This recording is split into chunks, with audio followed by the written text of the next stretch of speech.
Verse 1. Cry aloud, spare not, lift up thy voice like a trumpet, and show my people their transgressions, and the house of Jacob their sins.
Copyright disclaimer.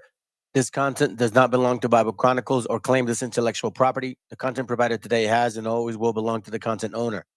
Bible Chronicles does not have any affiliation with the owner of this property. As mentioned, Bible Chronicles did not intend to make use of any material for the purpose of harvesting gain. However, Title 17 of United States copyright law states material and use can only be done when it's for theological or general educational purposes, and thus Bible Chronicles believes that this principal material falls under fair use, which honors protection under Section 107 of the same U.S. copyright. En Estados Unidos, que es un criminal sionista, lo digo abiertamente, él apoyó a Trump y es íntimo de Netanyahu. Entonces, cuando llegó Netanyahu a Dallas, Texas, que había un grupo de judíos o israelíes, no sé cómo se diga ya eso, le decían, oye, ¿por qué persigues tanto a los palestinos? Y les dice, los palestinos son para nosotros los israelíes lo que los mexicanos son para ustedes en Estados Unidos. Entonces, yo veo la palestinización de los mexicanos en Estados Unidos. We have seen one estimate that says it would cost $88 billion to deport 1 million people a year. I don't know if that's accurate or not. Is that what American taxpayers should expect? What price do you put on national security? Is it worth it? Is there a way to carry out mass deportation without separating families? Of course there is. Families can be deported together. Chicanos killing Chicanos is what they want. Blacks and Chicanos killing each other is what they want. That's how they run this place. Once we get together, they don't run shit. You got a lot to learn about being Chicano. Yeah, Alcatraz, midget loco. Yeah. They never seen this coming, man. What up, Loom? What up, Warrior? 500 years of captivity. What else? Now they try to tell us how we supposed to be, how we supposed to act, how we supposed to rap. How I'm brown but my flow too black. Come on, y'all kidding me, right? Nike Air Flights fitted cock back fresh. Representando Mexicanos on the mat. No estoy jugando, got bars like a battle on smack. But hold on, I'ma bring it right back. My people indigenous. I'm not sure if you getting this. By the time I'm done, you gon' be feeling this. I come from the people they call Meshiacha. I've been to the motherland, Chichen Itza. Seen the Mayan ruins, intellectual architects. Been in the cenote, seen ancient artifacts. Really? Cali is Mexico, those are the facts. They raped women, gave elders heart attacks. It was a battle, our people were outgunned. Took life and cattle, we were outdone. However, 2 wars proudly we take to the grave. Those we call our Independence Day. It's time to stand up, educate our people. Stay on our ground, let them know that we equal. We see your plan, but your plan is see-through. You can't stop my people. Mexicano, I'm brown and proud. Mexicano, I'm brown and proud. Mexicano, I'm brown and proud. Mexicano, I'm holding it down. Yeah. Story with Mexicans, Mexicano. Gave birth to the word that we know as Chicanos. Aztec warrior, man, it's all in my blood. From the Tenochtitlan, that's the heart of the love. Now I'm Mexico City, that's a modern day name. Don't let the books confuse it to be a modern day slave. Gotta get your facts right and study the culture. Don't be like Cortez, he came like a vulture. Came to just steal and take away the land. He seen what we got and he was like, damn, Who would've guessed it had to be a white man?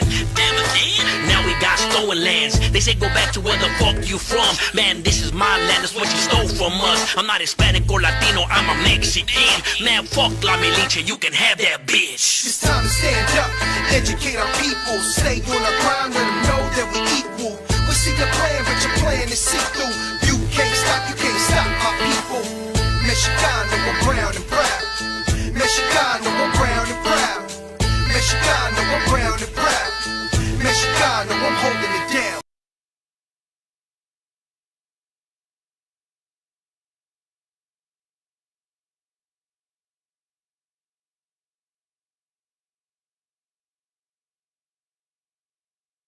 Bandido, todo el barrio prendido, siempre ando bien juido, siempre poniendo ruido.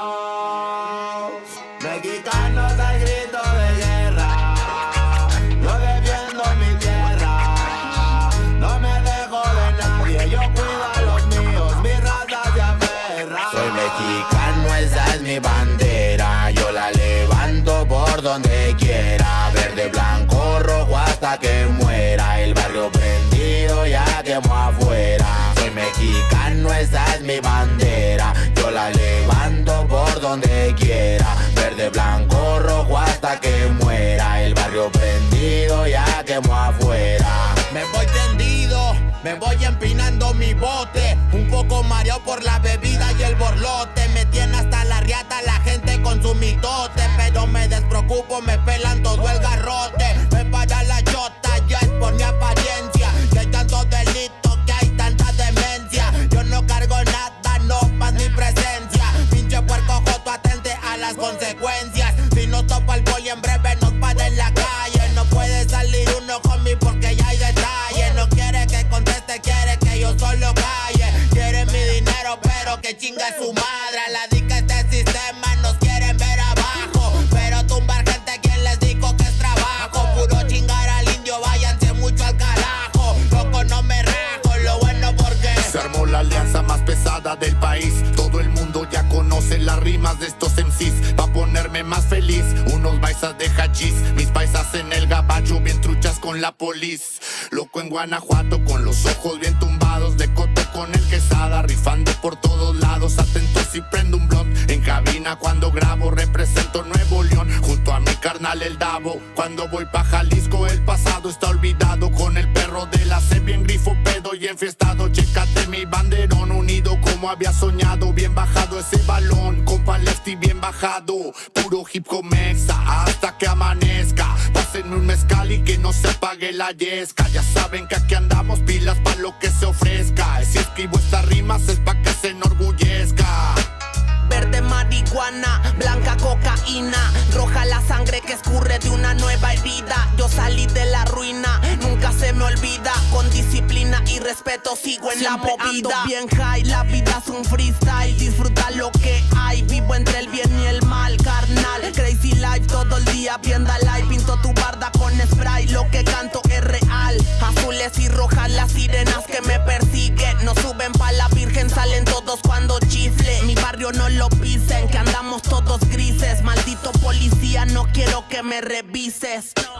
Prende la mota en canala o en hitter. Ando con mi flota y el dealer. Tenemos lo que se te ofrezca, tú nada más pide. Me dijo mi madre que de la envidia me cuide. Soy mexicano, esa es mi bandera. Yo la levanto por donde quiera. Verde, blanco, rojo hasta que muera. El barrio prendido ya quemó afuera. Soy mexicano, esa es mi bandera. Yo la levanto por donde quiera. Verde, blanco, rojo hasta que muera. El barrio prendido ya quemó afuera. Ya, ábranse cabrones, llegó el mexicano partiendo sin necesidad de palanca. Todos jugamos en la misma liga, yo soy titular, tú ves desde la banca. Disfruto cada cosa que me pasa, colaboro y mi carrera se levanta. El mismo cabrón que antes no tenía nada, se la pasa viajando y dice que canta. Por eso me caga enfermarme de la garganta. Pero aguanta, traigo mata natural y humo de planta. 2, 3 cabrones dando lata y yo haciendo más plata. De esto la vida se trata y pa' que sepas no es barata. MC Davo los desbarata con cada escalón que sube. Yo tuve la suerte de hacerme fama en YouTube. Hay 2 los 3 raperos de antaño que me bajé de su nube. Los mandé pa' su casa y de premio hasta les pagué el Uber. Si alguien me tira es porque sabe bien que domino el negocio y quiere de mi parte. No quiero darlas de grande, pero si me tiras la neta me toca humillarte. Soy capitán, llevo el estandarte. Somos muy pocos los que hacemos arte. Este flow si es de Marte, tú dale like y comparte. México lindo y bandido, diario a Diosito le pido que me cuide a la familia si un día el cora ya no late. Estoy bendecido porque me cuidan los míos. Orgullosamente me exatamos locos de remate. Jaque mate, no hable de volar si viene gateando. La cosa por la frontera se pone violenta, no importa el rango. Toda la raza jalándole duro, si hay algo seguro es la muerte en donde ando. Sudor y la sangre en la frente, los de alzada controlando. Se roban la atención, ya saben quiénes son. Vatos locos con sazón como el de un corridón. No quiera tomarme el pelo si ando todo pelón. Levantando la bandera, viva México cabrón. Es el perrito de la C. La bandera con un águila, Simón, mi tierra es esta. Me vale si mi piel o si mi acento les molesta. Acá jalan horas extras, nunca duermen la siesta. Están los que van pa'l jale y los que la viven de fiesta. Otros que en el pintón se tatúan de corazón. 3 colores en el pecho, morirían por su nación. Aunque su puto gobierno los puso en la situación de no terminar la escuela y terminar en la prisión. ¡Viva México, ladrones! ¿Qué hubo, les presidente? Ya saben que por mí policías chinguen a 20. Y ahí están mis 20 pa' la cagua. Aguas, que es tierra caliente de Chiapas hasta Chihuahua. Wow, wow, wow, yipi yo, yipi yucas. Buenas, Montequín, Aguas, Tijuas y San Lucas. San Luis Potoyes, Mataulipas, La Puebluca. Dime si o no, loco, acá tienen lo que buscas. Soy mexicano, esa es mi bandera. Yo la levanto por donde quiera. Verde, blanco, rojo hasta que muera. El barrio prendido ya quemó afuera. Soy mexicano, esa es mi bandera. Yo la levanto por donde quiera. Verde, blanco, rojo hasta que muera. El barrio prendido ya quemó afuera. Puro hip hop mexa, perros, 2023. Ey yo, ey yo. Somos la santa carnal. Ey, Los machigones de la plaza. oye, DJ donde que en los scratches. Desde alzada mi perro. No saben quién soy o sí. Oye. Viva México, cabrones. El autor viene a decirnos con mucha firmeza y gran convencimiento lo mismo que nos decía en el siglo XVIII el barón de Holbach, ¿no? Un filósofo francés de origen alemán. Si nos remontamos al comienzo, entonces hallaremos que la ignorancia y el temor crearon a los dioses. La fantasía, el entusiasmo o el engaño los adornaron o desfiguraron. La debilidad les rinde culto, la credulidad los conserva, la costumbre los respeta y la tiranía los apoya para que la ceguera de los hombres sirva a sus propios intereses.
Testing, 1, 2, 3.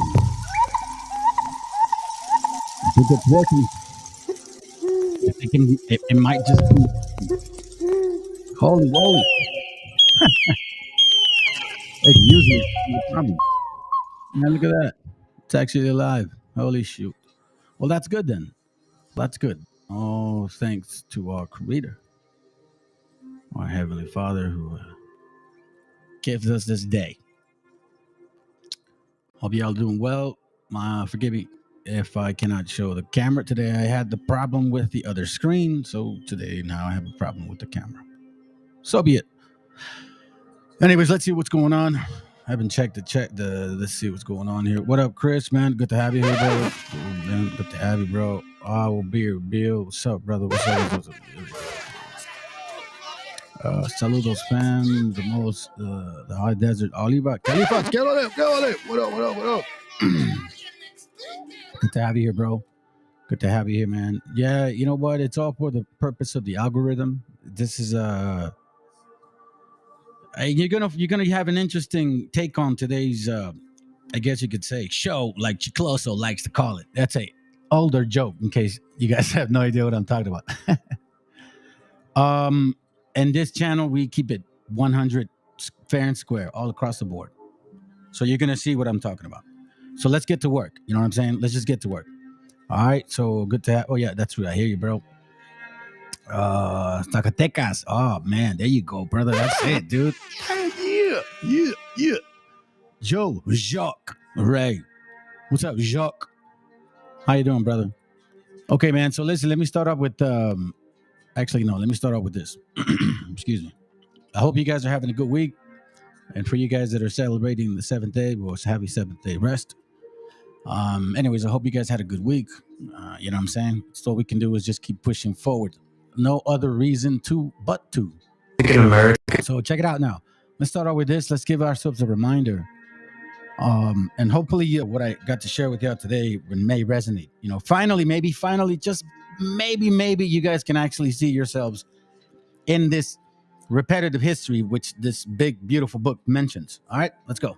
Mexican Americans who were born in the USA were forcibly removed and deported to Mexico during the Great Depression of 1929. Over 1 million Mexican Americans were illegally deported in what is now known as the Mexican repatriation. This occurred because large parts of society, as was then Republican President Herbert Hoover, held anti-Mexican sentiments and felt that the economy would somehow bounce back if it freed up jobs for white Americans. But little did they know that the labor they lost only made the Great Depression worse and prolonged it by 10 years until it finally ended in 1939. The reason for this was due to less essential jobs being done since there were fewer workers to do the labor. Even worse is the fact that over 60% of deported Mexicans were legal citizens of the United States. It wasn't until the election of Democratic President Franklin Delano Roosevelt in the 1930s that this policy was ended. This was truly one of the darkest periods of the Great Depression that few people today know about. Some scholars even classify this event in American history as ethnic cleansing. The most shameful part of all this is that we are the original peoples of the America, but for hundreds of years we have been constantly treated like animals while foreign invaders take advantage of us. In conclusion, this is the reminder why we need to stand our ground as a unified community so as to never allow this to ever occur again. To ever occur again. Didn't realize that 60%. I didn't say I didn't realize. In case you didn't realize, about 60% of the people that were deported or were actually legally citizens here, like born and shit. Now, if they're talking about making it a bigger deportation than this, then you can imagine that 60% may just actually be 85%. I don't care what you look like. I mean, who walks around with, you know what I'm saying, their passport or birth certificate? You know, you just carry your ID.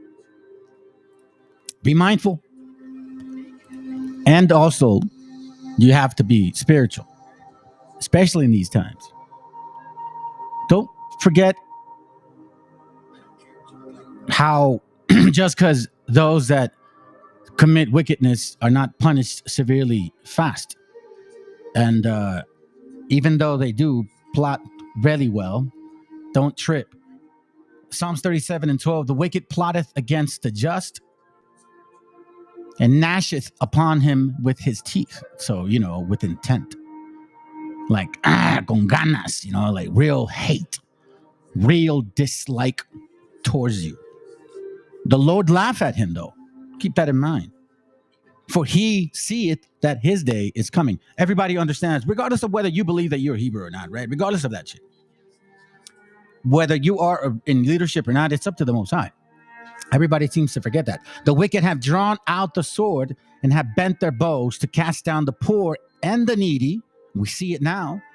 We are about to really see some real Jacob's trouble stuff. And slay such as be upright conversation. Look, a lot of the brothers and sisters that are supposedly criminals, they're actually good, decent people that just go to church, and they may not have the right spirit to why they follow that particular type of doctrine, because obviously we understand what's going on, but for the most part they're civil. But in this case, the wicked draws a sword against them, bent their bows and cast the poor and the needy. Why? Because typically they're the 4% of the society that tends to do the shitty jobs. You know what I mean? The crappy ass jobs that you need somebody to do for you. And slay such as be upright of conversation. In case you don't know that. Verse 1, a psalm of David, fret not thyself because of evildoers, however. So, you know what I mean? Don't be worried on the account of the wicked. Don't be jealous of those who do wrong. Meaning, revenge. A lot of brothers and even sisters I've heard say, man, I can't wait, and a lot of times it does seem to come as a natural feeling, but not necessarily in this way. You got to be mindful of why it's even, why even go through that type of judgment, and what are you supposed to be learning through that process. Proverbs 11:21, you can be sure that evil will be punished. You can be sure of that without a doubt. Don't think that it's not possible, even though it doesn't happen, speedily. Thou hand join in hand, the wicked shall not be unpunished, but the seed of the righteous shall be delivered. So again, this goes towards your so-called brethren and your enemy, which brings me to my point of a lot of people still making videos about certain things, so-called Latinos. Well, we're going to clear up some things about so-called Latinos and Hispanics and what that means, and so-called Hispanics, what that means. Before we do, though, you see, I've been saying stuff about in historical, documentation regarding, certain people that vote for certain people. Now, I've said this before that, people from particular areas, they move a certain spirit in a certain different way. Now, don't be surprised if they're being racist towards you, because guess what? They're the ones that voted for Republican Donald Trump. Cuban bees. Now you're going to find out that not all skin folk is kin folk. Just because you're a Hispanic, that don't mean you're indigenous.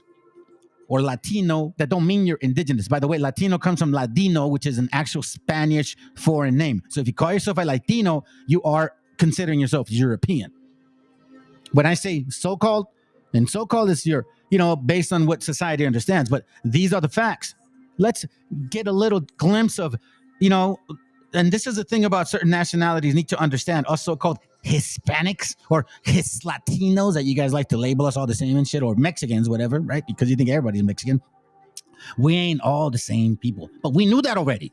You guys are barely finding out. And you're finding out about your own selves that you guys ain't all the same people either.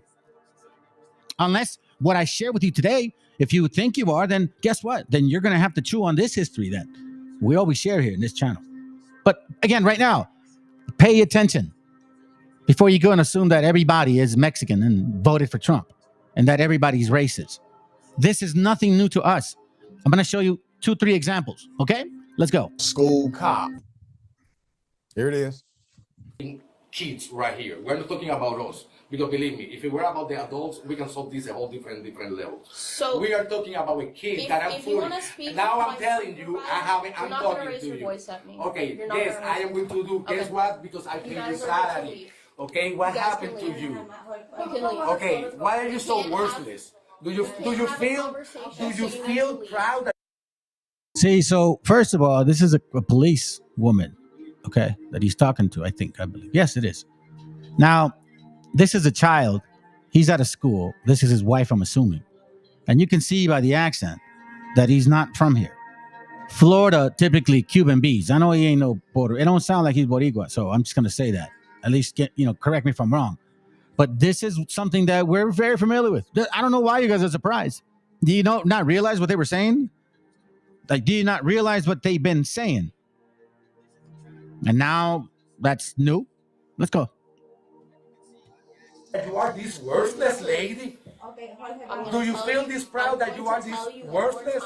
Shut the f up, because I paid your salary, you don't bitch. Okay? See, Republicans, this is what you invited. This is what you wanted. You wanted this. You preferenced certain people. Cruz, Rubio, that's who they are. Don't label everybody the same. Next time, you guys need to understand what a so-called Hispanic and what so-called Latino is and what an indigenous individual is. That who I'm talking to regarding the actual Hebrew scriptures. That I believe that a lot of you guys are Hebrews of the Bible. Whether you believe it or not, that's up to you to decide. But I'm telling you, because it's time for the tares and the wheats, man. The tare and the wheat. Let's go. That's what happened. Look, what is going to happen? What is going to happen? You need to leave. You are a worthless piece of... Yeah, go back up. No wonder you need to leave. No wonder you... You need to leave. He's he's beeping out these things because the guy's saying some like actual racist shit towards this woman. I'm assuming she's African American, so-called African American, right? What I'm talking about is the spirit of hate, which is why I'm surprised this is so new to you guys. This is how they feel towards us. I'm going to show you in a little bit. Let's go. Whoa, but they're going to find out that you're Mexican, so-called, just like us when it comes to us and the WASP or the other nation, like the other ones, the Khazars. Let's go. Okay, so right now you see aggression, you see temper. More time. Don't do that.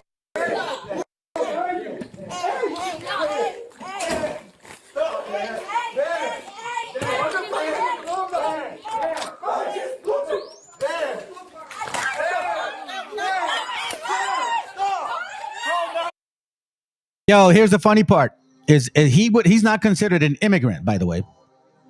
He don't think he's an illegal alien like me, because I'm not. But you know what I'm saying? I'm Mexican, so-called.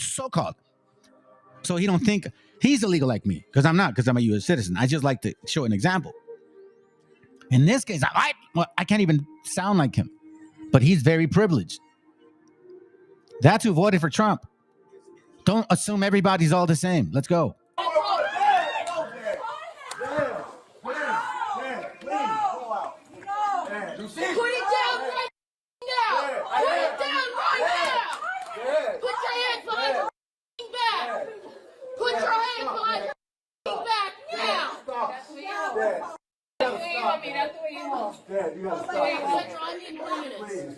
Put your hands behind your back now. Yeah, please, thank you. Yep. Though, let me read it here easier. 11:21 Proverbs. You can be sure that evil people will be punished. You can be sure of it, whether they be of your brethren or the enemy.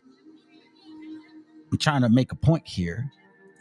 As you can see, this is again. Why are you guys? This is very common. We saw this from I don't watch Telemundo or anything like that, but I do get to visit my mama. You know what I mean? By the way, she's 86 already. So you know what I mean? When she's watching some stuff, I listen in. Okay, and this is what's going on right here. These are the conversations and the talks. Hey, by the way, family, do you guys realize that I had a link ready to go, and there was like 7-8 likes on that, right? All of a sudden, I start the live, and it creates another link. So I guess YouTube doesn't want me to earn those. I don't know, man. It's weird, bro. YouTube, you guys are funny. But anyways, so listen, again, we got an example of how somebody feels towards somebody else. And look at this lady. She's like, I'm off for deportation. F those beaners. I don't care. Oh, nah, Donald Trump's not going to deport nobody. But look, listen, it don't matter how loud you are. If you can be clear-headed or at least speak strongly, but make sense, then we'll listen to you. But being loud and stomping your head on the ground ain't gonna matter to us. Let's go. Votaciones masivas porque no es posible. Eso es lo que el expresidente Trump quiere. ¿Qué fue lo que hizo Obama en los 4 años que estuvo? Pero eso es lo que ha prometido Trump. Y por eso le llamaron deportador en jefe a Obama. Todos solo estás viendo de que los demócratas han jugado con nosotros, los hispanos, han jugado por 35 años prometiéndonos algo, escúchame, algo que nunca llega, que es una reforma migratoria. ¿Y que no Yo tuve que escribir la reforma migratoria, está ahí, y estoy esperando de que nos apoyen tanto con los republicanos y los demócratas. El problema es que los republicanos nunca han prometido nada y los demócratas llevan 35 años engañando a tu público. Ninguno de los dos lo han hecho. Déjame terminar con otra cosa. 35 años engañándonos. Termino con otra cosa. Dime. Su candidato. Dime. Los demócratas creen que es un peligro para la democracia porque hoy todavía no reconoce que perdió en el 2020. Lo que yo considero que es un gran problema para la democracia es que la señora Harris gane. Porque la señora Harris no tiene... Dame los 30 segundos. Tiene Donald, los valores... La pregunta es, Donald Trump no ha reconocido que perdió en el 2020. Eso pasó hace 4 años. Vamos a hablar ahora del 24. ¿Y no ese es un peligro para la democracia del 24? No, el peligro es que la señora Harris imponga lo que se llama woke, que es estar hablando a los niños de sexo en el kindergarten, que no son los valores que tenemos nosotros los hispanos, que nosotros creemos en Dios, creemos en la familia, creemos en la vida, no queremos un gobierno grande. And see, this is where I get really upset at you Christmas Christians. ¿Cuál Dios? Chingada madre. ¿Cuál Dios, vieja? ¿A cuál Dios? ¿El blanquito? ¿A cuál? Like, which one? ¿La Virgen María? ¿The demon? Which one are we talking about? You guys are criticizing other people. Supposedly they're not Christian enough. Anyways, let's continue. El tema es que su candidato no ha aceptado que perdió. Pero es que da lo mismo si lo hace, eso no importa ahora para el tipo que tiene que ir al supermercado y tiene que pagar $10 con los huevos y no $2. ¿Y entonces qué pasa si no reconoce los resultados del 2024? No lo tiene que reconocer, obviamente. No reconoce los del 2020. Y la vida continuó. Me quedan 30 segundos sobre Venezuela, que se ha dedicado usted durante muchísimo tiempo a hablar sobre eso. ¿Qué puede hacer Estados Unidos para que termine la dictadura de Maduro? Lo que tenía que haber hecho hace rato el presidente Biden, haber levantado el teléfono y haberle dicho a Maduro, tú prometiste en los acuerdos de Barbados que si perdías las elecciones te ibas. Pero es que ese es el problema con esta administración, con Harris y con Biden, que nadie les cree, que nos han embarcado a nivel internacional y nos han embarcado a nivel interno con el problema de la economía. Por eso los hispanos están votando con Trump. Yo no sé si les gusta o no, pero sí les gusta su bolsillo. Nadie quiere pagar 10 pesos por los huevos. Las últimas encuestas que vi todavía indican que Harris va delante de Trump en el voto hispano. No, eso no es cierto. Están 50. Eso es cierto. Puede ver los estudios del Pew Center. Vamos a revertirlo. Es la primera vez en la historia de este país donde los hispanos están tan cerca, votando tanto por los republicanos como antes. ¿No es así? Entonces, ¿cierto? Quizás sí, excepto... You see that pride in her face? You see that pride in her face, right? Okay. So again, I need you guys to understand what we're dealing with today. This is why I'm very mindful of who I communicate and talk to. Yes. Now, I found the link, and I actually found the lady that, I mean, I didn't get the original, but I found somebody that was actually talking about this. The video is the little short I did, right? So check this out. I don't know who this brother is, man, but I appreciate his approach because, you know what? Sometimes you need a calmer attitude in certain cases. I'm not calm like that. You know what I mean? I'm kind of fiery. But, you know, we all need different ways to approach different things. So let's listen in. I'm going to cut through certain areas. I'm not going to listen to this whole thing, but I think I find it interesting. All right, let's go. Fact is that I am an American. Yeah. But I identify as a Cuban American. That makes me Cuban. I don't want to be a white girl. I've never, been a white girl. And every single time you tell me I'm a white girl, every single time you try and rip that away from me and tell me I'm European. Well, you are though. You are European. Is your DNA fully European? Todo lo que yo sé es hablar español. Mi primer idioma fue español. That's the European language. European language. Cada vez que yo quiero identificarme como cubana, cada vez que yo digo algo así, tú me lo quieres limpiar de eso. I just love how he's staying on her neck. Like, I love it. How dare you? and I wanted us to watch it together. So let's get right into it. I don't want to be a white girl. I've never, been a white girl. I've been treated as a white person and I am white, but I don't necessarily. Wait. Did you hear what she said? I am treated like a white woman and I am white. Okay. So pay attention. You see? You guys assume, oh, the Cuban people, they're Latinos. No, they're European. And she's going to identify as a European. It's time you guys understand when you label some people, what that label means.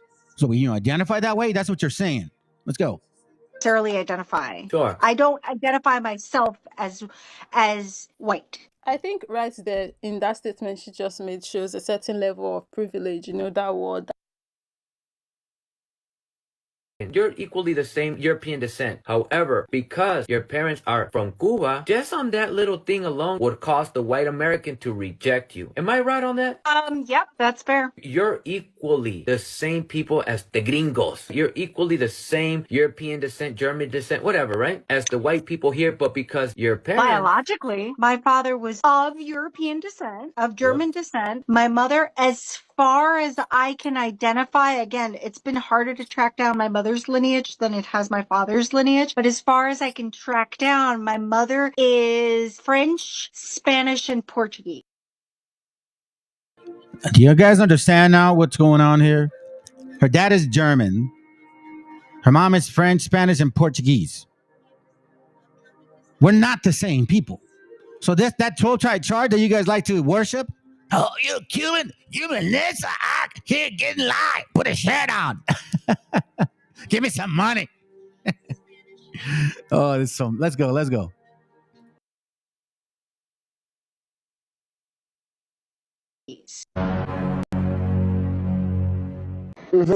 My father was of European descent, of German descent. My mother is French, Spanish, and Portuguese.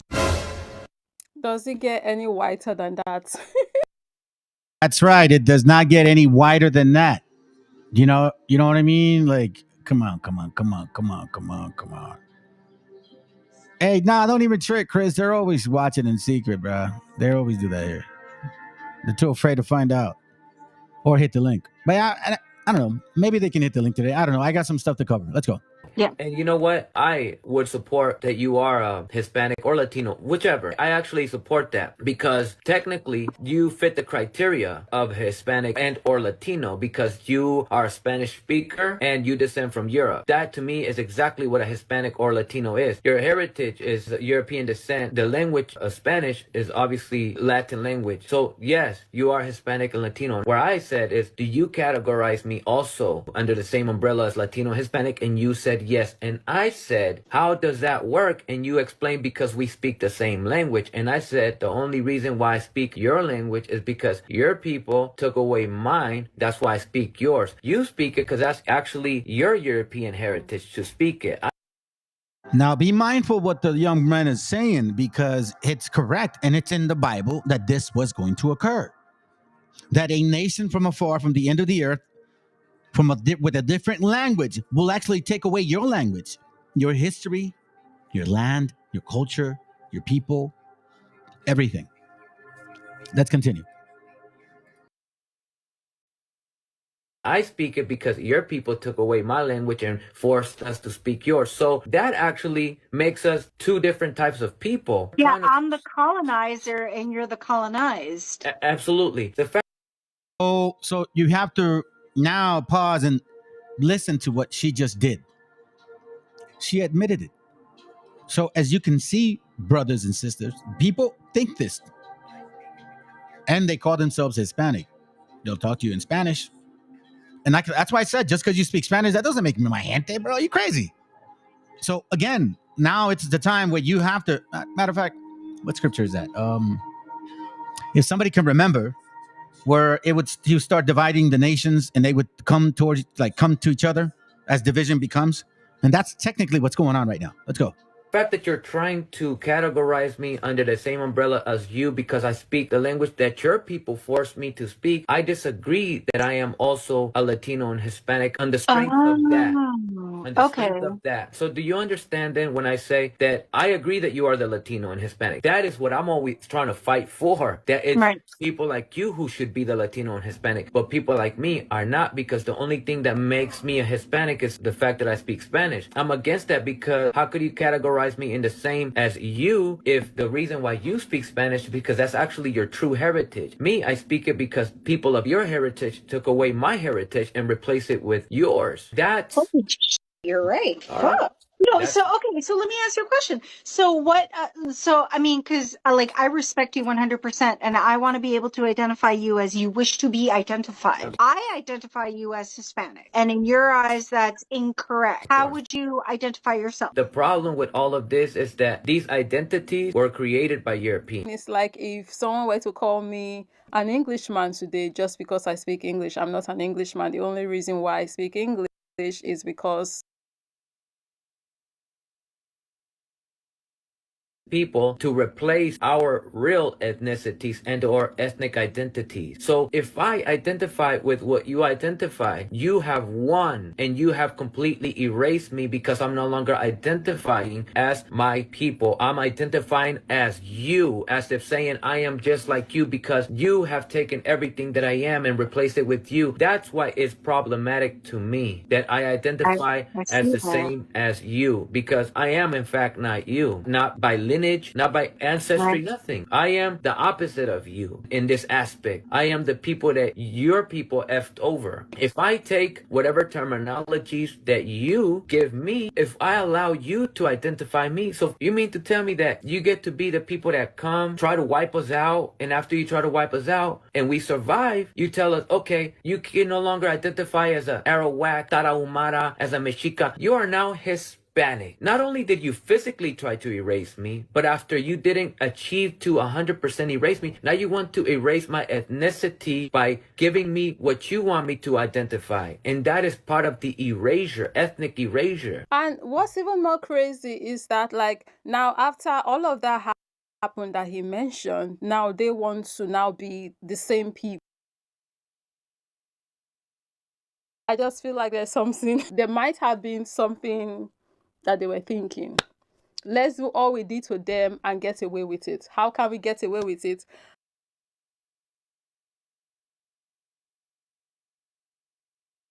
Have been Hispanics. I do not date Hispanics. I don't You hear that? She does not date Hispanics. Now she's going to tell you why she doesn't do that. Let's go. prefer them. Mostly because my father was machista, and I just have an aversion to people that identify themselves strongly as Hispanic, who heavily self-identify as Hispanic. Let me get that real quick. Isaiah 13, right? Isaiah chapter 13 and verse 14, and it reads, "The foreigner living in Babylon." Oh, let me do KGV real quick. Let's see, 13:14. It says, "And it shall be as a chase roe, and as a sheep that no man taketh up. They shall every man turn to his own people, and flee every one into his own land." That's good, bro. Seriously, and I'm starting to see that. I've been seeing it for quite some time. Let me get you that real quick. Jeremiah 15, real quick. Jeremiah 17, I'm sorry. Jeremiah 17 and 5. I think that's regarding the flesh, right? Thus say the Lord, cursed be the man that trusted in man. That's and maketh flesh his arms, and whose heart departed from the Lord. Matter of fact, I actually had Lamentations 4:17, because it actually says and reminds us to not do this. It says, as for us, our eyes as yet failed for our vain help. In our watching, we have watched for a nation that could not save us. So we're going to see some examples of some of our people that are and are not so-called, right, but are still hoping for some help. Now we thought that, oh, they're Cuban, they're Hispanics, they're gonna be on our side. Sorry, wrong. It was wrong. See, you assumed, and this is the beauty about having and understanding the scriptures, because this does define a group of people by spiritual characters. That's why we need to stop playing games. You guys want to supposedly believe in the book, and then you don't want to look at people based on their characteristics or spiritual attitudes. You know what I'm saying? Let's be mindful of that. Let's continue.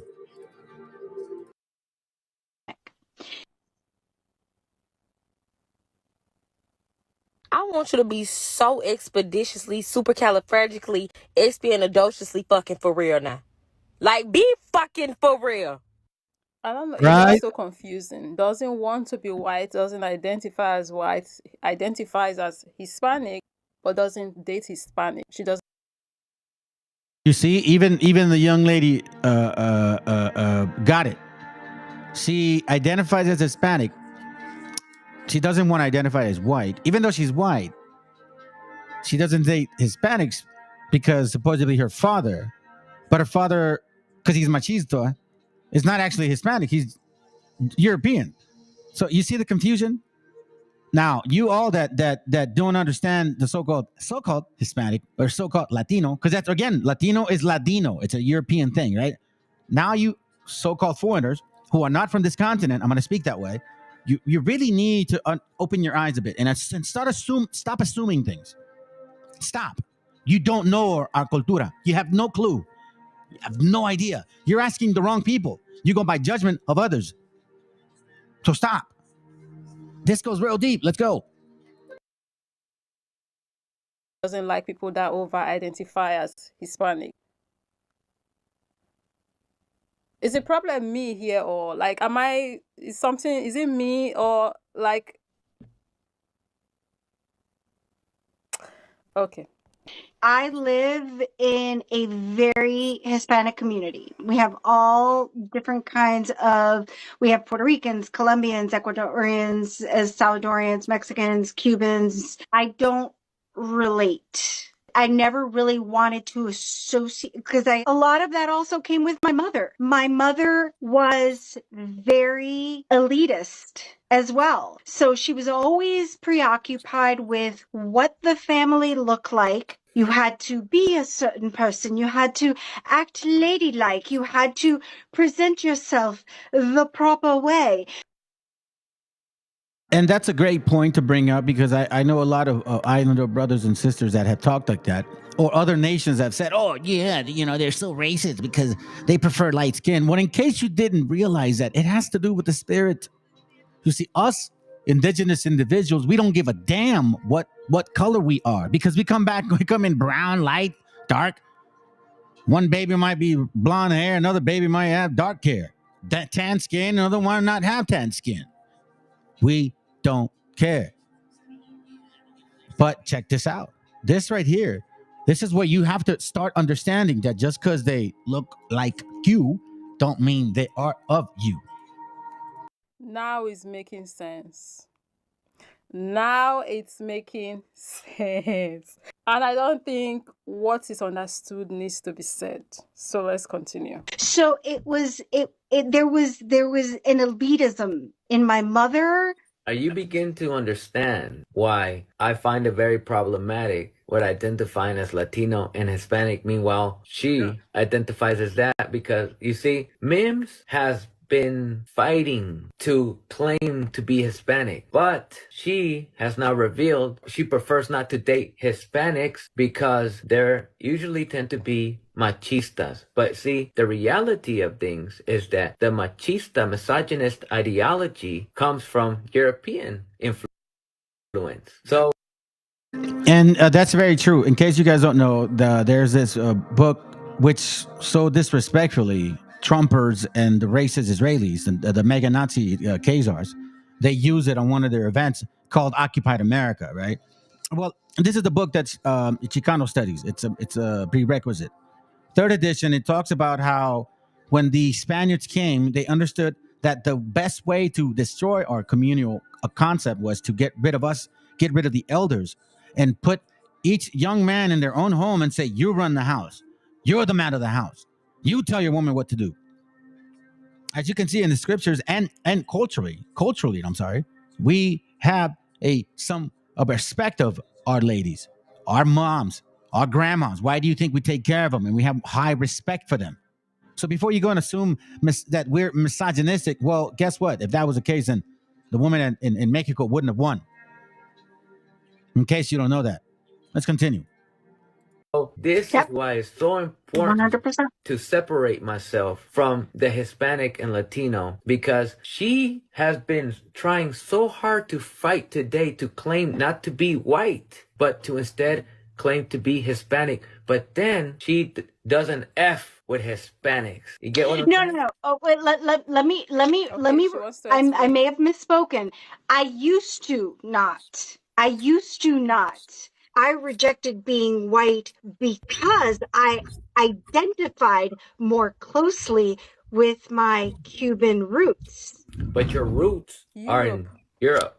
No. Yes, my biology is European. Mims has been rejected by other white people because of the mess that the European has created. This is not the doing of people of color, if you will. This is the doing of white people's. This is all white people's mess. All of it. The reason why I haven't.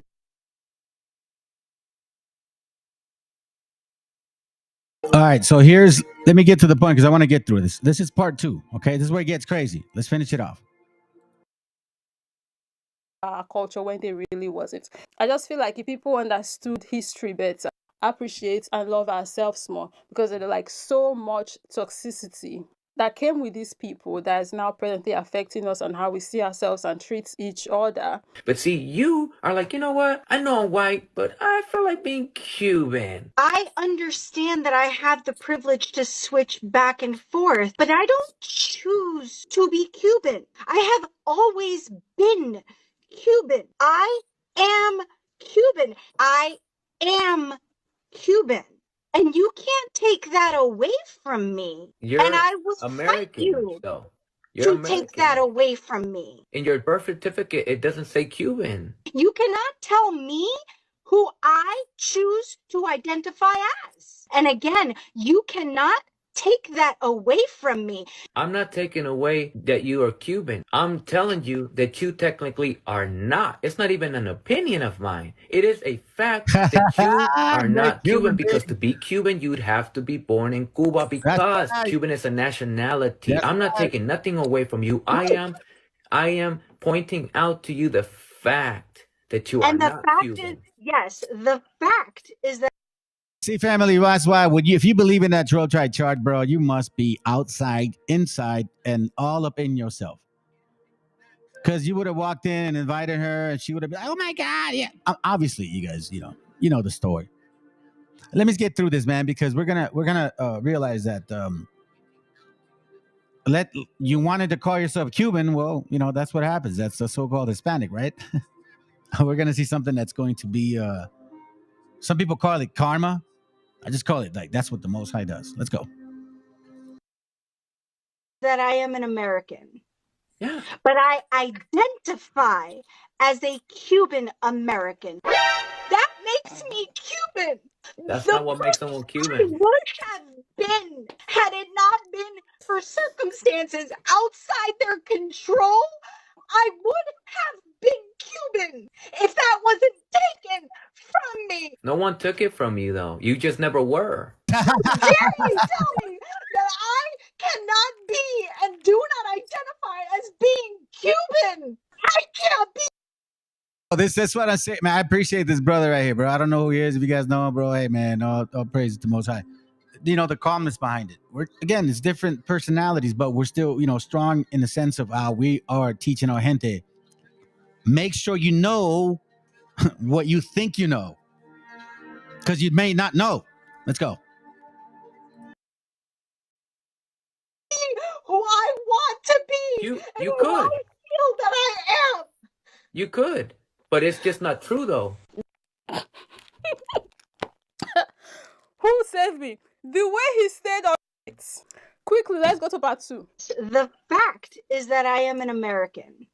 Yeah. But I identify as a Cuban American. That makes me Cuban.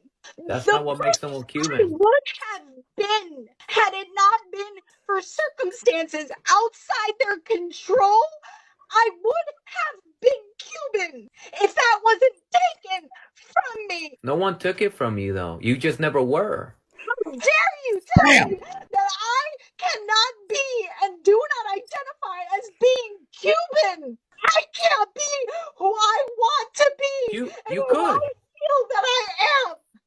could, but it's just not true though. This is the part that I want you guys to understand, is that I was never given that choice. I would have been that Cuban that I was meant to Yes, be. and- And now you're ripping that shit away. You're ripping it away. Do you see how... I can't even, I just can't. She's crying. She's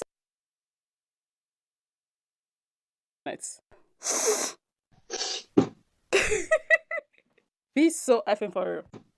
So you're crying and suffering because you feel like I'm trying to take something from you. But let me tell you something. I'm not taking anything from you. I'm only pointing out the fact that to be Cuban, you have to be born there. I am telling you right now, I was born in the United States. I am an American. I admit that. I agree with that. 100%.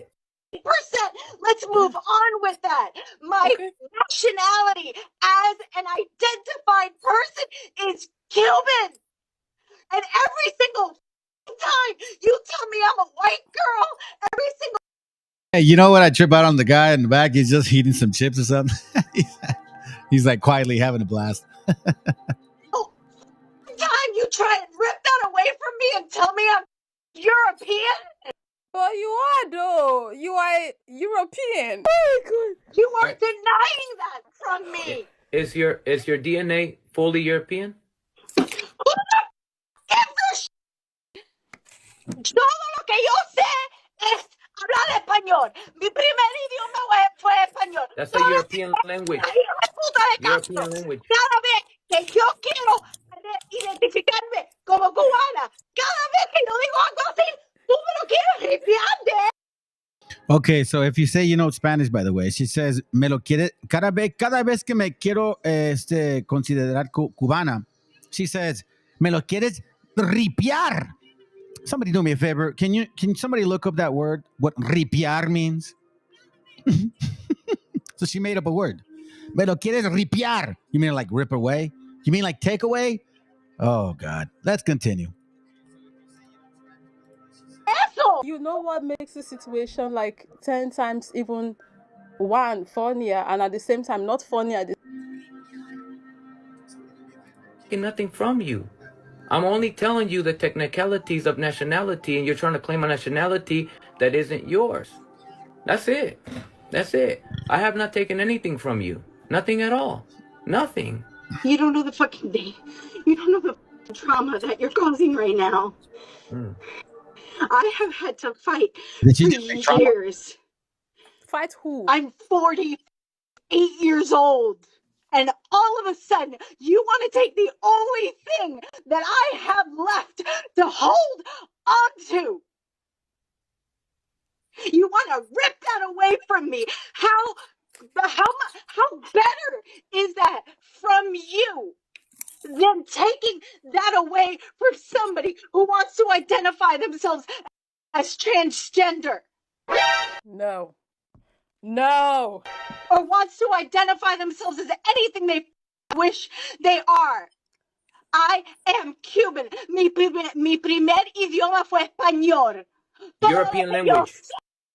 Hey, listen, brother. That's true, bro. It's very true. Matter of fact, let me see if I can get it. Okay, hold on a second. Let me see if I can get it, just to prove it. Okay, because in this channel we prove all things. Okay then. Occupied. Let's see. A ver cómo se escribe, güey. No seas mamón, güey. Hold on. Is it occupied? Did I spell it right? Occupied America. Here, let me see if it's here. Let's see. Give me a second. No, that's Manifest Destiny. Give me a second, family. Let me try to find it. Oh, there it goes right here. Okay, so this is from Occupied America. And this is in the 3rd edition, I believe, okay? This is a prerequisite book from Chicano Studies. I don't want to take credit like I was in Chicano Studies. Believe it or not, family, I really didn't have much schooling. I barely got not even through high school. All of this has been recent in the last 8-7 years, man. Something woke up and this has been it. Anyway, so check this out.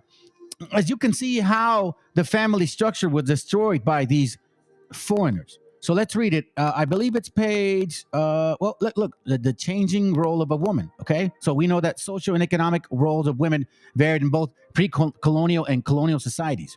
We still do. We have a high respect for our women, our mothers, our grandmothers, right? Our daughters, especially. Correct? Our wives. I'm gonna tell you this right now.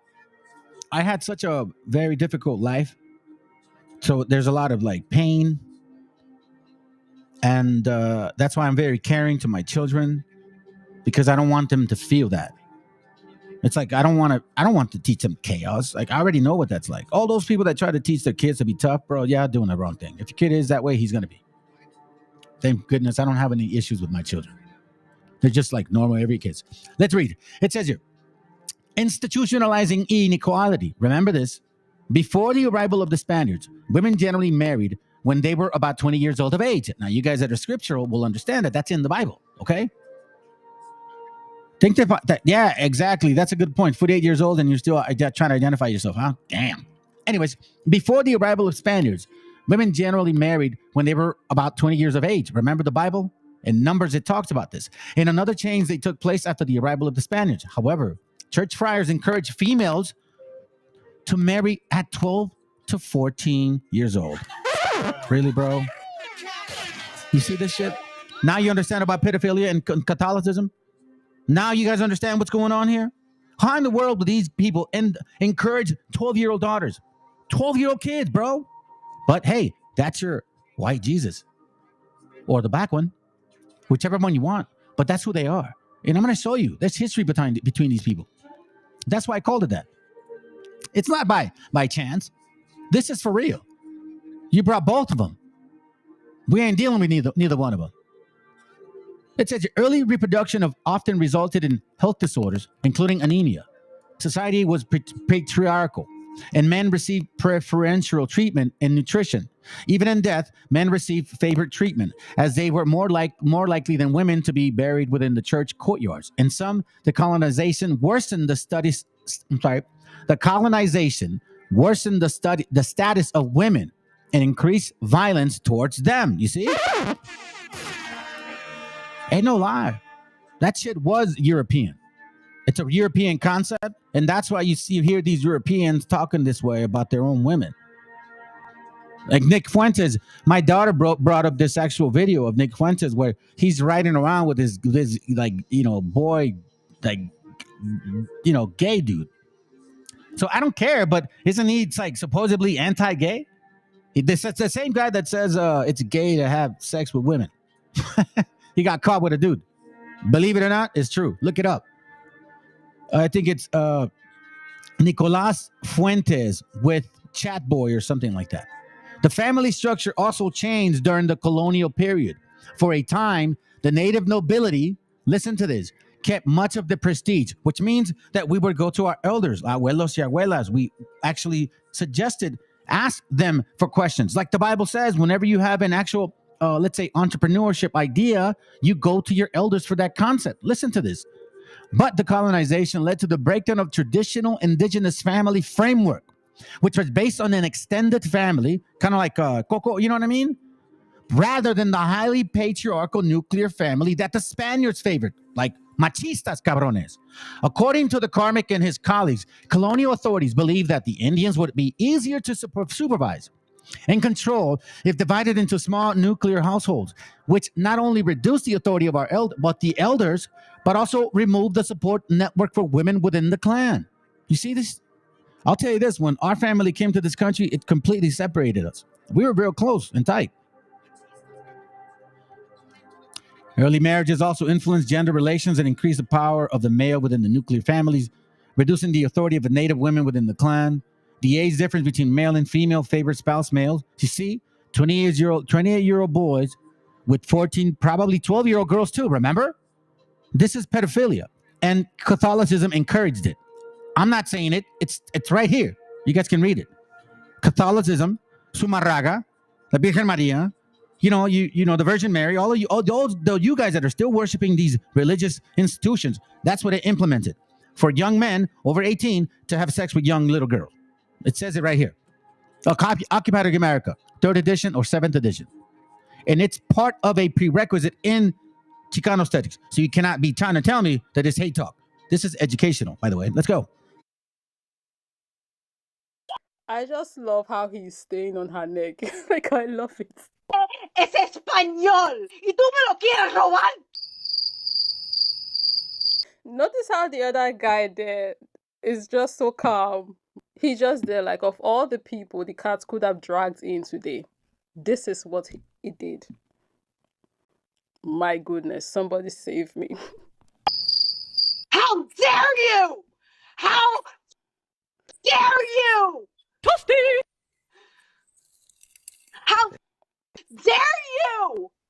You know why I don't date Hispanic men? It has nothing to do with my culture. It has to do with my father. The reason why I don't date Hispanic men. It has nothing. My father's Hispanic, you idiot! See that? Now the hate comes out. Now the hate comes out. Damn. So now, pay attention, family. Yeah, it's true, though. There's like 15, 16 people watching and only about 7 likes. Well, as you know, enemies and frenemies. They can continue watching, bro. They can learn. It's all good. Maybe they'll learn something. You are European descent. That's not. I am a Cuban American, and I will be damned if you take that from me. I am a Cuban American. Listen to this. I am a Cuban American, and I will be damned if you take that away from me. I'm not taking anything at all from you. En mi corazón, en mi alma, soy cubana. I get it. I get it now, Mims. I do. Check this out. I'm gonna prove to you that I get it. Yeah, that's true. Judaism, but those are converts. Sephardics for the most part, and Khazars definitely are converts, and they worship that stuff. Check this out. Let's go. Let's continue. You said the key word. I finally get it. I finally get it. You said that in your heart. That's the key word. Now I get it. In your heart, I got you. Check this out. In your heart, you're Cuban. In your heart, you're Cuban. Never mind the fact that, check this out. Watch, I'm going to prove to you that I get it. Never mind the fact that you are European descent. You're fully a German, whatever, right? Never mind that. In your heart. In your heart. You're born in the U.S., but you're completely European descent. But in your heart, you're Cuban. Finally, I get it. Because want to know something? In my heart, I feel like I'm a dolphin. So I get it. Finally, I get it. In my heart, I'm a dolphin. In my heart. Never mind that I'm human. Never mind that I'm Mexican. Never mind that I'm indigenous. Never mind. In my heart, I'm a dolphin. I get it now. Boom. That shit was where the it was too much. It was too much, man. It was those muchos. While we're on that topic, let's go on to something real serious here. Because it is kind of cool laughing at it, but some stuff is going to occur. Ezekiel 35:1, it says, "Moreover, the word of the Lord came unto me, saying, Son of man, set thy face against Mount Seir, and prophesy against it." In this channel, we bring up facts regarding who you are. If you had something to do with the slavery, we're going to let you know, whether you white or brown or black or Persian. Kim, thank you. Now, again, prophesy, right? These are actual people that are mostly European. We've been saying to you guys this stuff, but you don't believe me. So again, like some people say, karma's a bitch. Karma's a bitch, right? So check this out. You see, you can try to be so-called white folks, but when you want to label yourself as Hispanics, the so-called white man is going to come here and tell you exactly how they feel towards you. You want to be Cubans? You want to be Hispanics? Okay, listen in. This is funny. Kim, thank you. And new tonight, hundreds of people living at a South Florida mobile home park will have to find somewhere else to stay. Letters were posted on their doors today saying that they have to move out by May. Nico Clements is live in Sweetwater tonight. He spoke with tenants and found out why they have to leave. Nico. 900 mobile homes out here, 900, and every single one of them have to get up and find a new place to call home. Many of them have lived here for years, some have grown up here, so they're not happy, and they expressed that tonight right here where I'm standing. But they're also not happy about the reason why they have to move. It caught them by surprise. It's not okay be throwing us out. Emotions are high. I don't know what's going to happen. And I'm by myself. I'm alone. I don't have anybody. Hundreds of people living at Little Abner Mobile Home Park in Sweetwater found these notices on their door Tuesday, saying they have until May 2025 to find somewhere else to live. The park's management agent says they're closing the park, which includes 900 mobile homes, to develop a new community with affordable and workforce housing, a school, healthcare facility, community center, and more. A letter to homeowners says the park owner is offering an incentive package that goes beyond what Florida law requires. The package is offered through the management agent, the Urban Group. Or whoa, was this not good enough? Low income was not good enough for them? Where we're going to go? That's how many people felt Tuesday. No, we as Mexicans or Mexicas, right? We never got the chance like that, man. We just had to show up and get to work. We never had the chance to. You know what I mean? If anything, we were building, they would move our asses out. LA Stadium has a lot to do with that too. You know what I mean?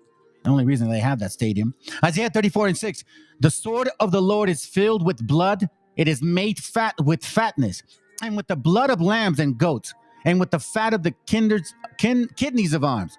For the Lord had a sacrifice in Basra, and a great slaughter in the land of Idumea. That is for short to come. And again, not all kinfolk is skinfolk. The majority of these people voted for Trump, and they've always felt that way. They've never felt like indigenous. Now you understand why the way we feel the way we feel?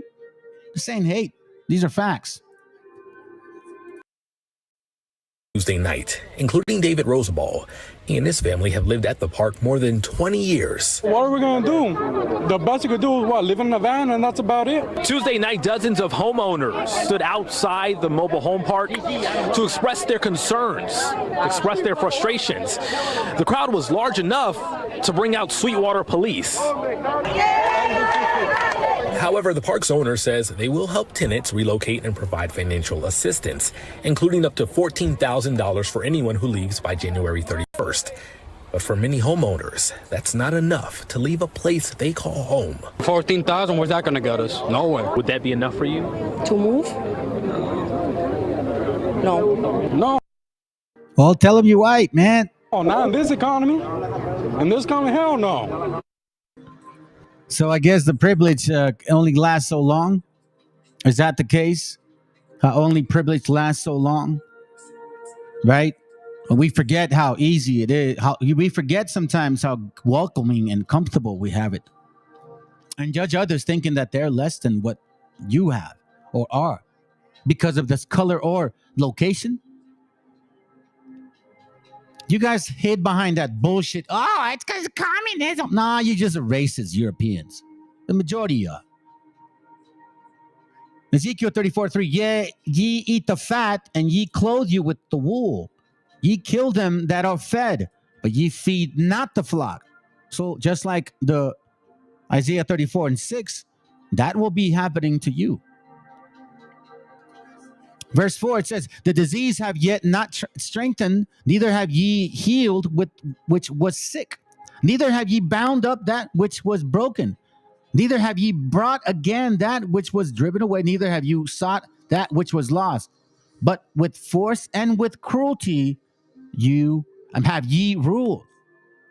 You don't.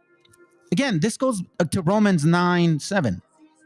He allowed Esau to rule, to let himself be manifest. Yeah, I'll show you real quick. I'll show you. Let me hold on a second. Hold up.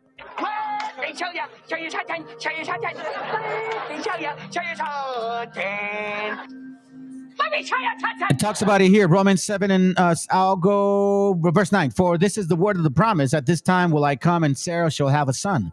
And not only this, but when Rebekah also had conceived, by one, even by our father Isaac, for the children not being yet born.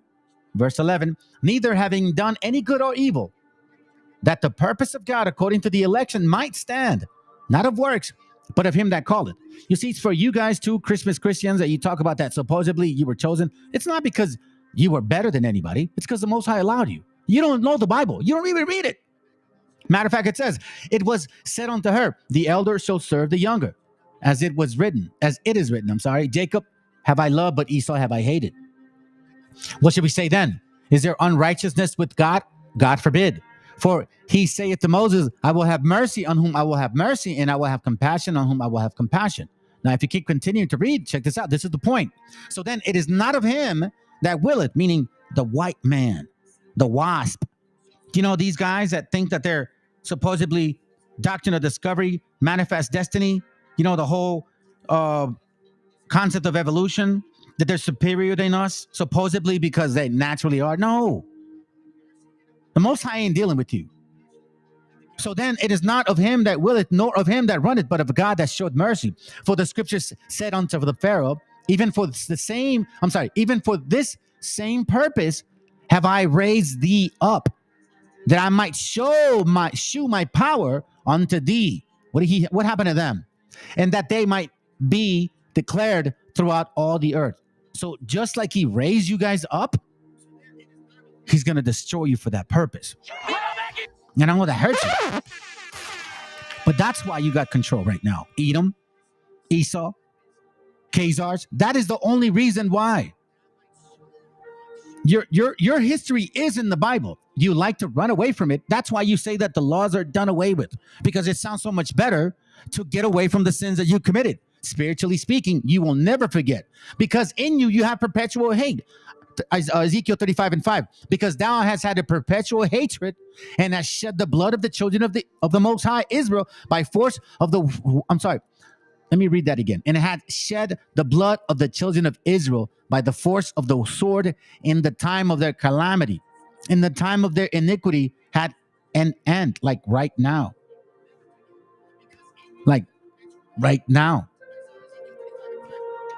Therefore, as I liveth, say the Lord God, I will prepare thee unto blood, and blood shall pursue thee. Sit thou hast not hated blood, even blood shall pursue thee. Because, you know, it's like the shit that they talk about. You guys just want to go and supposedly shoot our gente. Like, it doesn't matter. Like, life doesn't matter to you. So you want to kill somebody because they crossed the border? Do you guys not comprehend that shit? You want to kill someone because they crossed the border. What did they take? An imaginary line that you broke the treaty constantly. And if you want to use the Bible, let's go to the Bible then. In 1823, you used a doctrine of discovery concept in court and said that because of that, you're allowed to have this land. You took it to court. You used the papal bull of 1496 to justify. And what did the judge do? They accepted an actual document from 1496 in the court, in the actual U.S. Supreme Court of America, in order for them to take over land. You guys need to do your history. Why is that? It's for the hatred, family. You see, like for example, when somebody rapes, when rapists, you know, when they actually take advantage of their victim, it's not about the sexual sex part. It's about the power. It's about the hate that they have inside. They hate, and power feeds that hate. So when you actually see, because thou hast had perpetual hatred, that hate feeds that power that they want over these other nations, these other people, or specifically us. And how do I know this? Because even they believe this so deeply that they think that this is going to continue forever, as if the Most High is not going to punish you. Psalm 64:4, that they may shoot in secret at the perfect. Suddenly they shoot at him and fear not. They encourage themselves in an evil matter. They commune of laying snares privily. They say, who shall see them? Like, you don't know what I've done. You see, I know something you don't know. When I take away your history, your heritage, then you're not going to know that this is who you are. I'm going to tell you who you are. You're beaners, spics, wetbags, illegal aliens, Mexicans, and all these other sorts of things. Hispanics, Latinos, but not of this land. Why do you think this is a common thread here? Here, I'll show you. Quick little short video, just to kind of Claudia le dio. check this out. They encourage themselves, right? They speak secretly. They encourage themselves in an evil matter, right? They commune of laying snares privily. They say, who shall see them? 4% of the population, right? The so-called illegal aliens. You want to blame the 4, maybe 6% of the population on your economy. They like to lay snares so then people can assume they bring or build propaganda to generate hate towards the wrong people. And I'm going to show you. Donde más le duele a Trump y le respondió así. Pero ¿qué pasa del otro lado de la frontera? ¿Cómo se vende el fentanilo en los Estados Unidos? ¿Qué pasa cuando hay droga que pasa del otro lado? ¿Que allá ya no hay cárteles? ¿Qué pasa con el recurso financiero de la venta de distintas drogas y en particular el fentanilo? Entonces es aquí, pero también es allá. ¿Y qué pasa también con las armas que pasan de Estados Unidos a México? Ahora lo que vimos de el See, and that's a prime example. They lay snares. How do you say? How do they lay snares? How can they lay snares? Well, I'll give you an example. Oxycodone was legally prescribed to all of you dummies here in the States. Oxycodone, and the FDA, by the way, if I'm not mistaken, don't quote me on it, but I think the FDA approved it. And they should have. I guess supposedly not knowing that there was no addiction rate or high addiction rate towards that medication. Well, guess what that medication had? A high addiction rate. And because of so much prescribed oxycodone, eventually when they got caught, the need of those people that were addicted, right, ended up in heroin. But since the heroin wasn't strong enough, they needed something else. And when you have a need, the supply becomes available. And that's how fentanyl came into play. So you lay snares, meaning you create the addiction to then blame it on other people that they created the addiction. No, you created the addiction and you are consuming your own addiction. To this very day, nobody's telling you to take drugs. You die. You cry about 100,000 people dying every year about fentanyl. How come you never say nothing about alcohol? 150,000 plus people die just of alcohol. Not even the people related to alcohol, outside of alcohol, that don't drink. The ones that they kill in accidents. How come you don't talk about that? Budweiser, all those hard, whatever, those businesses. How come you guys want to attack them? If you say you care about your people, 150,000 die every year of alcoholism on its own.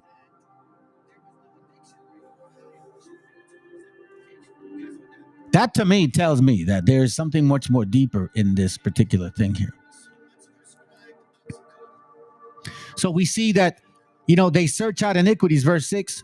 They accomplish a diligent search. The inward thought of every one of them is deep. Listen, they're playing chess. Don't get me wrong, fam. They're playing chess. Let me show you something real quick. You want black-only dormitory? I'm going to tell you something.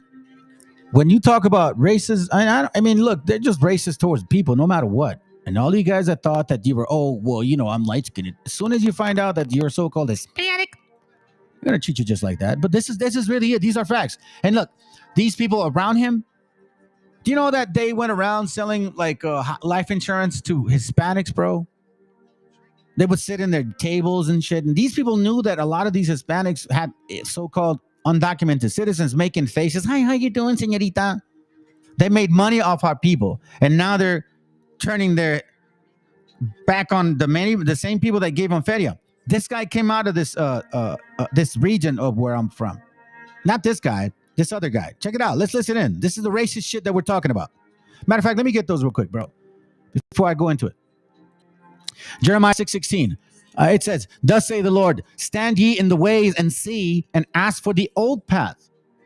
Where is the good way? And walk therein. That's what they took away from us, from the occupied America. And ye shall find rest for your souls. But they said, we will not walk therein. Yeah, well, a lot of our people are doing that, though. Let them, man. It is what it is. The wheat and the tares, that's what matters the most. Ecclesiastes 4:1. So I returned and considered all the oppression that are under the sun, and behold, the tears of such as were oppressed, and they had no comforter. And on the side of their oppressor, there was power, and they had no comforter. See, when you don't know who you are, according to the Bible, you have no comforter. So all of this stuff that you're hearing, it's pain, and a lot of you guys are crying that are not rooted because you have families. And I understand. Let's listen into this racist shit. This is what they wanted. These are Christians. These are your Christmas Christians. Celebrating Thanksgiving this next week. Christmas, a fir tree from Nimrod that's not even born yet. You're like, okay, so here's the story. So apparently, Nimrod is born in December, right? Okay, I'll give you the history. If you consider Easter's for whatever awkward way, and I know, but let's just say you don't know. For whatever awkward way, a rabbit shits an egg, okay? Now, if you count from April to December, that's 9 months. So that means they birth. So they conceive in December. The egg is born in April, it pops out, right? And then in December, the egg cracks. That's what happens. That's what you guys are actually celebrating. So in December 25th is the birth of the egg, which was born in April, which you guys celebrate as Easter. Yeah. Listen to this racist shit. That is DEI. Do you want bonuses based on skin color? That is DEI. DEI is a Marxist program that's infiltrated. It is anti-white, institutionalized. Hello, everybody. Guys, we got PBD and Charlie. This piece of shit right here. This mofo right here, bro. Yo, listen, man. I'll say it. I'll even say it if you ever decide to say anything, that this guy was hiring felons, giving them deals on life insurance, even though they couldn't get licensed. He was hiring them. Why are you lying, bro? You take advantage of the system. You make all of these particular videos. You supposedly teach people of what they could avoid. You're just making money from them. That's all it is, bro. Merchandising. Let's go. Merchandising with racism. This guy, again, listen, man. They're going to eventually realize that you ain't one of them. Kirk, you have to hear this insane argument against DEI. These guys are absolutely insane. Let's get right into it and we'll talk about it. It's not looking good for DEI. A bunch of people on Twitter are talking about DEI. Elon Musk talked about it. Oklahoma governor signs order effectively banning diversity programs at public colleges. Okay. Finally, somebody's stepping up. Yes. Let me read the story. I got the biggest applause from the crowd. Let's go. Interesting. Oklahoma Governor Kevin Stitt signed an executive order effectively banning diversity. By the way, this is from like maybe half a year ago. I forgot exactly when, but it got recommended to me on YouTube, and when I saw immediately with compliance expected by May 31st of 2024. Charlie, what do you think about the story? I think it's amazing. I think every red state governor should follow suit. Anybody in power should get rid of DEI immediately. DEI is a Marxist program that's infiltrated. It is anti-white, institutionalized, and Elon Musk is now one of the most anti-DEI guys. So if you realize this is the reason why they wanted diversity is because they had people like this big-headed stupid ass that looks like Beavis and Butthead. Because you're racist as fuck. You're just racist as fuck. I mean, seriously, you're saying like, oh, I'm gonna hire white people. You're bluntly saying I'm gonna hire white people because I think black folks and brown folks are stupid. Black and brown folks are stupid. That's what he's basically. That's how he feels. And I'm not exaggerating. So that's the reason what the whole concept of diversity. Or, people having equal rights. Right? They need to realize. But the reality is this, family. The scriptures, if you believe it, should be enough to tell them what's going to happen. Again, you believe in evolution, right? Well, guess what? Evolution has chosen. Y'all ain't going to make it, no matter how much you try. that when he said we've got to put a border, we've got to put a wall on the southern border of the United States because we got to keep those brown-skinned people out because brown-skinned people reproduce too rapidly, he was absolutely serious. This man is a blatant racist, and he is prepared. The reason he closed Planned Parenthood clinics for a while, and now they're trying to get them open, is because he was quite certain that Planned Parenthood clinics, the main thing they did was offer abortions to white women. That's not what Planned Parenthood clinics are about. They're about a whole lot of things, providing a whole lot of services for women who can't afford to go to the local doctor, but they can go to the Planned Parenthood clinic. He did a real ugly thing when he closed these clinics, and he closed them so that he could keep white women from getting abortions. I've got news for him. If a white woman wants an abortion, she's going to get an abortion. Now they know. If she wants one, she's going to get one. I really believe that's... it really connects to this right here. That's what I think. So you can wish and continue to assume that it'll play out that way. But the Bible really does know what you are about. Psalms 49:11. Their inward thought is that every house, or that their houses, shall continue forever, and their dwelling places to all generations. They call their lands after their own name. So they think, they're like inward thought. No, we're going to be here forever. We're going to own this land forever. They think their inward thought is that their houses shall continue forever. They think that. Look, I'll show you how they really feel about you brothers and sisters. In case you don't know, the North Star. That guy, Ramaswamy, he's over there working with Elon Musk. He talked about invoking the Monroe Doctrine, okay? In case y'all don't know this. Check this out. Of my foreign policy will be the modern Monroe Doctrine, combined with Nixon's doctrine. The Nixon doctrine was that other nations have to be the first protectors of their own national security. I agree with that.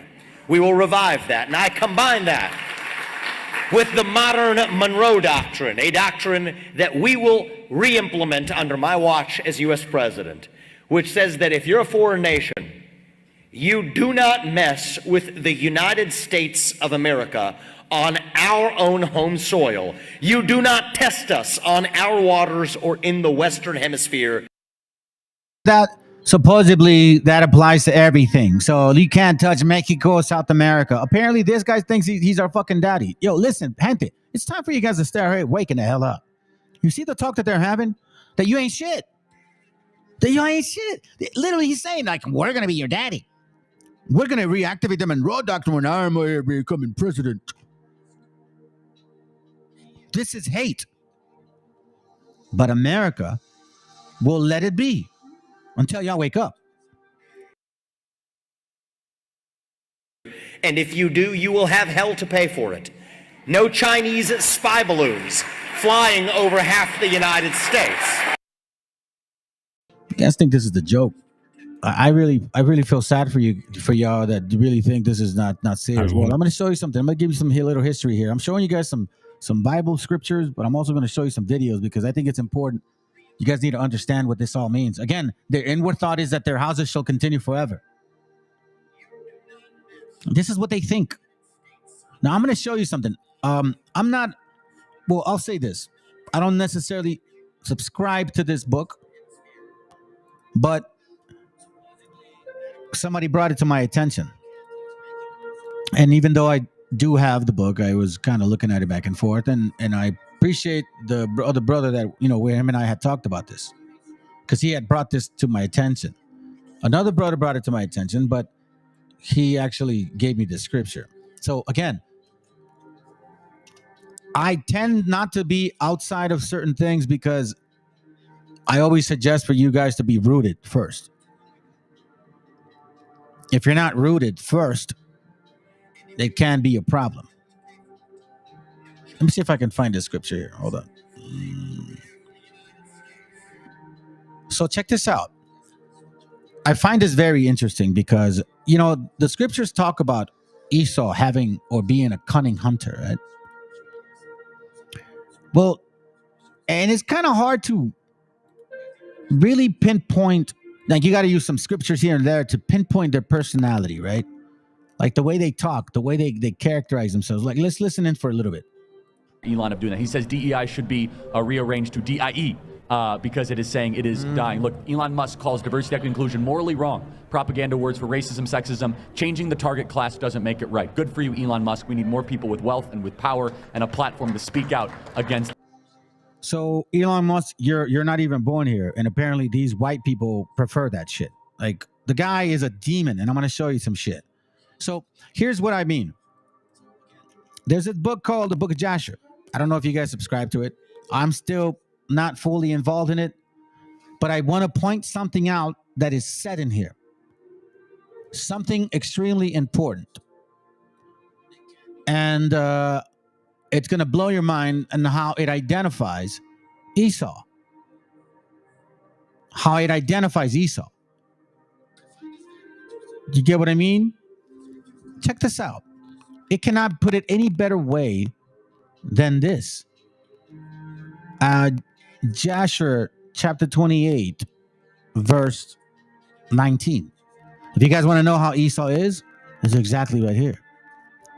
It says, and Esau was continually hunting in the fields to bring home what he could get. So did Esau all the days. Then it says, and Esau was a designing and deceitful man. And Esau was a designing and deceitful man, one who hunted after the hearts of men and inveigled them. Now, this is interesting. That word means enticed them. And Esau was a valiant man in the field.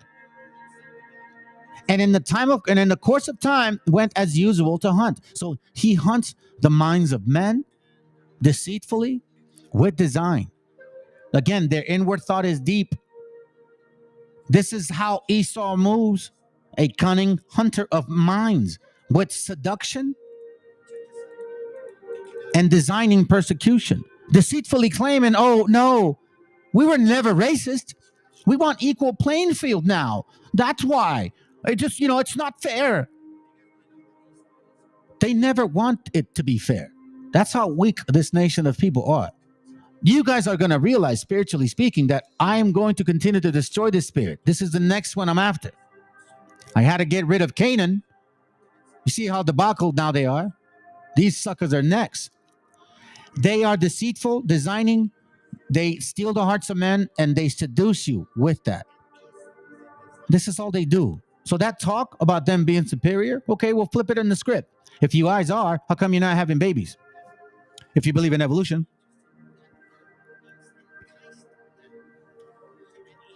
This is who they are. So hopefully now this makes sense. Okay, we're going to listen to this real quick. There's a video, and I'm going to let it play fast. I want you guys to watch it until here. Again, this is a channel where we do history and we bring Bible. Okay? This is what we do here. So in case you don't know, I'm going to go a couple hours tonight, maybe until 12 o'clock, and then that's it. Okay? Let's continue. Let's take our time. Again, for you guys, happy seventh day rest. It is mine too.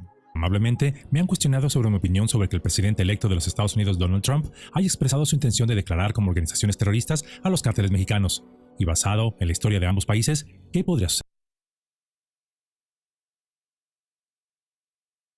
suceder? Hoy deseo hablarles brevemente de ello. Es por eso que Yo Lo Camotes tiene el placer de traerles el día de hoy la guerra secreta. ¿Por qué los Estados Unidos quieren declarar terroristas a los cárteles mexicanos? Para adentrarnos en el tema, es necesario conocer algunos antecedentes. La doctrina Monroe, promulgada en 1823, marcaría el inicio de una política estadounidense de intervención en los asuntos del hemisferio occidental, ello supuestamente para proteger los intereses de los Estados Unidos. A lo largo del siglo XX, esta postura se manifestó en diversas intervenciones en Hispanoamérica, justificadas en muchos casos por la necesidad de combatir el comunismo y otros por razones de seguridad nacional. Ejemplos notables incluyen las intervenciones en Cuba, la República Dominicana y Nicaragua. En la década de 1980, Estados Unidos se involucró en Colombia para combatir los cárteles de Medellín y Cali. un esfuerzo que incluyó asistencia militar y financiamiento. Aunque no se declaró terrorismo formalmente, la intervención sentó un precedente que dejó lecciones y consecuencias para toda la región. Nuestro país, México por su parte, tiene una historia marcada por la defensa de su soberanía frente a potencias extranjeras, especialmente los Estados Unidos. Los Estados Unidos, a través de sus afiliados políticos de la Logia Semisecreta de México, intervinieron activamente en nuestro país para derrocar a Iturbide, pues este, entre otras cosas, se negó a vender Texas a los Estados Unidos, expulsó al embajador Poinsett y no quiso adoptar un sistema republicano copia del estadounidense. Iturbide se negó, pues esto, entre otras cosas, no solo hubiera debilitado al país, sino nos hubiese convertido prácticamente en un satélite de nuestro vecino del norte. El presidente Monroe de los Estados Unidos justificó esta intervención alegando que ellos tenían por derecho divino que apoderarse de los territorios mexicanos, pues según Monroe, ellos, los estadounidenses, eran una raza superior y los mexicanos, unos salvajes. Por otra parte, durante la Guerra de Reforma, los Estados Unidos ofrecieron al presidente Zuluaga que le vendiera parte del norte de México, así como otras concesiones. Este, al negarse, el vecino del norte entonces apoyaría decididamente a Juárez en su lucha contra los conservadores. Por eso, hoy en día Juárez es un héroe y Zuluaga un traidor. Más tarde, en el año 1910, el presidente Taft de los Estados Unidos, molesto con el presidente Porfirio Díaz debido a que éste ya no escuchaba ni le hacía caso en distintos asuntos políticos y económicos, de los cuales les hablaré en una cápsula futura, declaró que en México ya no hay democracia. En Mexico ya no hay democracia. Hey, but you hear what he said? We have a divine destiny. We're superior than you. So you're savages. This is how they still feel. These so-called Christians, Christmas ones, you know, the ones that celebrate Christmas on 12/25. You know, the ones that go literally against the Bible. Explain this to me, Christmas Christians. Thus say the Lord, verse 2, Jeremiah 10:2, learn not the way of the heathen. And be not dismayed at the signs of heaven, for the heavens are dismayed at them. For the custom of the people is vain. Or vain, I'm sorry. For one cutteth the tree out of the forest, the work of the hand of the workman with an axe. They deck it with silver and gold. They fasten it with nails and with hammers, and that they move not. They are upright as a palm tree, but speak not. You see this? What are you talking about? How is it that you claim to be people of the Bible with supposed to be divine destiny, and you don't follow the book? 2 Thessalonians 2:3, let no man deceive you by any means, for that day shall not come except there come a falling away first, that the man of sin be revealed, the son of perdition, who opposeth and exalted himself above all that is called God, or that is worship, so that he is as God, sitteth in the temple of God, showing himself that he is God. You know the sad part about this is that both these two nations, the ones that want the white one or the black one, they have to see him to believe. Verse 8, and then that wicked will be revealed, whom the Lord shall consume with the spirit of his mouth, and shall destroy with the brightness of his coming. Even him whose coming is after the workings of Satan, with all power and sign and lying wonders. With all signs and lying wonders. Now, again, I am very cautious about,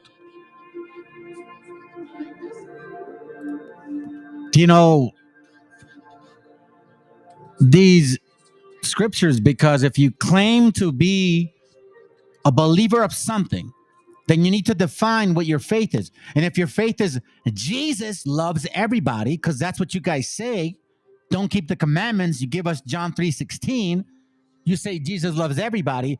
Well, you don't represent that, Christmas Christians.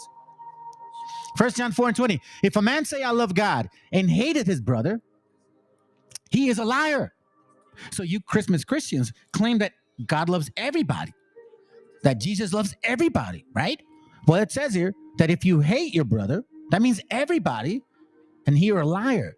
Like these guys here that we saw in the video. For he that loveth not his brother whom he hath seen, how can he love God whom he hath not seen? See? How is it so? Lying wonders, man. Let's continue with the video. Let's check it in. Repentinamente surgiría Madero, que recibió todo el apoyo de los Estados Unidos, y pues todos conocemos a la Revolución Mexicana, y aunque con sus defectos, derrocaría a un gobierno legítimo y sumiría al país en el caos y el atraso económico y social por varias décadas. Hoy también Díaz es recordado por el oficialismo como un dictador, mientras que Madero, el rico terrateniente, noble pero ingenuo políticamente y que derrocó al gobierno legítimo de Díaz, es recordado como el apóstol de la democracia. De la misma manera tenemos también la llamada Expedición Punitiva de 1916, cuando el general estadounidense John J. Pershing, y con autorización unilateral de su gobierno, cruzó la frontera hacia México en busca de Pancho Villa. Asimismo, no podemos dejar de mencionar la invasión de 1846 a 1848, en la que nuestro país perdió casi la mitad de su territorio. Ello bajo el pretexto de que los ciudadanos estadounidenses estaban siendo ultrajados por México, y los Estados Unidos solo los defendía. La misma excusa fue utilizada en Texas en 1836. Debido a todo lo anterior, nuestro país ha quedado marcado por un profundo recelo hacia cualquier tipo de intervención extranjera, especialmente de los Estados Unidos. Este dolor histórico ha moldeado su política exterior, cristalizándose en la doctrina Estrada de 1930, y la cual defiende con fiereza el principio de intervención, doctrina que ha sido practicada por casi todas las administraciones presidenciales.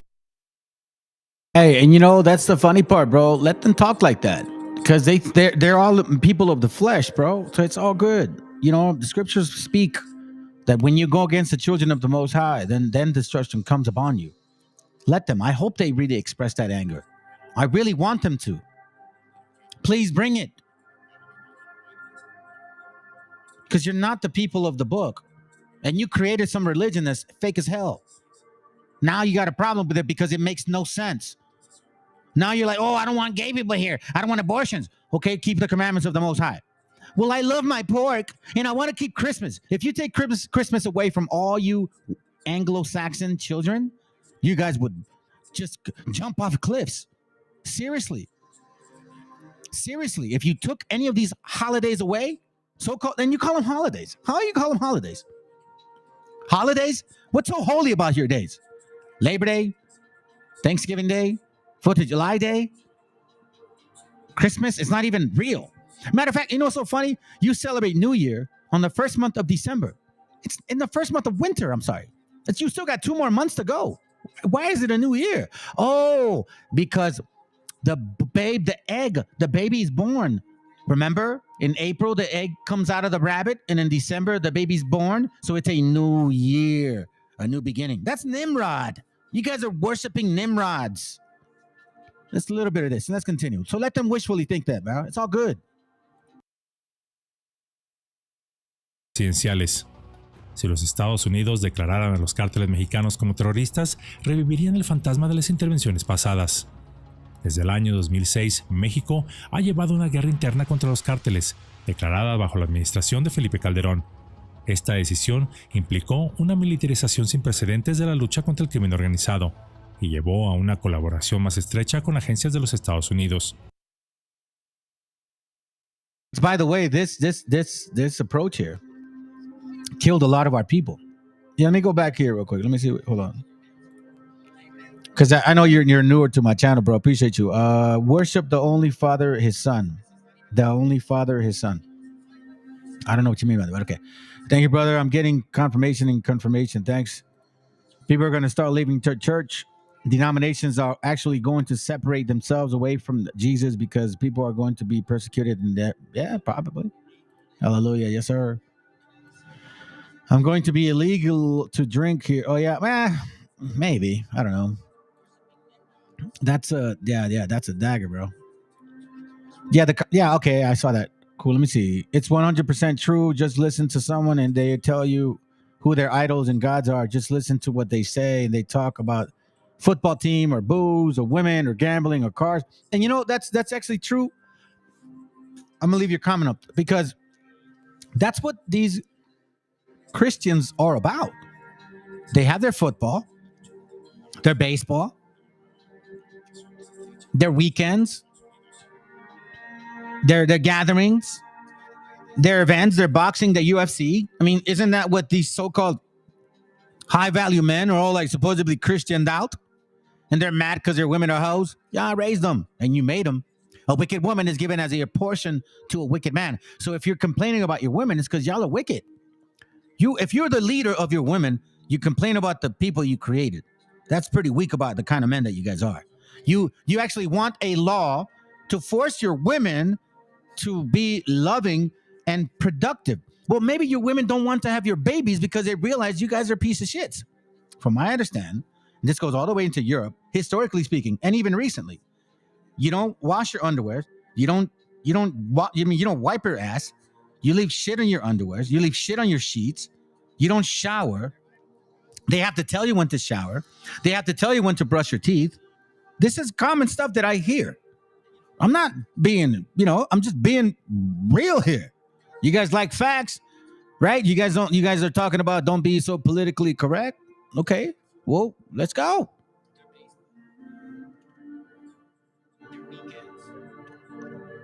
So for me, when we see this here, this is what you guys are about. You're not about the words of the Most High. It's just an image. Just some cross. You don't repent. You don't know how to repent. You don't keep the commandments. You don't even want to keep them.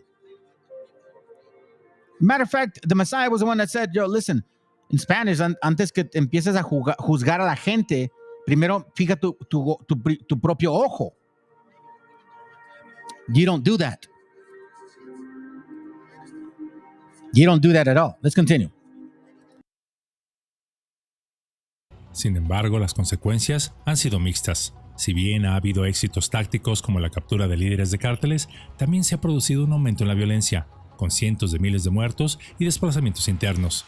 Una guerra que parece haber sido diseñada para no terminar. Si bien el inicio de la escalada de violencia del crimen organizado, que se ha ido empeorando en cada sexenio, inició con el expresidente Felipe Calderón, pocos saben que esta guerra se inició a sugerencia de los Estados Unidos, cuando la señora Karen Tandy, en ese entonces administradora de la DEA, la Agencia Estadounidense Antidrogas, vino a México y le solicitó al presidente Calderón, al inicio de su mandato, que actuara contra el narcotráfico. Se ignora hasta qué punto Calderón se comprometió con la DEA sobre este asunto, pero todo apunta a que es decir Calderón, se quiso lucir ante la opinión internacional, en un asunto que se le fue de las manos. Fue una guerra que comenzó al revés, donde no se atendieron las causas sociales que usualmente son la carne de cañón para el crimen organizado. Asimismo, es poco sabido o no que históricamente los cárteles de las drogas en muchas ocasiones han sido auxiliados en Supposedly, Calderon worked with the U.S. to battle crime. But Calderon and his people were the ones that were actually transporting drugs left and right. They were part of the cartel.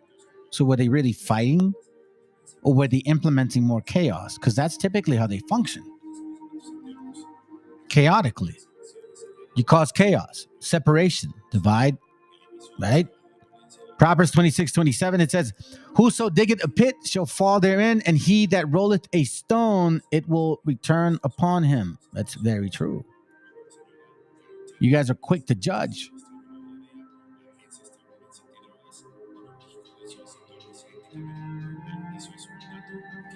Hey, you know what's so funny? You mind if I ask you what nationality you are, brother? Just curious, bro. Or like, what do you consider yourself? Like, are you like indigenous or you?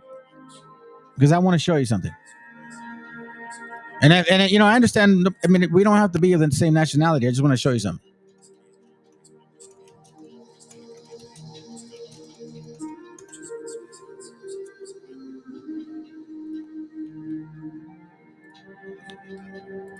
The reason I'm asking is because of this. Okay, so if you don't want to answer, it says. So I find it interesting that you're talking about that. He wrote it with the stone of his own finger, right? And the reason why Mexico or Meshicha or Meshi, that's why when these BHIs try to tell you that it means something else, it's not true. They tell you that so you can lose your spirit. Anyways. So anyhow, let me show you this something real quick. You didn't answer my questions, bro, so I'm not going to answer any more of yours until you answer my question. So check this out, family. He says, okay, there we go. Well, that's good enough. That's cool. So it says here, the original commandments were written on a stone. Those commandments were broken. They were written with the finger of the Most High, right? Okay, so this is the letra oficial del himno nacional de México. Se los voy a leer. in case you don't know Spanish, bro, hopefully somebody can translate it. That says, Mexicanos al grito de guerra, al acero aprestar y el bridón, y retiemble en sus centros la tierra, el sonoro rugir del cañón. Check this out. Ciña, oh patria, tus sienes de oliva, de la paz del arcángel divino. Listen to this. Just like he was saying, right? That written with the finger of God. Okay. Ciña, oh patria, tus sienes de oliva, de la paz del arcángel divino, quien el cielo, tu eterno destino, por el dedo de Dios se escribió. It's like you said right there, bro. You see what I mean? All of this stuff is coming to pass. That's right. He wrote that with the finger. So these people understand who we are. They knew who we were. That the Most High wrote our history with his finger. That's why you're our so-called Meshiacha. Meshiacha means anointed. Or Mexicano in this case, or anointed, so to speak. Once again, Proverbs 26:27. Whoso diggeth a pit shall fall therein, and he that rolleth a stone, it will return upon him. Because you know what? This was purposeful. Let's continue this. Look, I'm not lying, man. This is the way they move. So you want to live in a Wait, chate. So check this out. Once again, this is the best way to explain who they are. And Esau, Jasher 28:20, and Esau was a designing and deceitful man, one who hunted after the hearts of men and inveigled them, meaning seduced them. And Esau was a valiant man in the field, and in the course of time went as usual to hunt. So he's designing and deceitful. So he can speak eloquent, like this guy right here. in a white-only country? Not necessarily white-only, but a country that is clearly based on a European model in which whites will basically remain the overwhelming majority in perpetuity. Okay, how do you achieve that? Well, that's an excellent question. Donald Trump has got some first good steps in mind. What happens with Asians? What happens with African Americans? What happens with Latinos? What happens to my You presented people? me with a very limited view of the United States. You are promoting a process that will reduce my people to a minority. You want more power for Latinos. That comes at the expense of my people's power. We're 17% of the population, Right. and we only have 3 senators. So therefore, we don't have the political representation that we deserve. And you want more and more and more. Of course, because we only have 3 senators. How much political? At this point, 14 senators. And 50 years from now, how many would you like? Let's talk about 50 years from now. In 2044, Yes. white non-Hispanics will become a minority. Is that what you're afraid of? Mr. Ramos, it's fantastic for you, for my people to lose power and become a minority. That's fantastic for you. How does it feel for Because me? it is our country. Our Mr. Taylor. country, our It is our country. Don't you think we both have the same rights in this country? I think that despite this nonsense in the Declaration about anybody being anyone, Excuse the me, white you people, don't the white think people. we are all created equal? No, what you want to do is change this country into an entire nation in which white people will become refugees in their own land So you if your vision comes through. You don't want to True. live alongside Mexicans? Now, why is it wrong for me not to want my neighborhood to change? You'll If be- my neighborhood is European, if my neighborhood they don't keep chickens in the backyard that crow at 3 in the morning. They don't. You know, that's a great point. Why is it that you guys are not in your land, in Europe? Literally, I mean, I'm serious. Why not? Why are you here? And you're upset that people are mad at you that you're here. You're basically like Israelis. They're in Palestine and they're like, why are you here? You don't belong here. You're Europeans. Go in the cold. Go live with Canadians, bro. Shit, we'll give you that space. I'm That's a talking complete about stereotype. That's a complete stereotype. Yes, and stereotypes are all true. It's a racist stereotype, what you're saying. Oh, racist. Give me a break. Excuse The me, white you people, don't the white think people. we are all created equal? No. No. You see?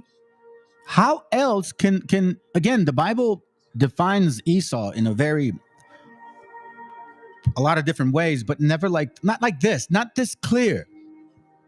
And Esau was a designing and deceitful man, one who hunted after the hearts of men and seduced them. Why?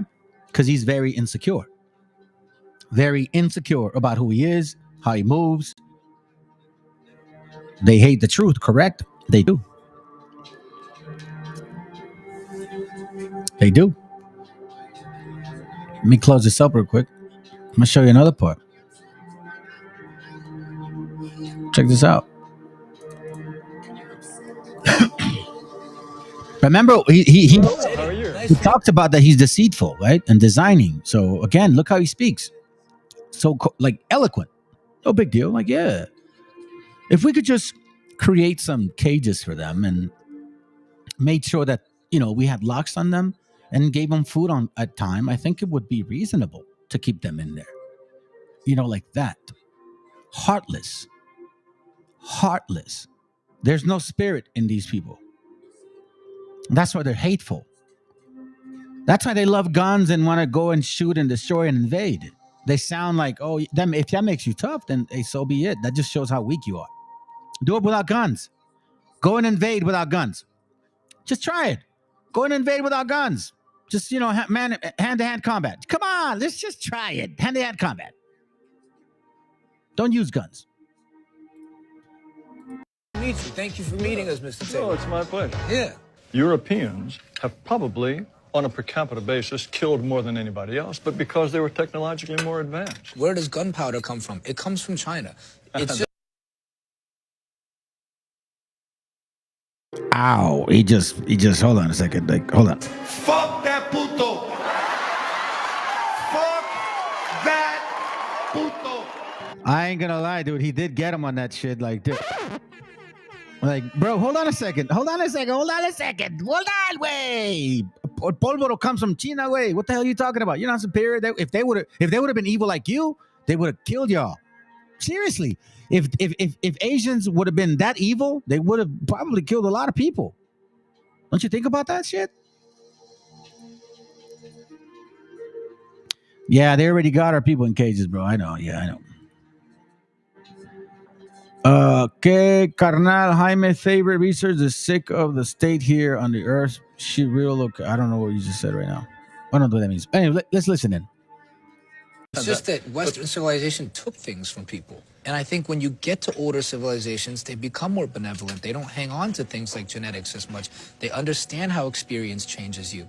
Base them on facts instead. That's essential. But what I find interesting is you're so into facts and you're so into science, but then you supported Donald Trump, right? Well. Hey, what are they mad about?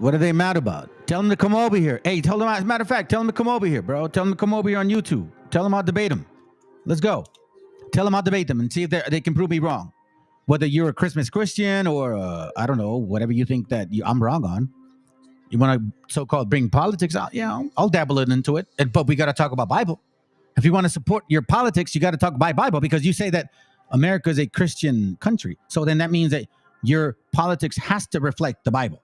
So then let's talk Bible and let's talk politics. And if your politics can reflect what the Bible says, then I'll believe you. But you ain't got no balls, bruh. You ain't got no balls. Let's continue.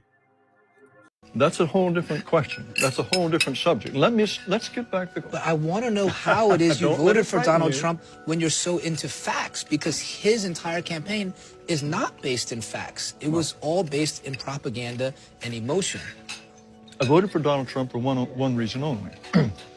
His policies, if implemented, would slow the dispossession of whites in the United States. If you were to deport all illegal immigrants, if you were to think very hard about letting in any Muslims, all of this would slow the rate at which whites are becoming a minority. Again, I want to touch this subject in case you guys have not understood what Darwinism is. Darwinism. Check it out. So Darwinism is the theory of biological evolution. Donald Trump said he's got good genes. Okay, so let's use your logic, Mr. White Man. Darwinism is a theory of biological evolution developed by Charles Darwin and others. It explains that the species arise and develop through the natural selection Hold on. It explains that species arise and develop through the natural selection of small, inherited variations that increase an individual's ability to compute, survive, and reproduce. Mr. White Man, you cannot reproduce. Your women don't want your babies, and you can't have babies even if you try. Now, I know why. As a matter of fact, I know why. Because a lot of you guys, like, especially now that your right-winger kids are speaking for you guys, they're saying that it's gay to have sex with your wife because it's only about reproducing. That you can't have, like, pleasure. Even though the Bible says you have to, like, please your woman, and she should please you, right? Because you're married and shit. So it sounds to me like you don't understand that in order for a woman to get pregnant a lot easier, she needs to have orgasms because it suction cups the sperm. Do you understand that? So maybe that goes above you. And again, you're fleshly. But let's take a step back because you believe in this. Christmas Christians, you said that you were chosen because evolution chose you. Okay, so explain this to me. If evolution chose you, how come you can't have babies anymore? It explains that species arise and develop through the natural selection of small, inherited variations that increase an individual's ability to compute, survive, and reproduce. You claim to be smart, but you can't have babies. So tell me, Christmas Christians, hit the link. Or right-wingers. I'll talk to one of you racist bastards. Come on. You're going to be racist? I'm going to be racist too. Just don't start crying and shit because I know how to go hard on y'all. And don't report me and shit. You know what I mean? Because we're going to play. We'll play in that field. Let's do it. I'm not afraid. Let's go. Come on. Tell me how much you want to shoot me. And I'm going to tell you exactly who you are. Because you say this is a Christian country. Sounds good. Hit the link and show me how Christian you are. And since you believe in this, then explain to me how come you guys can't reproduce. You believe in this. This is white man science. White man science. Oh, I guess no, huh? There's 15 or 16 people watching, and none of them disagree with me. Okay, let's continue. Why are you so worried about the white dispossession of America? Because I want my people to survive. Is that so strange? We don't control China. We don't control any place where whites are not a majority. And if we become a minority, we will not control our own destiny anymore. I grew up in this country as a minority, as the children of immigrants. I was their first child born in America. And while I didn't have much possession or didn't much control, I really enjoyed myself. And I think that if you ask a lot of Americans, they would say that I had a lot to offer this country. According to you, I guess I would be perpetuating the dispossession of white America. That is true. That is true. Would you say that you wouldn't want me in this country? At some point, when my ancestors built this nation, they did not build it with the intention of giving it away to Mexicans or Chinese or Haitians or to anyone else. Do you consider it, you keep saying your ancestors built this country, you consider that a fact? Who else built it? Black people, Native Americans, Chinese people who came and built the railroads. Do you think none of that could have been Italian achieved? people. But they're Europeans, aren't they? But you believe in evolution. The other day, I did a class on the first arrival of these people with John Smith and shit. And I showed y'all how in 1611, they were eating each other. And that was your first arrival, Mr. White Man. That's how great you are. You were eating each other. You were digging each other's graves and eating each other's nuts and ball sacks and wieners and breast and private parts of women. That's true. Read it. 1611 in Jamestown, or not Jamestown. I mean, it's well known. The starving days or some shit, like 1600 starving days. You guys were eating each other. That's so great about you, huh? If you were so great in evolution and like evolved, how come you didn't come here and just like bring all your shit over here? How come there was an enlightenment after you came here? All of a sudden you grew knowledge after you came to this continent, not before. cracker heads. And I mean that because you guys are drug addicts. That's why, not because you look like crackers. Because crackers come in black colors too. I'm really being sincere here. So show me, how is it that you were so advanced that when you first got here, you were amazed by what you saw, and that even in the 17th, 1800s, your sewers, you guys were throwing your shit out in the courtyard, like you were throwing the shit on people. You know what I'm saying? Like, what? How civilized were you? You guys, listen, family, look up the days of Britain, like in 1800s, how like a plumbing system worked here. Let's go. Come on, let's explore this. Let's explore this together. Okay, because like I mean, I don't know, man. You know what I mean? Like, how was Europe? Europe in the 1800s bathrooms. Check this out. Okay, so this is their history. Okay, so just so you know, not Romans, dude. Right here, public Latins in not ancient Rome, bro. Like, okay, Britain. Here we go. Britain. Check it out.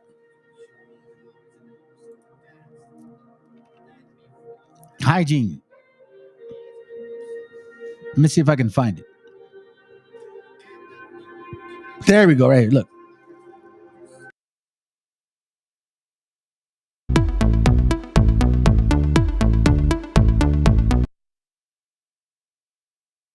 I think these are just songs, but I think this. I saw this here. Let's just check it out. Hey, listen. I'm trying to prove a point. Themselves a personal privy, but for the common people answering the call. One thing has never changed throughout history: pooping. It was pretty easy for those living in the countryside who could just go squat behind a bush. Things were a little different in the more urban areas though. Those who had enough money could afford themselves a personal privy, but for the common people, answering the call of nature in a public space was prohibited. In 1339, a small child who was begging was killed on a London street by a cart as he squatted to take care of his business. In the public records, he was described as a savage. So what did the medievals do when they needed to introduce the brown trout to the pond? Being a cunning woman might have got you thrown in the stocks or the local duck pond back in the day, but there's a reason why they were popular. We can all do with an impartial outside voice to help us find clarity when we're feeling lost or stuck in a tricky situation. Today's sponsor, Purple Garden, specializes in connecting on what you need, or video call, out of Middle Ages bathroom. The word garderobe originally described an area for storing clothes and valuables. Funnily enough, the two functions went well together because the ammonia from urine would help to discourage moths and mites. Garderobes were small single latrines and usually had chutes beneath so the waste could fall directly into a pit. The pit was emptied from outside of the castle building. Usually the garderobe would be built to jut out directly over the moat, so you can imagine the stench and the parasites that gathered around the area on hot sunny days. Toilets usually had small passageways that led to them, often with a right-angled turn for more privacy. There might even be 2 or 3 loos together all sharing the same chute, some were separated by walls, and some were more open plan. Similarly, some would have the luxury of being fitted with a wooden door, whilst others were more scenic. Another place to find a lavatory in a castle was in the corner of the Great Hall for the convenience of guests when banquets were held. A wooden bench covered the shaft hole and would form the seating area. Grass, hay or moss would be used as toilet paper. In the 12th century, a fire had almost broken out in the Abbey of Bury St Edmunds when a candle had burnt. If you were that civilized, why didn't you bring like a good plumbing system even in your times in the 1800s? You guys were battling with that even then. That's good. Wait, hold on a second. Let me see that. Wait. When I had lived in a group home, we used to use scripture to justify ourselves. I remember having that in hunger. But I remember this stupidity behind it. You know, the throwing scripture at each other. Yeah. Let's continue. Right? Evolution, I think, explains a great deal. So, according to evolutionary theory, we're all out of Africa. So, at some point, your ancestors were sub-Saharan Africans. So what? At some point, our ancestors were unicellular animals. So I'm saying at any point in time, we could say you were an African. So you're choosing to pick this point in time and say you're a descendant of white Europeans. Why do you think I'm choosing this point of time? Because it's in favor of your politics at It's this because point. I'm alive now. Come on. You see his face when he said that? I want you to see the demon. See that. Look at that. Because I'm alive now.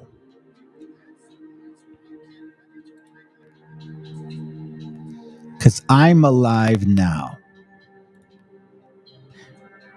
Jasher 28:20. I'm sorry. It's just so clear. And Esau was designing and deceitful man, one who hunted after the hearts of men and inveigled them, seduced them. Now, we know that Esau and Cain have the similar spirit. He was insecure of Abel, remember? So this is an insecure individual, an insecure nation, which needs rifles, guns, ammunition to feel like men. I mean, seriously, do it without a gun. Hand-to-hand combat. See how brave you are, little man. Well, my issue with you is that I don't think you have enough compassion and vision, not because I don't like what things are now. It's that I have hope and belief in what they could be. Look. See? Hey, look, here's another point about that's why it was hard for me to walk away from that scripture, even though it's not part of the Torah. But man, oh man, how precise can you be about these people, bro? Look at the way they talk. Look at the way they talk. Seriously, look. I mean, you telling me this is Christianity?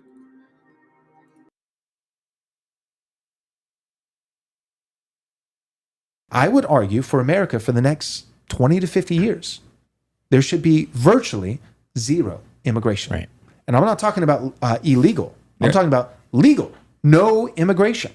Right. If it's illegal, we need a wall. There need to be, and this is merciful, by the way. I'm not just trying to be unhinged. We need a wall. We need guys on that wall, standing on top of that wall. And if someone starts to approach the wall, there needs to be a warning. Back away. If they don't listen to the warning, they need to be shot. They need to be killed. And my point in saying that is because that will be the more merciful option. Because what will end up happening is you'll have a handful of people that get killed, and then thousands of people that don't experience the misery of coming and then having to be removed, and families split up, and all this kind of stuff. That is the more merciful option. That is the way biblical justice is done. See, that's where I'm like, that is where biblical justice needs to get done. So you want to apply the laws of God?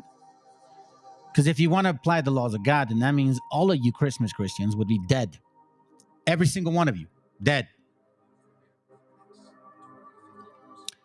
Give me your email. I would like to correspond with you. There's a lot of information you may want to look into. The Most High bless. What do you mean? Like, what kind of information? It says the Bible teaches heaven. Well, my heaven doesn't have walls. Only people who are afraid to put up the walls. Okay. Let me ask you a question, man. Do you celebrate Christmas? Just curious, brother. Just curious. Like, seriously, do you celebrate Christmas?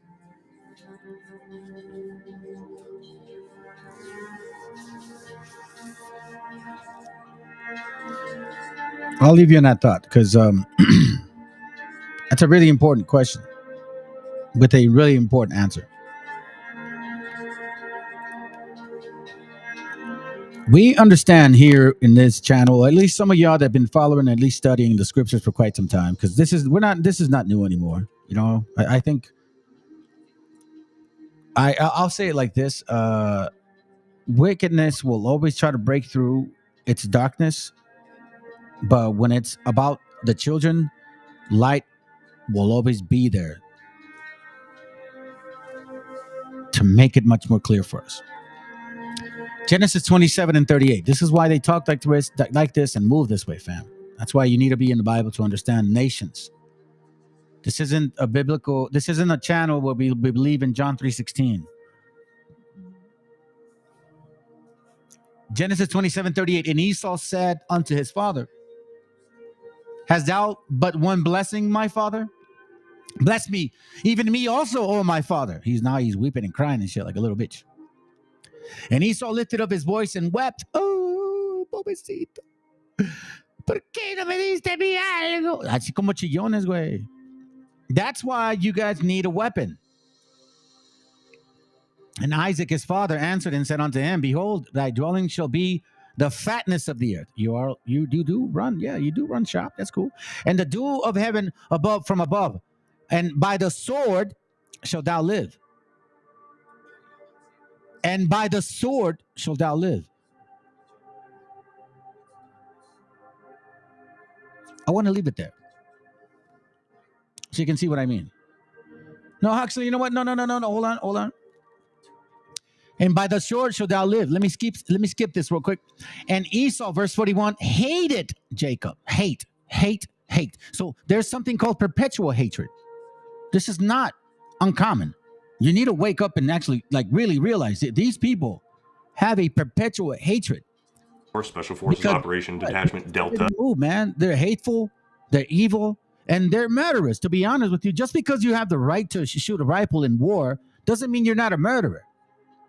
People made a decision for you to kill somebody out there. Look, these guys are planning for war. Check this out. Look, they're very proud of this shit. So let's listen into this supposedly military individuals, because they're talking about war. Like, this is like, it's like there's no consideration of human lives, moms, grandmas, children. You know what I'm saying? They think that, we're going to go in there and get the cartel. Bro, stop doing drugs. Stop telling people like you to just say no to drugs. How about you guys don't do that? Or blame the Jewish one that gave you oxycodone, that gave you the addiction. And his threat to the drug cartels. Let's check it out. We will show no mercy on the cartels. Every day, drug traffickers are using the waters of our region to ship their lethal poisons to America, killing so many of our people and ruining families. In addition to restoring strong border security, I will deploy all necessary military assets, including the U.S. Navy, to impose the full naval embargo on the cartels. I did that before, and it worked. What we did was incredible. We will guarantee that the waters of the Western Hemisphere are not used to traffic illicit drugs to our country. Furthermore, I will order the Department of Defense to make appropriate use of special forces, cyber warfare, and other overt and covert actions to inflict maximum damage. You can never do this, and you can't. But hold on a second, brother. Listen, let me tell you something. There is a connection between what's going on here and what's going on in other places. And I'm going to show you something. Stick around, because there is I'll show you why this hate is here. They compare us to certain people. And now I think this will get you to see that. Look, I don't know, to be honest with you, if this applies to what I'm going to show you, but it's utterly scary. Because I never believed in the 12-tribe chart, and we're not from Africa. We didn't come from no black man's nutsacks or anything like that. The reason I'm saying this bluntly is because the BHIs, or Black Hebrew Israelites, claim that Hispanics came, they were black first, and that we mix with other nations. That's why we don't look like black, supposedly. But that's not the case. I proved that we migrated from east to west. So what we said, that we look like the people from the Middle East, from India and Asia. We reflect all those people. So now I'm going to show you something, and you guys decide if it applies. I don't know yet, but it's irate scary. Revelation 11:10. And they that dwelt upon the earth shall rejoice over them, and make merry, and shall send gifts one to another, because these two prophets tormented them that dwelt on the earth. So here we see that apparently we're tormenting these guys, right? They want to go and invade and kill. Listen to this. Use U.S. Army Special Forces in America, and what are you going to do? Just invade Mexico? All right. First of all, let's just clear this up right away, so there's no misconceptions going forward in the video for those of you who don't know how any of this works. Okay, Mexico is an allied nation. So you know how U.S. Army Special Forces works. We're in like 90 different countries with allied nations at all times. What do? We work by, and this is U.S. Army Special Forces. We'll get more into this a little bit later. But we work by, with, and through a partner nation's military to help them accomplish partnered goals. First of all, bullshit, because there's no authorization for you guys to be there in the first place. Now, let's talk about what he's saying in regards to their approach. With the announcement, and we know, or the announcement's been made by Trump, and we know he's going to be president. Obviously, the cartel is going to massively ramp up operations over the next 3 months, right? They're going to try to smuggle in as much drugs and as many people as possible in that 3-month window that they know the border is going to remain wide open, okay? What I mean? Like, what are you talking about? Like, for real? Why don't you tell your people to stop using drugs? This man here, supposedly he's Green Beret, whatever, he admits it himself. And that he was in particular operations. That means you kill people. And that it's okay with you because supposedly your boss said that it's okay. We don't move that way. There's nothing Christian about you guys, man. You are a horrible species. You do disgust a lot of people because of the way you think. We've been through this before. Psalms 137:7. Remember, O Lord, the children of Edom in the day of Jerusalem, who said, raise it, even unto the foundation. O daughter of Babylon, art thou to be destroyed? Happy shall she be that rewarded thee as thou hast served. Happy shall she be that taketh and dasheth the little ones against the stones, because we went through that. Our children went through that. Our children did go through that. Amos 1:11. It says, thus say the Lord, for 3 transgressions of Edom, and 4, I will not turn away the punishment thereof. Because he did pursue his brother with the sword, and did cast off all pity. And his anger did tear perpetually hatred. And he kept his wrath forever. Hateful. You're a hateful tree. You're a hateful tree. Nah, I'm not saying all white, so-called white folks, bro. Nah, man. Nah, not all of them are like that. And I don't think all white people are the same either. I don't believe that. I think that we're all different tribes, bro. So now I'm going to show you a video real quick. Because, they talk a big game, right? That supposedly it's, Trump and shit. And, there's a tough guy and Trump's going to rule the world and shit because, Trump's Trump. Okay. Well, let's find out who these people really worship or who their boss is. Let's listen in. Let's see if they're real. Let's see if it's true. Let's see if Trump is really going to tell these Israelis to stop the war in Palestine.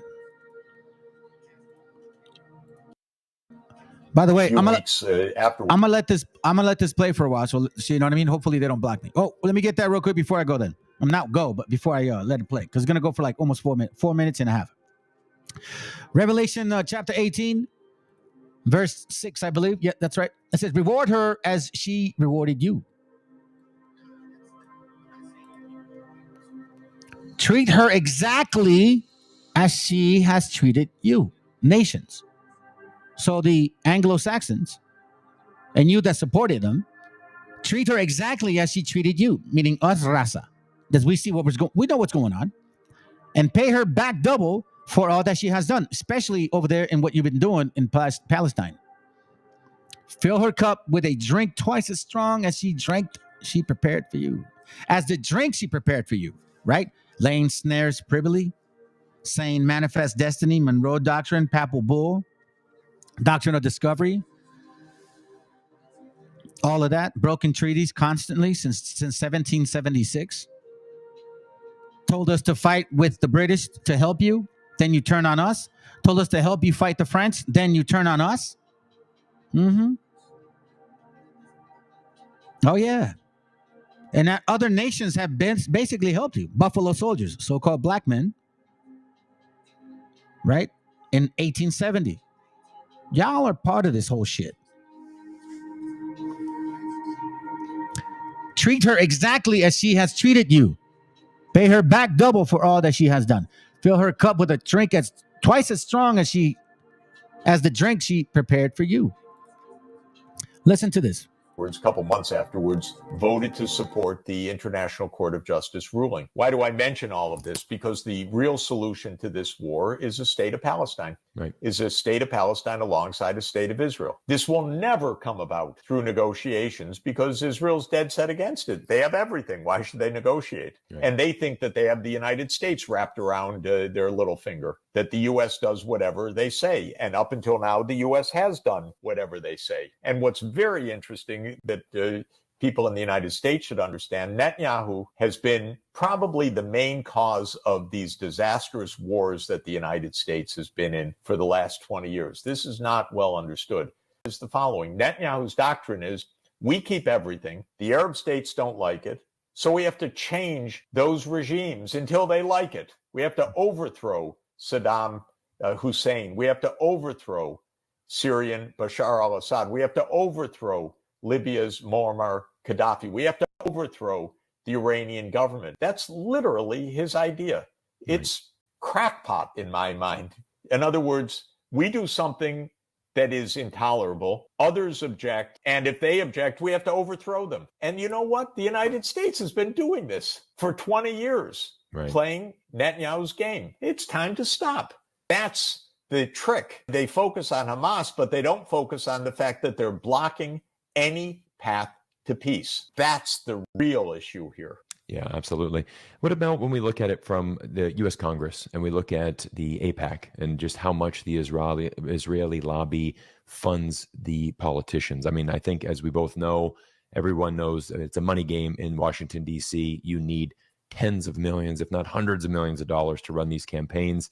Is it just, does Israel have us bought out? Are politicians bought out? Do they just hold too much control in Washington, D.C.? Of course, AIPAC has bought out the Congress, but it's quite interesting, by the way.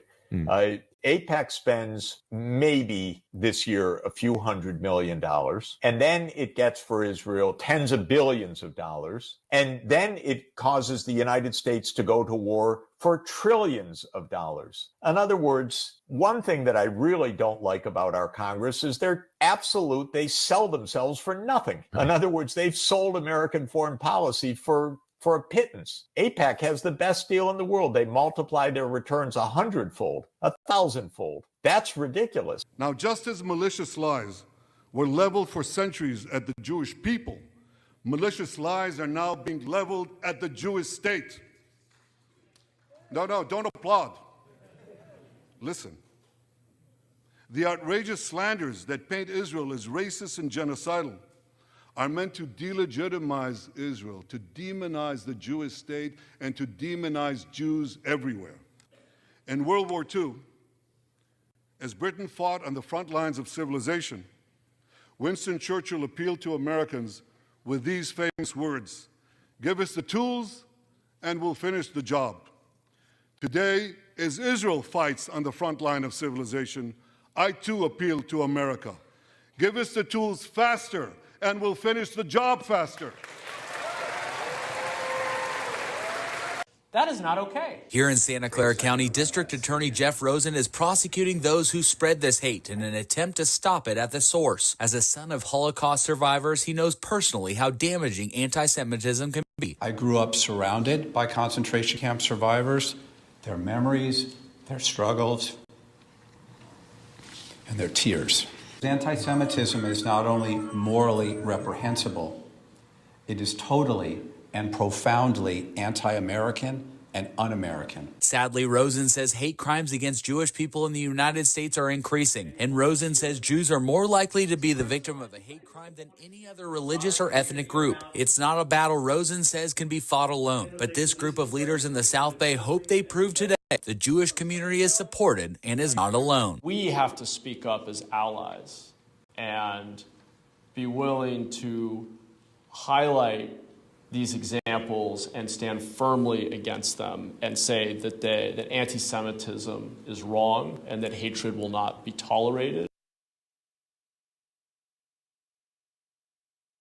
Yep. Hey, Bella. What's your name? Bella Vance? You don't like the Bible. I don't know who you're talking to. I got a question for you. Do you think those people are the real Israelites that are spoken of throughout the first 5 books? And then also, do you celebrate Christmas? And will you be celebrating Thanksgiving next week? So, I guess 2.5 questions. Can you answer them? Will I continue? Just curious. Let's continue. I'm going to show you this real quick. Because, like a lot of you guys that are right wingers. Oh, okay. Oh, they took it off. You see this, family? They took it off. Okay, so now look, you see this? Look, I'm going to show you. This is how the devil works. This is exactly how the devil works. Man, oh man. I'm so happy that I did record a portion of that video. Let me see if I have it here. I knew that it was too good to be true. I had a feeling like, nah, no way they'll leave it on. So this channel here, they're pro-Trump, okay? So this channel that is pro-Trump is was basically saying how this dude should, how Trump should be out there and telling them what to do and all this and shit, right?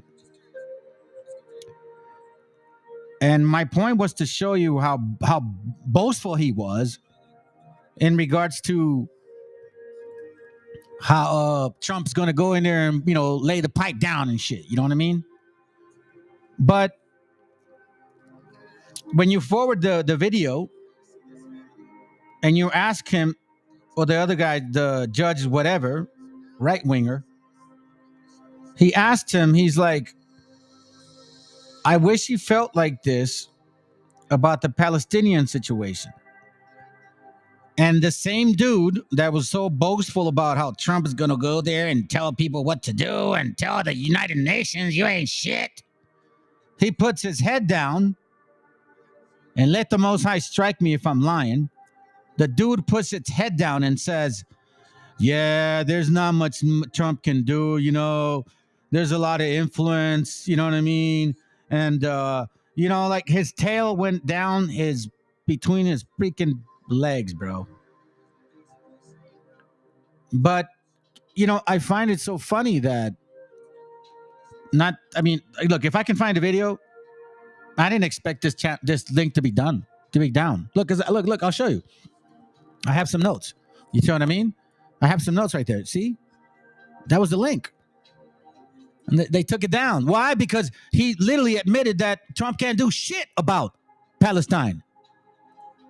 So once more, when people come to this channel, and again, by the way, brothers, like, be respectful.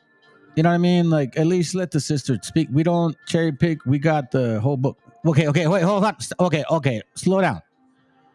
First of all, who is this we? Before you go post scriptures, who is this we? Okay, Bella, listen. Who is this we? I want to know what this we means. Explain to me what this we means.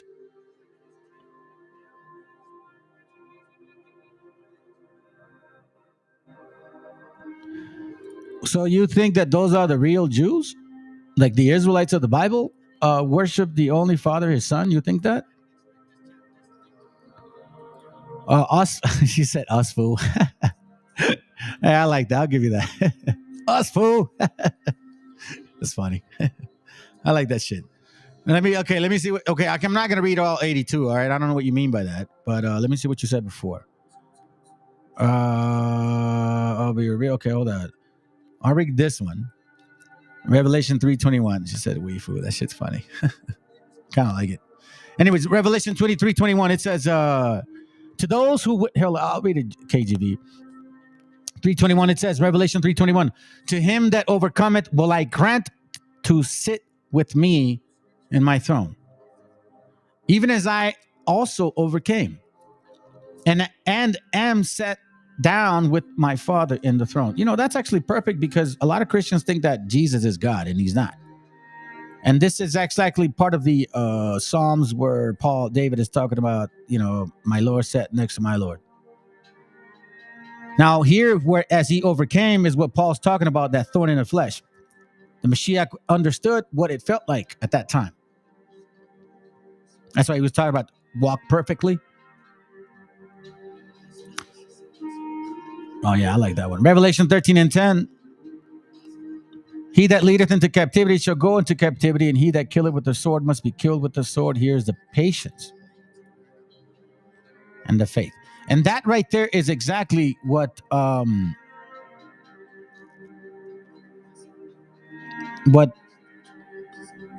you have to who said it earlier? Oh, that was you. No. Okay, maybe I thought misunderstood. Anyhow, let's continue. Let me show you something real quick. So if you guys think that they are the real Jews, that they're actually not. So I'm gonna use Miguel, seguimos. I'm gonna use their own people to tell you, okay? Not us, not some, you know, so-called wannabe Hebrew and shit, because a lot of people claim to be. Check it. Here, let's start here real quick. And then I'm gonna jump to like the 6 minute because it's interesting what they say. So for all you Christmas Christians that think that these guys are the Israelites of the Bible, you're wrong. And I'm glad that people are starting to wake up because quite frankly, you know, y'all been asleep for a long time. And I don't think it's fair for your young children, your mothers, your daughters, your brothers, your sisters, you know, your uncles. You know what I'm saying? Joe, they never will, bro. They never will. I mean, because look, if you want to debate me, you're gonna have to speak Spanish. You're gonna have to know the Bible. You're gonna have to know history from Mexico and Central and South America, and you're gonna have to know history from here. You're gonna have to know politics also from here and politics from Mexico. So there's about 5 things that you're gonna have to show up to this channel. Speak Spanish, know history from here to there, politics from here to there, Bible from here to there. There's a lot involved. That's why people don't hit the link, bro, because they probably are afraid. I don't know, bro. Hey, listen, I've told people before, I was a bottom barrel alcoholic. Okay? The Most High woke my spirit up about almost 8 years ago. And I don't deserve it. I'll be the first one to tell you, I don't deserve it. I should have been dead 1,000 times. I was a piece of shit. Yeah, I mean, I had a good spirit, but I was still a piece of shit. You know? Like I made a lot of mistakes. I hurt a lot of people. Yeah, exactly. So you have to know, and that's all the stuff that goes down there, man. It's all biblical. I'm gonna show you. Look, listen, I'm glad you're here, bro. Stick around because I'm gonna show you how the politics over there helped me identify us a little bit more. And you can actually see it and hear it. I'm not BSing you. So now, these guys are Spaniards, okay? So let's listen in to what they're talking about these so-called Israelites. Just kidding. Israelites. Well, Israelis. All right, let's go. A la falta del respeto del minuto de silencio. This is a bilingual channel. If you don't know Spanish, well, then too bad. A los gritos de ¿para qué escuelas si ya no quedan niños? A los gritos de matemos a los árabes, a ese tipo de cosas no hay ninguna referencia. Eso se lo tienen que comer. No hay escuelas en Gaza porque todos están muertos. Todos los niños. Todos los niños están muertos. Cuando hablamos de que son asesinos de niños, ahí lo tenéis. El asesinato se diferencia del homicidio en que el asesinato es premeditado. Luego, si tú ya estás haciendo alarde de ello, es porque ese es tu objetivo a la hora de actuar contra Gaza, matar a los niños. Ahí está. ¿Dónde están ahora los tragacionistas de Israel ganará, ra, ra, ra? Eso es. So this is what they're reporting. You know, it's so funny that it's kind of like never a fair conversation. It says, matemos a los árabes, no hay escuelas en Gaza, porque todos los niños están muertos. Arrancaron banderas palestinas, interrumpió el minuto del silencio por las víctimas de las inundaciones del Valencia. Apparently, from the floods that were going on in Spain, that they were just like laughing at it. And at the same time saying, kill Arabs, and that there's no schools in Gaza because all the children are dead. That's what they were saying. That's what these Israelis were saying over there in Europe. I'm not saying it. They're saying it. So is that not anti-Semitic? Because as far as I know, Arabs are Semitic based on the Bible. Okay, so now let's skip here a little bit. Do you guys want to talk facts? You believe that these people are the people of the book? Okay, well, you know what? They're not, because they're showing it. Let's listen in. Contra esos pobres sionistas. Ridículo. Gaza es un nuevo gueto de Varsovia, claro. Pero vamos a ver. Es que hay un error brutal. ¿Que Hitler era antisemita? Sin duda. ¿Que los los sionistas que hoy pueblan Israel no son semitas? Sin duda también. Son polacos. Netanyahu es polaco. De origen ucraniano también. Los hay. Son centroeuropeos, lo que se llama genéricamente házaros. Pogroms. ¿Qué tendrá que ver lo que hizo Hitler con los semitas actuales? Si lo que hizo Hitler es lo que está haciendo ahora mismo Netanyahu. Es alucinante, amigos. Miguel, continuamos. My question is this. If they're not the real Jews of the Bible, right, that we're finding out, then who are the real Jews of the Bible? Huh?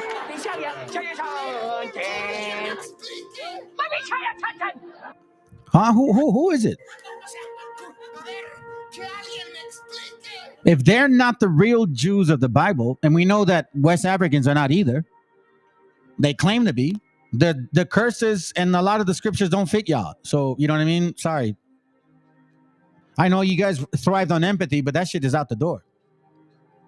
Proverbs 22:28, and it reads, remove not the ancient landmarks which thy fathers have set. Yeah, for sure. Yes, they are.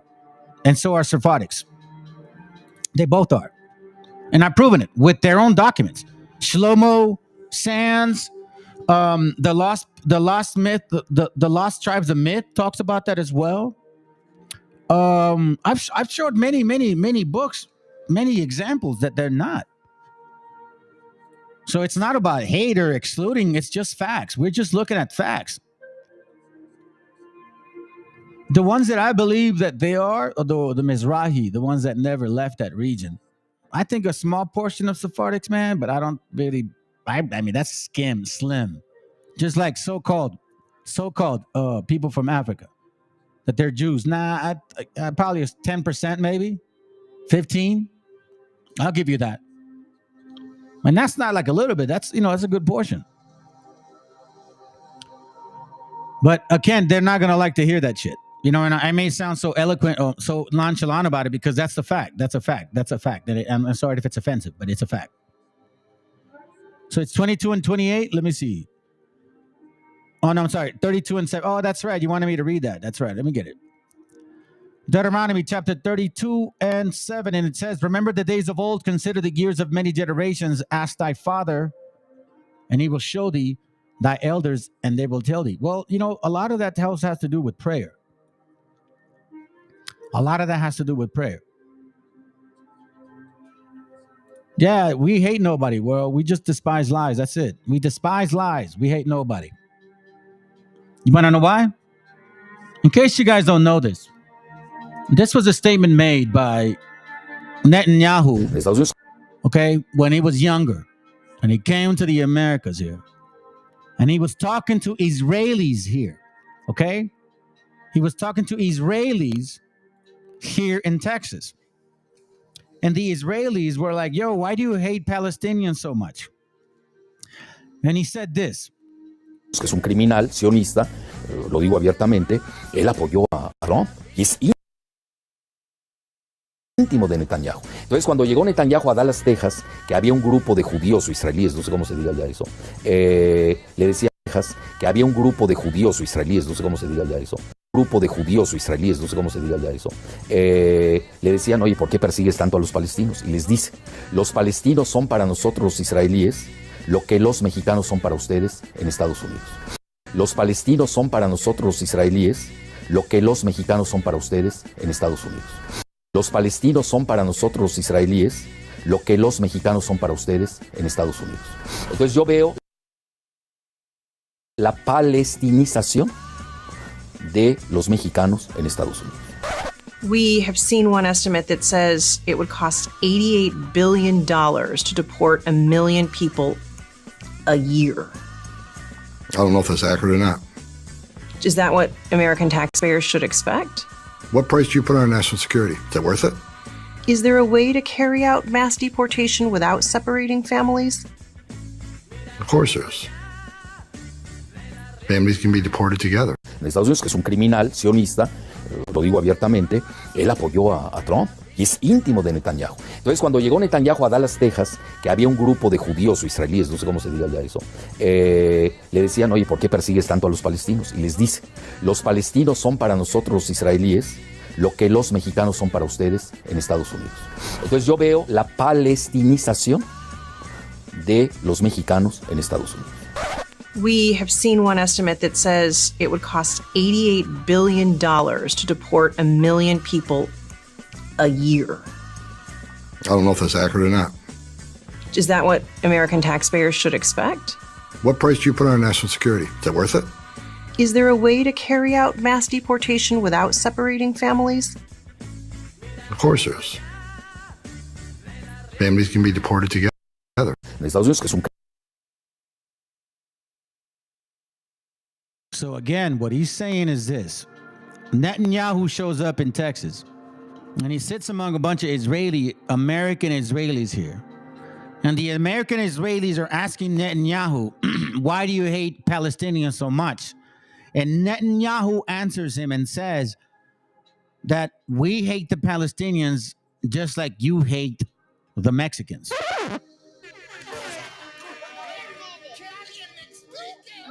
Do you guys remember the books I bring out about Jew and the Negro and the Moors and the Jew and Freemasonry and, you know what I mean, black and white? And do you know what I'm saying now? Do you guys are following the Boule and how they somehow supposedly knew that they were supposedly in the Bible? Do you guys understand now and following? You see, in this channel, we don't just attack one fucking raza. We speak truth. And we identify who the enemy is. I don't care what color you are. I'm going to call your ass out. Because that's what men of the Lord do. We call you out for your deception and your cruelty. Because you knew these things and you never told us. Let's listen to this one more time, that this is real. And then I'm going to move on. I'm going to extend it to the other video. Criminal sionista, lo digo abiertamente, él apoyó a Trump y es íntimo de Netanyahu. Entonces, cuando llegó Netanyahu a Dallas, Texas, que había un grupo de judíos o israelíes, no sé cómo se diga ya eso, le decían, oye, ¿por qué persigues tanto a los palestinos? Y les dice, los palestinos son para nosotros los israelíes lo que los mexicanos son para ustedes en Estados Unidos. Entonces yo veo la palestinización de los mexicanos en Estados Unidos. We have seen one estimate that says it would cost $88 billion to deport 1 million people a year. I don't know if that's accurate or not. Is that what American taxpayers should expect? What price do you put on national security? Is that worth it? Is there a way to carry out mass deportation without separating families? Of course there is. Families can be deported together.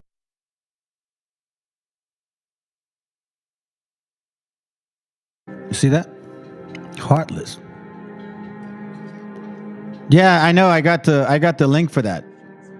Okay, so look, they're saying this now, okay? So check this out. They're saying this now, And I had done a class on this about a year ago of this gentleman right here, Petro, which is the president of Colombia. He had said very similar things. He said the consumption of the drug addicts here in the north are going to lead that country to destruction. Our people are going to continue to search for supposedly hope when they don't realize that it's falling apart. But because of their destruction and their demise, they're going to act like savages and they're going to start shooting our people. Listen, this was a year ago when I did this. September 2023. I have not lied since I've had this channel. Now, I'm not saying I'm a prophet or a messenger, but for whatever reason, the Most High chose me to teach some stuff. And I have not lied since. The brother, all will be revealed, he's a testament to this. He's heard me say, I even called out Sakari. Matter of fact, he can testify. I was the first one that said that Sakari will be the first camp to break up, and that the weak link is going to be that young man that left. And guess what? That was him.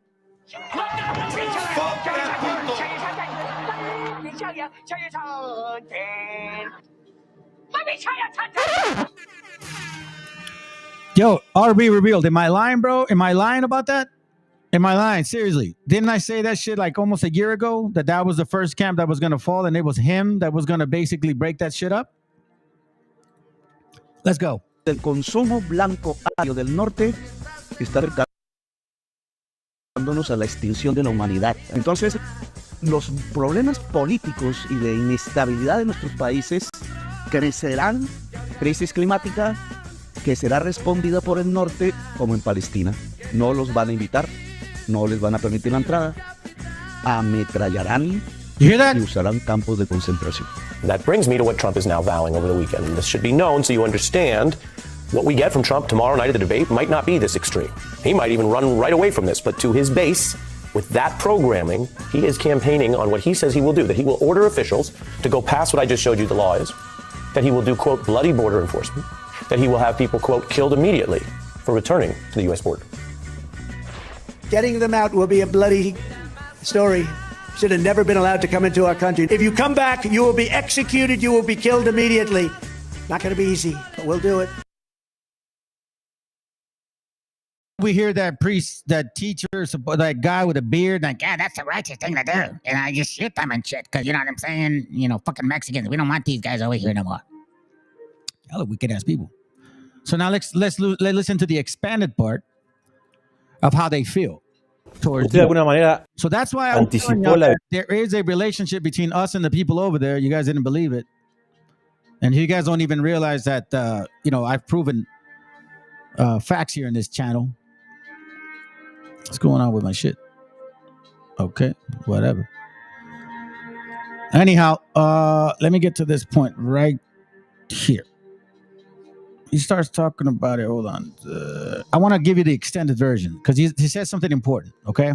Because he talks about that they're Khazars. He covers it, all right? So let's listen in. This is where he mentions that they're Khazars. This guy's Lebanese, and he's letting us know that those guys are fake as hell. See, there you go. No, you ain't lying. I had to. Yeah, you're right. Yeah, I'll give you that. I had to remind you about it after going back viewing some old videos, right? About Sakari breakup. Yeah, I just knew it, bro. I just knew it. I knew that shit was coming like a year before it happened. I don't know why. I mean, I'll give you this. I'll say this.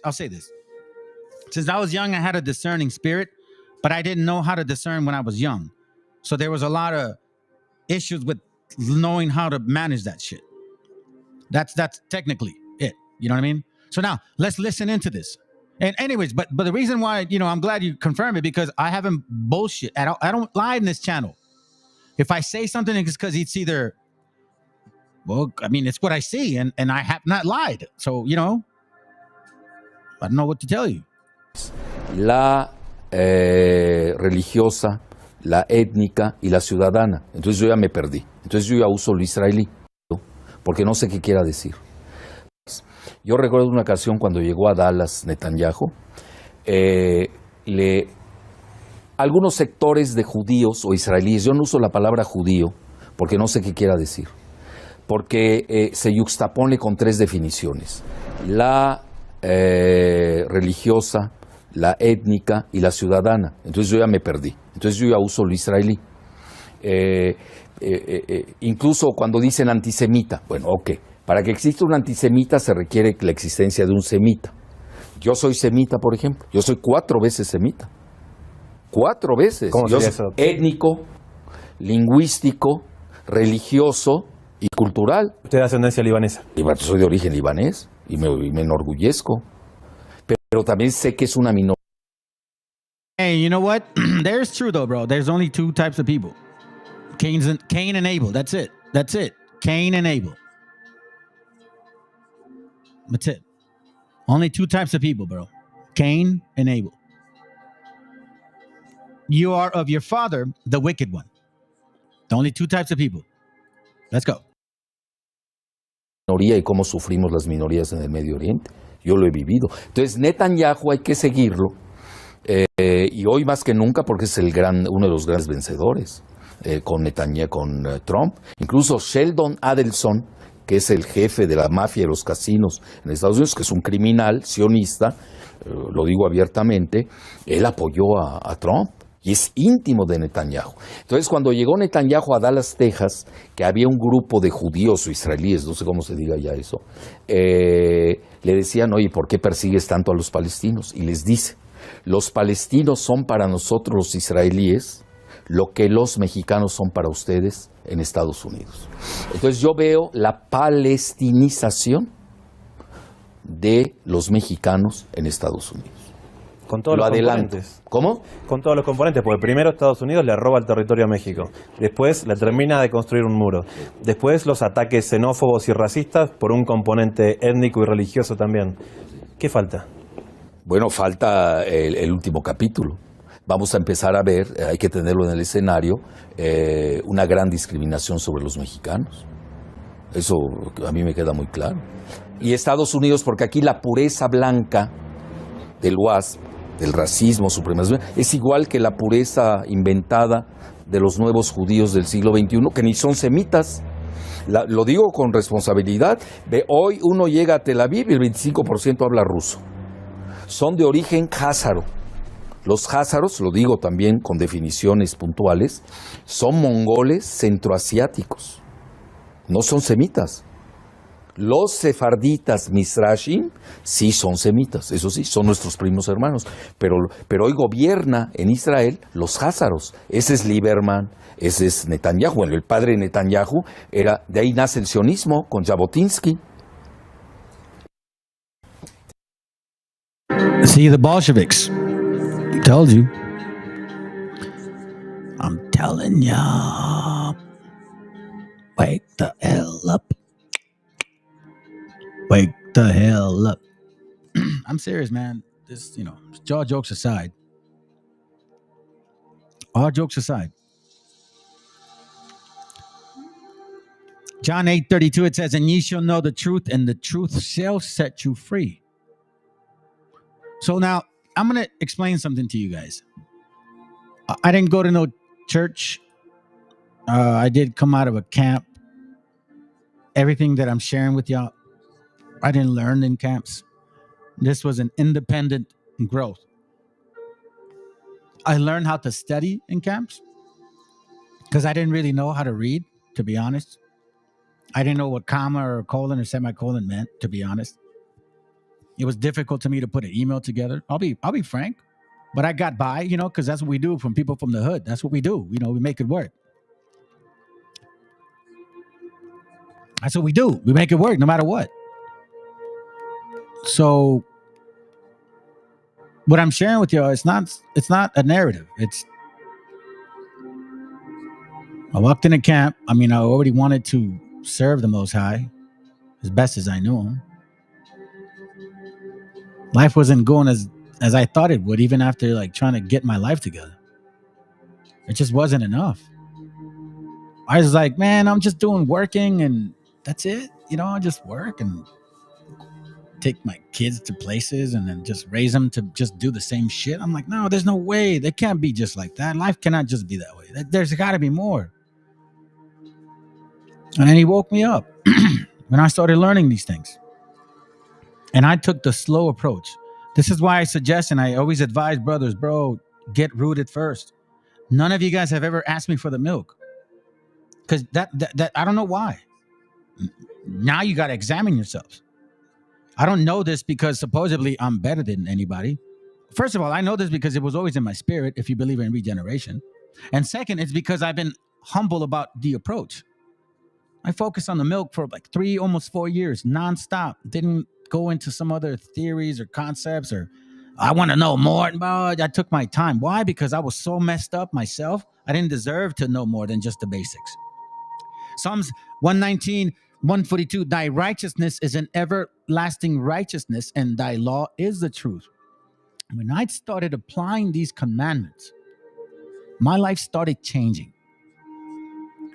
But the way that I did it was very simple. In case you guys don't know, when you study the milk, you're just hearing it over and over and over again. It's a question related to an answer. What does this mean? Based on the Bible, here's the answer. A lot of people don't like that because it's so repetitive. It's boring. You're like, how does this relate to repentance? You know why? Because it's teaching humility. Are you willing to be humble enough to slow down and take your time? You're not going to learn it in a year. You're not going to grow up in 2 or 3. That's why I gave you guys Leviticus 19:23. You need to be a tree. You need to understand it takes time to get rid of these wicked demons that you've been dealing with all your life. Thy righteousness is an everlasting righteousness, and thy law is the truth. Why do I read that? Because look, Christians, Christmas ones especially, they hate homosexuals. A drag queen. Yet they're also Christians. And they're fucking pastors. And they criticize other people for supposedly the way they are. And it's like, bro, y'all are tripping, dude.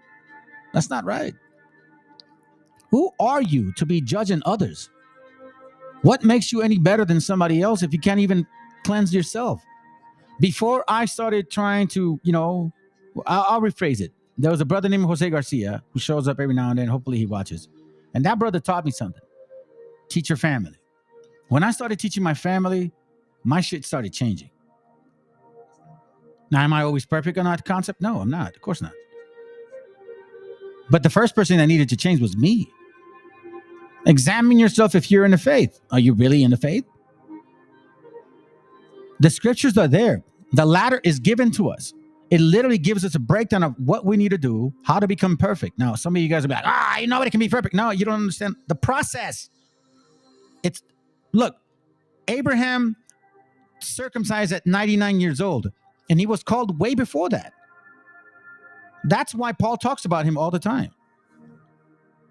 So anyways, since you think you are people of the book, or you believe in the Most High, or you say Jesus is God, okay, Psalms 119 and 142 says that the law is an everlasting righteousness. Apparently, you Christmas Christians forgot. In Michigan has been arrested for sexually abusing children. Oh, wait, I'm so sorry. It wasn't a drag queen. It was a MAGA church leader. A 29-year-old man arrested for sexually assaulting children. Because that's apparently what happens when you try to tell us that it's the drag queens reading to children that are corrupting them. Kids need to be in church. And then they go to church and apparently get abused by their pastors. Let me read you this. This is from Newsweek. The 29-year-old worship director from Oakwood Church in Augusta Township, Michigan, faces 11 felony counts with charges dating back a decade. A decade! The man was arraigned, Zachary Joseph Radcliffe is his name. He was arraigned 2 weeks ago on 2 counts of aggravated child sexually abusive activity, 2 counts of child sexually abusive activity, and 6 counts of using the internet to communicate with another to commit a crime. He could face up to 25 years in prison if convicted. The charges stem from incidents as early as 2014, according to court records. This man, Radcliffe also happens to be a staunch MAGA supporter. He's got photos on his social media wearing his Make America Great Again hat. And of course, at CPAC in 2019, he went up on stage and performed a song. And then got a photo taken, which is also on his social media, with none other than Donald Trump Jr. and Kimberly Guilfoyle. And let's remember, the first accusation of sexually abusing a minor was from 2014. So in 2019, he's up on stage at CPAC singing a song, taking pictures with Trump family members. And now he could spend the next 25 years in jail. Now, his father, because this guy was just, like the pastor in training, I don't know what they call it, but anyway, his father is the senior pastor at the church. And the church says, oh my God, this is horrible. They suspended him with pay while the investigation was pending. And then a little while later, they went ahead and fired him. But at least he got pay for the time he was suspended. Being investigated for sexually abusing children. We're still going to pay you, just don't come in. Jesus Christ. Seriously, where is Jesus Christ on this issue? But that may be blasphemous. My apologies. Again, what have Republicans told us for years now? It's the drag queens we got to worry about. They're the ones corrupting our youth. They're the threat. It's the transgender people using the bathrooms. They want to go in there and sexually assault people. Nope. Typically, all roads lead back to the church. And it doesn't matter what denomination you are either. There's reports from all of them, more so than any other institution in the United States. There's a problem with organized religion here in this country. Okay, it's not just a MAGA problem either. But, once again, I have to point out, Republicans have been trying to distract us by claiming that drag queens or even transgender individuals are the ones we need to worry about corrupting. I'm telling you, family, American Beauty, you need to watch that movie. Because that's what they are. That's a sad thing, man. It's a sad day when you guys just don't accept what it is that you are. You want to turn around and claim to be somebody you're not. And then you hide by marriages, by churches, just to sneak behind your evil spirit. Psalms 119, 160, thy word is true from the beginning, and every one of thy righteous judgments endureth forever. That's what happens when you don't keep the commandments. You think that the laws are done away with. I can do what I want. So now this right here, brothers and sisters that don't think you guys are the people of the book, I'm going to share something with you. The scripture said that Israelites would go through name calling, proverbs, and bywords. Beaner, spick, wetbag. And again, in this channel, we don't say that we are looking like a specific certain type of phenotype. No, not at all. Not at all. But there are some important aspects of what determines who is Hebrew and who is not. Deuteronomy 28:37. And thou shalt become an astonishment, a proverb, and a byword among all nations, whither the Lord shall lead thee. Why do I say that? The nerve of people to call somebody like that. Listen to this. Look. Why don't you go back? If you love your country, why are you coming over? You see this anger of the wicked ass Esau? Look. Bywords, proverbs, and attitudes towards, or I should say, an attitude of perpetual hatred towards a sister of ours that I don't think she deserved that talk. Anyways, let's continue. Why don't you go back? If you love your country, why are you coming over here chasing dollars? If you I go back all the time. I hear all y'all people scream, we do the jobs nobody wants to do. We have nothing here in America. Y'all keep flooding it. But like God said, Yahweh himself says, we will chase you out of here, and it's going to be a thorn. Are you going to chase me out of here? No, we're going to burn you out. Are you going to burn me out? How are you going to do it? How are you going to do with 11 million immigrants? Don't matter. Hey, we killed 6 million Jews the last time. How are you? 11 million is You're telling me nothing. that you're going to burn me. Yeah. No. You're sitting on my property now. Yes, it is your property. Yeah. And I do understand that I'm probably the first black person immigrant here in your property? Well, first off, said you Cuban. Or whatever. To me, you're a nigger. That's it. Watch your mouth. That's it to me. I find I find that offensive, and I don't think you need to go that, because my skin color doesn't define me. He says you could call him a cracker.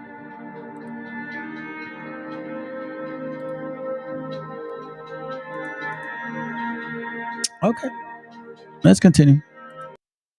Where's your faces? Where's your terminal faces? Cowards! Cowards! All of you! Cowards! Show me your faces! Where's your face, you cowards? Show me your face! Show me your faces, cowards! All of you! Cowards! Cowards! Where's your face? Where's your face? Show me your face. I don't even know who you are. This is my face. There are people pooping. Let's go. Where's your faces? Where's your show me your face? So I don't know, man. What do y'all think about that? They're saying they're marching because they're a Christian nation. They say that. That's their march. They're a Christian nation. And that it's not right that communists are taking over and brown and black people. Psalms 50 and 16. Let me read something to y'all. But unto the wicked God saith, what hast thou to do to declare my statutes? Or that thou shouldest take my covenant in thy mouth? Seeing thou hateth instructions and cast my words behind thee. You told us that Jesus did away with the laws. You said that. So much so that people even wrote about something like this. I'm going to give you guys a book here. It's called The Life and Times of Constantine. It's a very interesting page. Let's see if I can get it. Hold on a second. So in this book, on page 152, okay, The Life and Times of Constantine the Great. In case you guys are not familiar with this book, let me show you something real quick. The Life and Times of Constantine the Great. This one, okay? So it's not too expensive, but I mean, you know, you want to read through it. It's not a big deal, but it is important. So instead of buying it, just take a picture of this. On page 152, it says this, the results of Paul's teaching. So this goes for you Christmas Christians, you dumbified idiots. Okay? You claim to be people of the book or people of the Bible, but you celebrate all kinds of shit that the Bible don't say you're supposed to. Then you say that you're not supposed to keep the laws of God. Okay, sounds good. Then you say Paul taught us to do that. Well, I'm going to show you in the Bible what Paul was teaching. The results of Paul's teaching. It is not what happened to Paul's personally that is important, but rather what happened to Paul's teachings. Even while he lived, ample evidence proves that the people to whom he preached had misunderstood him. Oh, really? Don't you say so? How is it so that they could have misunderstood the Paul's teachings? Well, in case you guys don't know, you know, even the Bible says that. As a matter of fact, even Peter, who really understands the scriptures, he tells you guys, 2 Peter 3:16. It says, hold on, let me just simplify it for y'all, because apparently you don't read. Christmas Christians. 2 Peter 3:16. This is what he says in all his letters when he writes on the subject. There are some difficult things in his letters which ignorant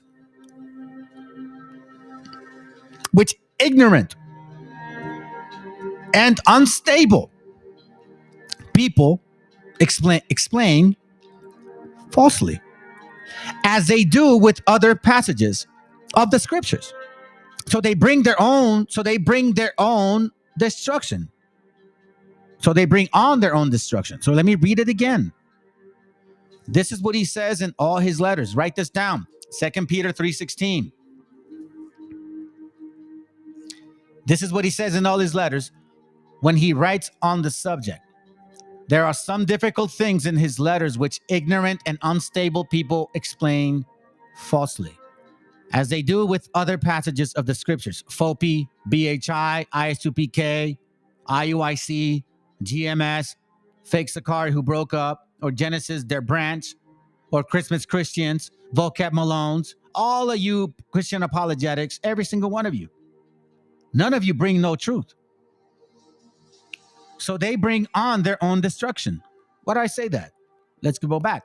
It says here, even while he lived, ample evidence proves that the people to whom he preached had misunderstood him. He had spoken in terms of high and noble idealism, of charity, or personal righteousness.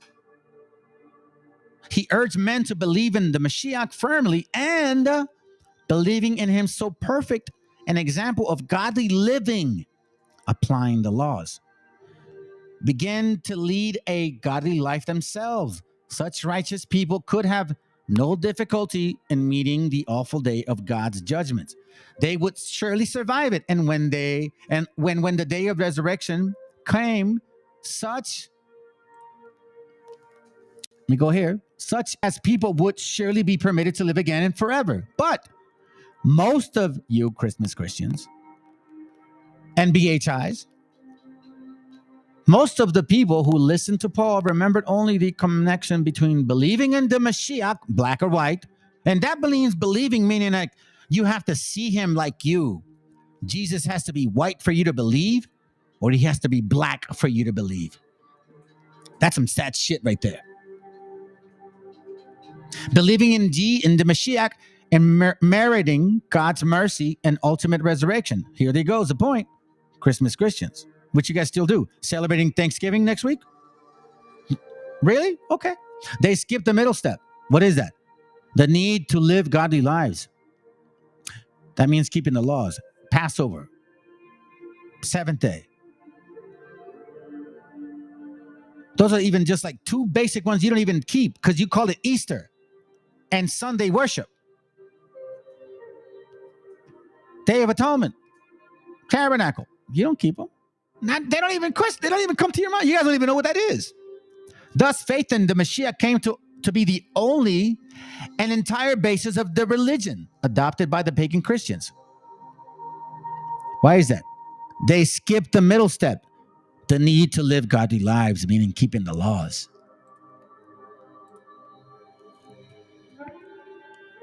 See how sometimes when you just think you know, you don't know?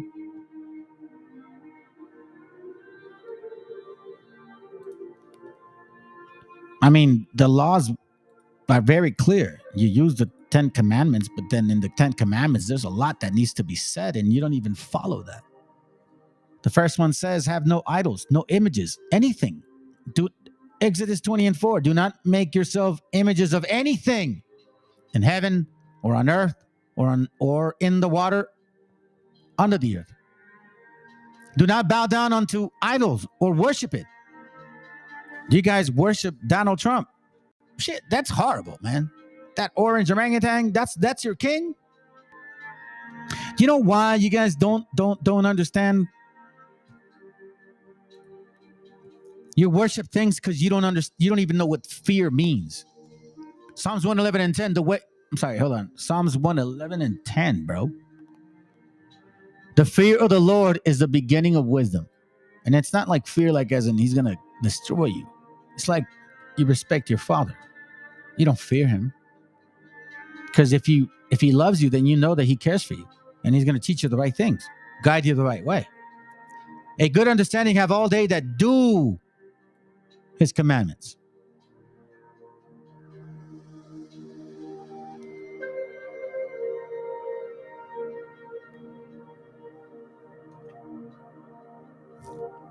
In case you guys don't realize that there is a book called the Apocrypha. It gives you a little insight of what that means. Wisdom. Sirach 11 and 15. Wisdom knowledge, and understanding of the law are of the Lord. You see? Wisdom, meaning application, knowledge, meaning information, and understanding, meaning wind, or vice versa, of the law. When do you apply them? When do you not? When do you discern? Meditation, advice, suggestions, self-reflection, examining yourself, having patience with other brothers, or just sometimes you got to block them, man. Some people have a spirit that they're just not willing to listen to you. And when you don't listen to advice, then I don't want to talk to you no more. Because that just shows who you are. So if you lack wisdom, knowledge, and understanding, and you are supposedly a believer, then tell me why does it take an image for you to believe? Why did you have to teach us white Jesus and say that's the real Jesus? Or why did you have to teach us a black one and say that's the real one? And then you said that if you don't believe in the black Jesus, that the spirit is not in you. That's seriously, that's what other classes, like, that's what they teach. Certain camps teach that.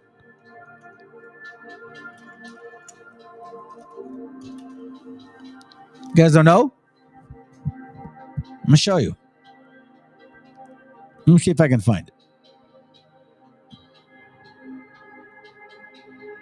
Is this it? Yeah, here it goes. Here, check it. Meternos con los líderes espirituales de la comunidad para traer resultado positivo a nuestra gente. Pues sencillamente nosotros creemos conforme a las escrituras que recibiremos el Espíritu Santo. Jesucristo es negro. Santo, digo, ya estuvo. Yo tengo que decir que Cristo es negro. Claro que sí. ¿Para eso? Sí. ¿Para eso? Sí. ¿Para eso? Sí. ¿O está mal que yo diga que a mí no importa? He asked him, so in order for me to believe or to be accepted, I got to embrace the fact that he's black. And he's like, sí.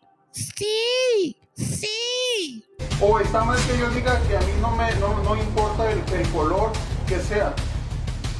El aspecto del que estaba sentado era fisonomía, el aspecto era semejante a piedra de jaspe. Justo una piedra de jaspe. Muy café. And no, idiot, it's not muy café. Jaspe comes in a lot of different, several different colors. It comes in green.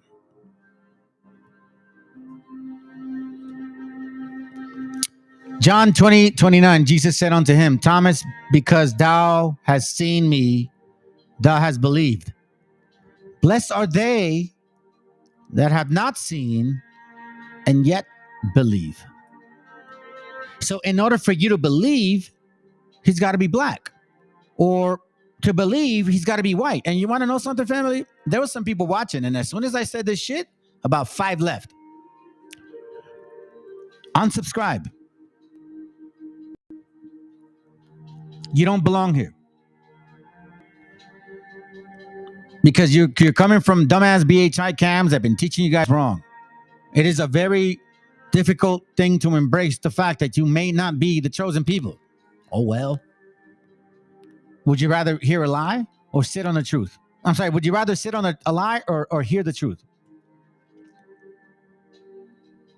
Second Peter 3:16, I'm sorry, as also in his epistle, speaking in them of the things which are some things hard to be understood, which they that are unlearned and unstable wrestle, as they do also the other scriptures unto their destruction.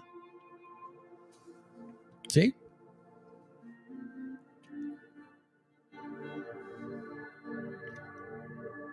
For me, all I cared about was repentance, man. Like, I needed to change. I knew that I was not walking the right way. Luke 1:45, blessed is she that believeth, and for they shall be a performance on those which were told her from the Lord.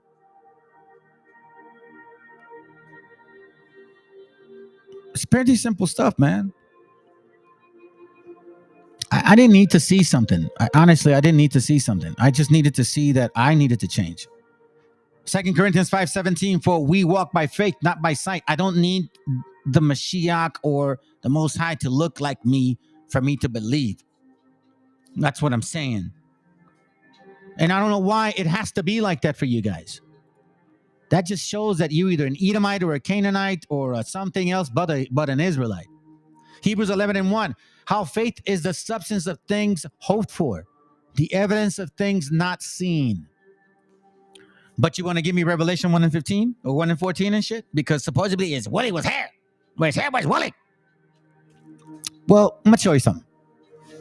Because one thing I fucking hate, sorry, I know you guys are not used to me talking like that. They know, but that's how I talk, is liars. Leviticus 19:11, ye shall not steal, neither deal falsely, neither lie one to another. Now, dealing falsely is what I have a problem with. Because there's a lot of shit that we didn't know about, historically speaking, and you guys knew. I'm sorry.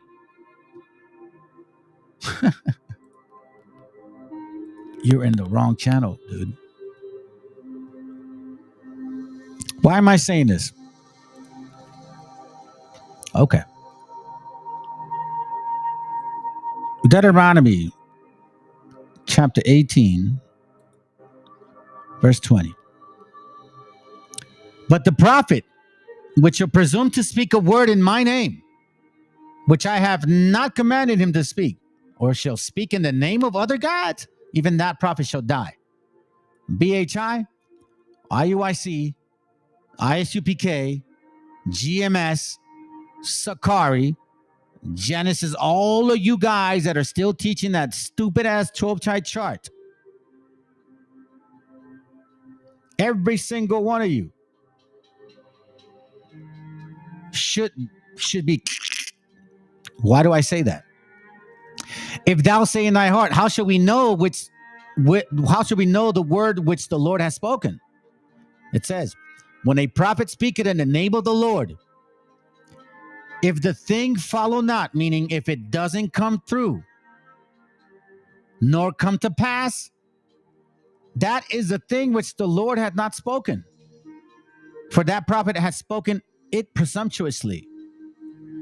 So it says here that if you say something that doesn't come true, true, what are you supposed to do?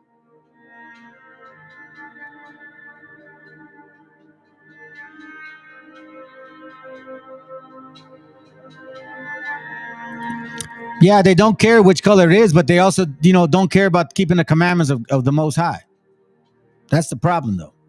But anyways, it says here that if somebody comes to you and tells you that some shit's going to happen, and if it doesn't happen, you're not supposed to believe them. They spoke presumptuously, and that mofo should die. So then now, BHI, Nate the Snake Roberts, some old audio from IUIC. This is part of you came from these people. You guys worship Arya, whatever his name is. You think he's like King David. Well, guess what? These guys used to teach that the end of the world was going to be in 2000. Why are you still giving these people your damn money, bro?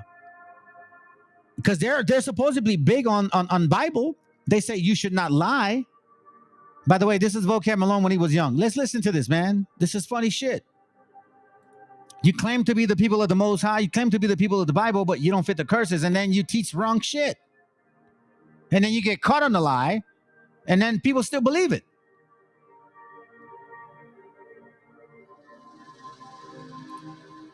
Some old audio from the 90s of Hebrew Israelite camps. In fact, Tahar is going to make a cameo in this in relation to 2000. After I play it, we're going to bring up Faithful to God and close out the 90s with a false prophecy of 2000. God is going to send his decree in these last days, and that is to talk. Okay? Pay attention. They said the end of the world was going to be in 2000. Then they said 2012. Then they said 2019. ISUPK, what's that guy, Taserface? Oh, what? I forget his name. I call him Taserface. Captain Taserface. Captain Taserface and the little shrimp that sits next to him. I got a picture of a white man that looks just like that guy. You know, it's so funny. Anyways, so this is what they taught. How come you guys are so supposedly so bold and shit? All of a sudden, you don't want to listen to your own doctrine. This is what you guys taught for a long time. The scriptures say, if what you say does not come to pass, you're a fucking liar. Y'all are fake. Let's go. Totally annihilate America. America will be blown off the face of the earth by the year 2000. It's talking about Judgment Day. And Christ is coming back on the white horse. And he's coming back. And he's going to take down the white man, the Edomites. That's why your Pope is down in the ground.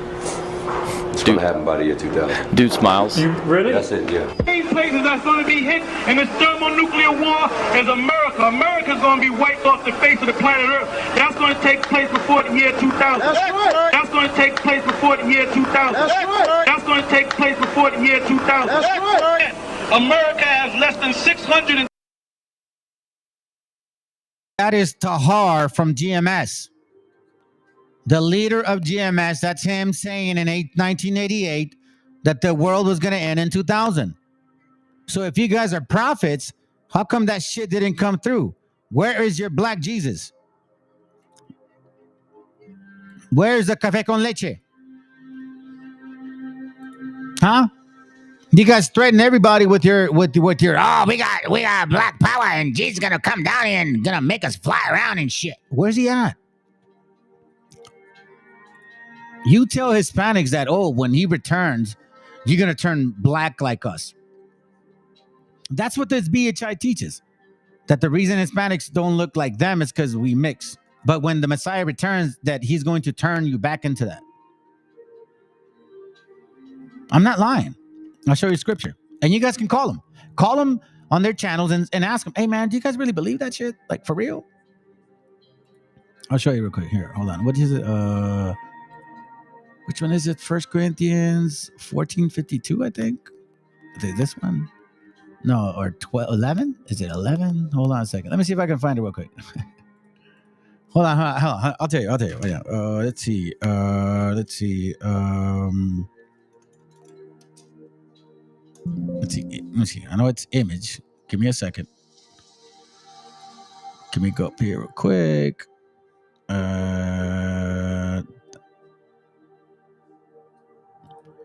Is it this one? Oh, here it goes right here. See? Ask them, for real. I'm not lying. This is what they teach. Okay, well, first of all, I'm going to show you something. Here, let me say this, okay. So, why do you think they always go here? Revelation 1:14. Listen, his head and his hair was... Okay, so let me read it. Revelation 1:14. His head and his hairs were white like wool, as white as snow, and his eyes were as a flame of fire, and his feet like unto fine brass, as if it burned in a furnace. Brass is not copper, by the way, dumbass. So just get that straight. Anyways, so you know, they always stress that, right? They always stress that. Okay. So now when you go to 1 Corinthians 15:52 and ask them this question, hey man, are you guys really believe this shit? So it says here in 1 Corinthians 15:52, in a moment, in a twinkling of an eye, at the last trump, for the trumpet shall sound, and the dead shall be raised incorruptible, and we shall be changed. You're like, okay. So then when he returns, you're going to be changed, right? It says here, how will you be changed? Philippians 3:21. Who shall change your vile body, Mexican? You little short paisita and shit that's in those rooms, and you know what I mean? You're a little short paisa thinking you're Issachar, right? Who shall change your vile body into an African American body? That's what they teach. That it may be fashioned like unto his glorious body, because Jesus with hair woolly, so he's black, according to the workings whereby he is able even to subdue all things unto himself. So that's how they confirm it. Yeah, they teach this shit. You guys think I'm kidding? I'm not. But again, you're in those rooms believing some bullshit, and years ago, this is what they taught. You see? The 12 tribes of the nation of Israel. And the end of the world is in 2000. Decree in these last days, and that is to totally annihilate America. America will be blown off the face of the earth by the year 2000. It's talking about Judgment Day. Christ is coming back on the white horse. And he's coming back. And he's going to take down the white man, the Edomites. That's why your Pope is down in the ground. It's going to happen by the year 2000. Dude smiles. You really? That's it, yeah. These places that's going to be hit in this thermonuclear war is America. America's going to be wiped off the face of the planet Earth. That's going to take place before the year 2000. That's right. That's going to take place before the year 2000. That's right. That's going to take place before the year 2000. That's right. America has less than 628 days. America has less than 628 days. That's Tahar. America has less than 628 days before this country is taken out in thermonuclear destruction. This kingdom, America, is going to be destroyed before the year 2000. Evil kingdom that God spoke of in the Bible. And all you so-called white people, your condemnation, you are condemned to what? Hell. And you're going to be in hell, you're going to be oppressed before the year 2000. Christ is going to come back. Museum America is going to be destroyed before the year 2000 by thermonuclear destruction. Let's talk to the creator of the video, my main man, faithful to God, laboring faithfully. What's up with you, man? Welcome to the Dividing Line with Vocab and Kadash. How you doing, man?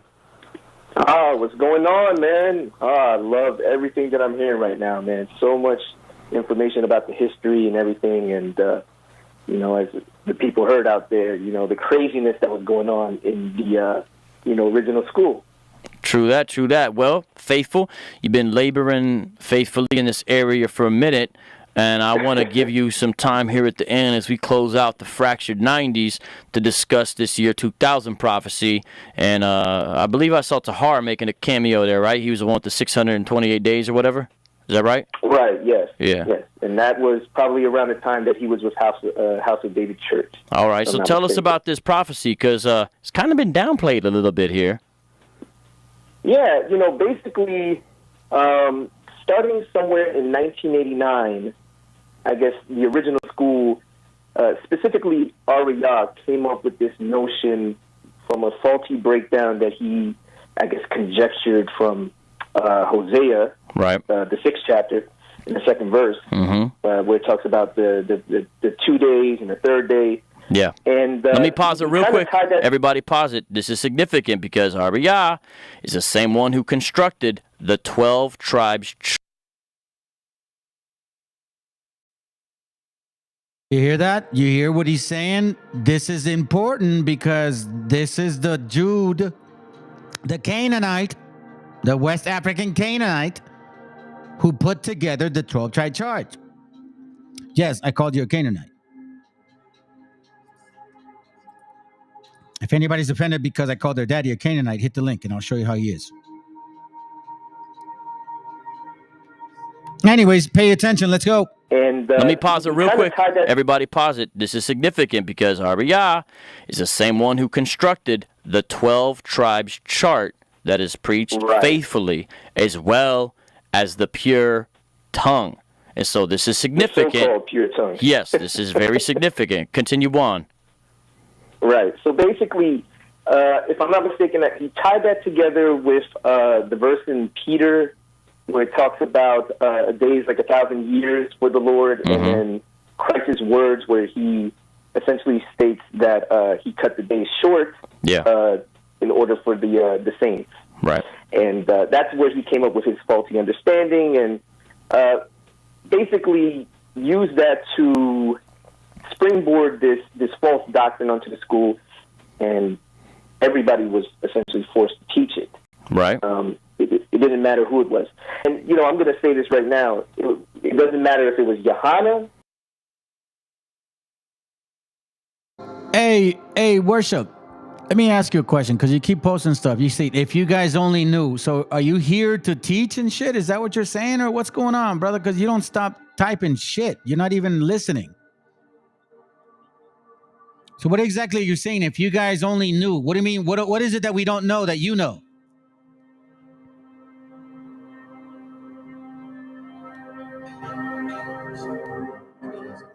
Why don't you listen a little bit, man? Maybe you may actually help brothers like pay attention, because you keep typing stuff, bro. Like, It's just kind of distracting sometimes. Let's go.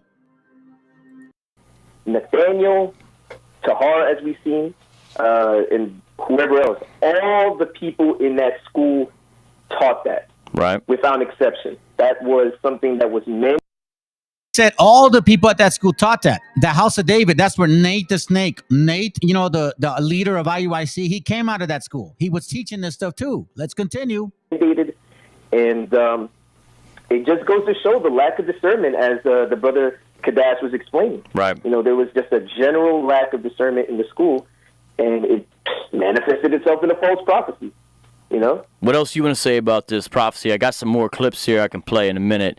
You want to say anything else about it and its significance before I play this next clip? Vocab, you need to go full screen on that. Gabar from GOCC, if I'm not mistaken, and two elders from the original school. I don't remember their names off the top of the head right now, but they do show up in the title of the video. And, they pretty much let it be known that this was Ariak's doctrine, and he forced it on the school. All right, well, let's play this next part, see what they say up in here. This is an audio excerpt from a debate. So if he's wrong about the 12, the whole doctrine of the world ending in 2000, what makes y'all think that he's right about the 12-tribe chart?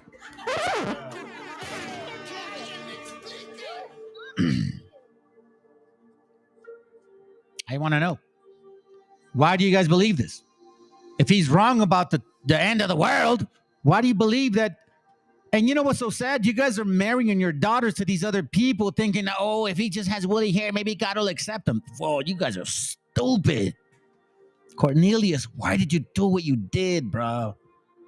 You sent your daughter to destruction, pendejo. Let's go. Called as the 12-tribe chart relevant. Reaching out to different churches and things of that nature. But before I did, I started examining everything. All the doctrine that I learned, and the brother was right about Ariel was one of the pioneers to bring out that Christ is coming before the year 2000, and the understanding of that came from Isaiah, the 6th chapter.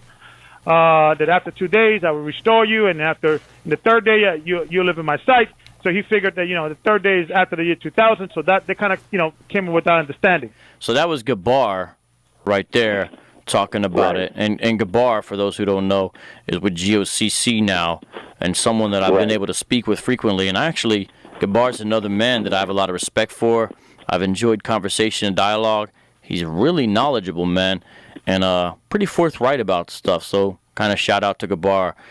What's this next section we got going on here?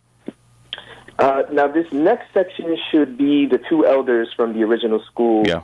I believe their names are Izariah and Parayam. Okay, yeah. If I'm not mistaken. All right, let's play this joint. Mispronouncing those. Good job putting this video together, by the way. Faithful to God. All right, here we go. Preach the year 2000 prophecy, that Christ is going to return in the year 2000? All of us. That was sanctioned by Haria. You teach us on the street. And 34th Street camp. I was in 34th Street camp, right in front of the bank. What's the name of the bank now? The name of the bank? Citibank. I was out there teaching that for almost 10 years, from 1989 to 1999. I was teaching that. Oh wow! And I was ordered. I was ordered to teach that. If I wasn't teaching that, they'll kick me out. You hear that? If he wasn't teaching that, they would kick him out. IUIC, ISUPK, GMS, Sakari. Every single one of you come from this root. All your leaders taught this, and it didn't come through. And the person that they worship that taught this also created the 12-tribe chart. So if that didn't come through, then what the hell do you think your 12-tribe chart means? It means this.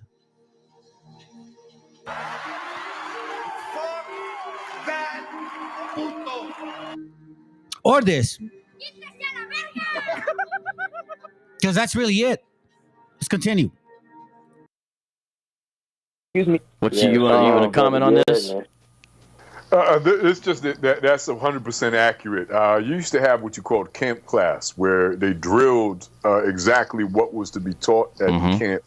Only upper, higher ranking teachers could kind of freestyle out there on the street. Everybody else had they had a pitch, and so what you heard was always rehearsed and authorized. Okay. Out there on the street. So that is 100%. And I can confirm that when I was with IUIC, we would do Thursday camps, and they would practice Deuteronomy 28, and then they would give you like men of valor, opportunity, and they would teach you how to teach it. And if you said something wrong based on the way the verse was, and you couldn't say that. You had to teach it the way they needed to teach it, with their narrative. That's true. Let's go.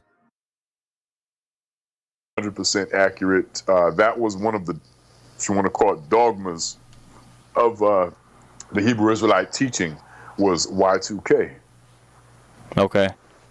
And as we'll see at the end of this, basically this was enforced on everybody in the school. This was pretty much a dogma, as the brother was saying. This was something that they had to basically teach, or they could leave the school. And that's pretty much what it boiled down to. Either obey obey that teaching, go out there, preach it, or you can just see your way out. So. Right. There's some more audio we want to play here. But even in the late 80s, they were teaching about Christ coming back in the year 2000? Yeah, they were teaching that. When I came in, they were teaching that. In 1989, they was teaching that. If you were among those who preached that... 1989. Yeah, that's wow. That's back, man. All right, is there some more audio you think I should play for this, or is it mainly the text at that point? No, that's pretty much it, and I think that says it all. Right. And pretty much the reason why I put the video together is because I wanted to get some of these people, some of the younger dudes that are caught up in some of these camps like GMS or Israel United in Christ, or whether it be the new ISCPK, that's Johannes camp. Right. These different guys who might not know about this, to kind of give them an insight into what's going on, or what went on, I should say, back then. And this should really make them think. Right. I mean, their elders were out there, teaching this doctrine with no... Hit the link if you guys want to prove this shit wrong. Hit the link. Come on, bro. It's right there. Hit the link if you think this is wrong. Let's go. Discernment whatsoever. I mean, where is, it's almost as if they embody what 1 Corinthians 2:14 states. For the natural man receives not the things of the Spirit, for they are foolishness unto him. Neither can they understand them, because they are spiritually discerned. Now, they would assert that that's what we're doing with, talking about these things. Right. But think about it. This was Ariyah, a natural man with no spiritual discernment, coming up with these so-called breakdowns, telling people Christ is going to return, and yet, I mean, in the Bible, Christ himself states that no one knows the hour except for the Father. How could they possibly think to go against Christ's own word? So check it. Check this out. I'm going to show you guys something real quick.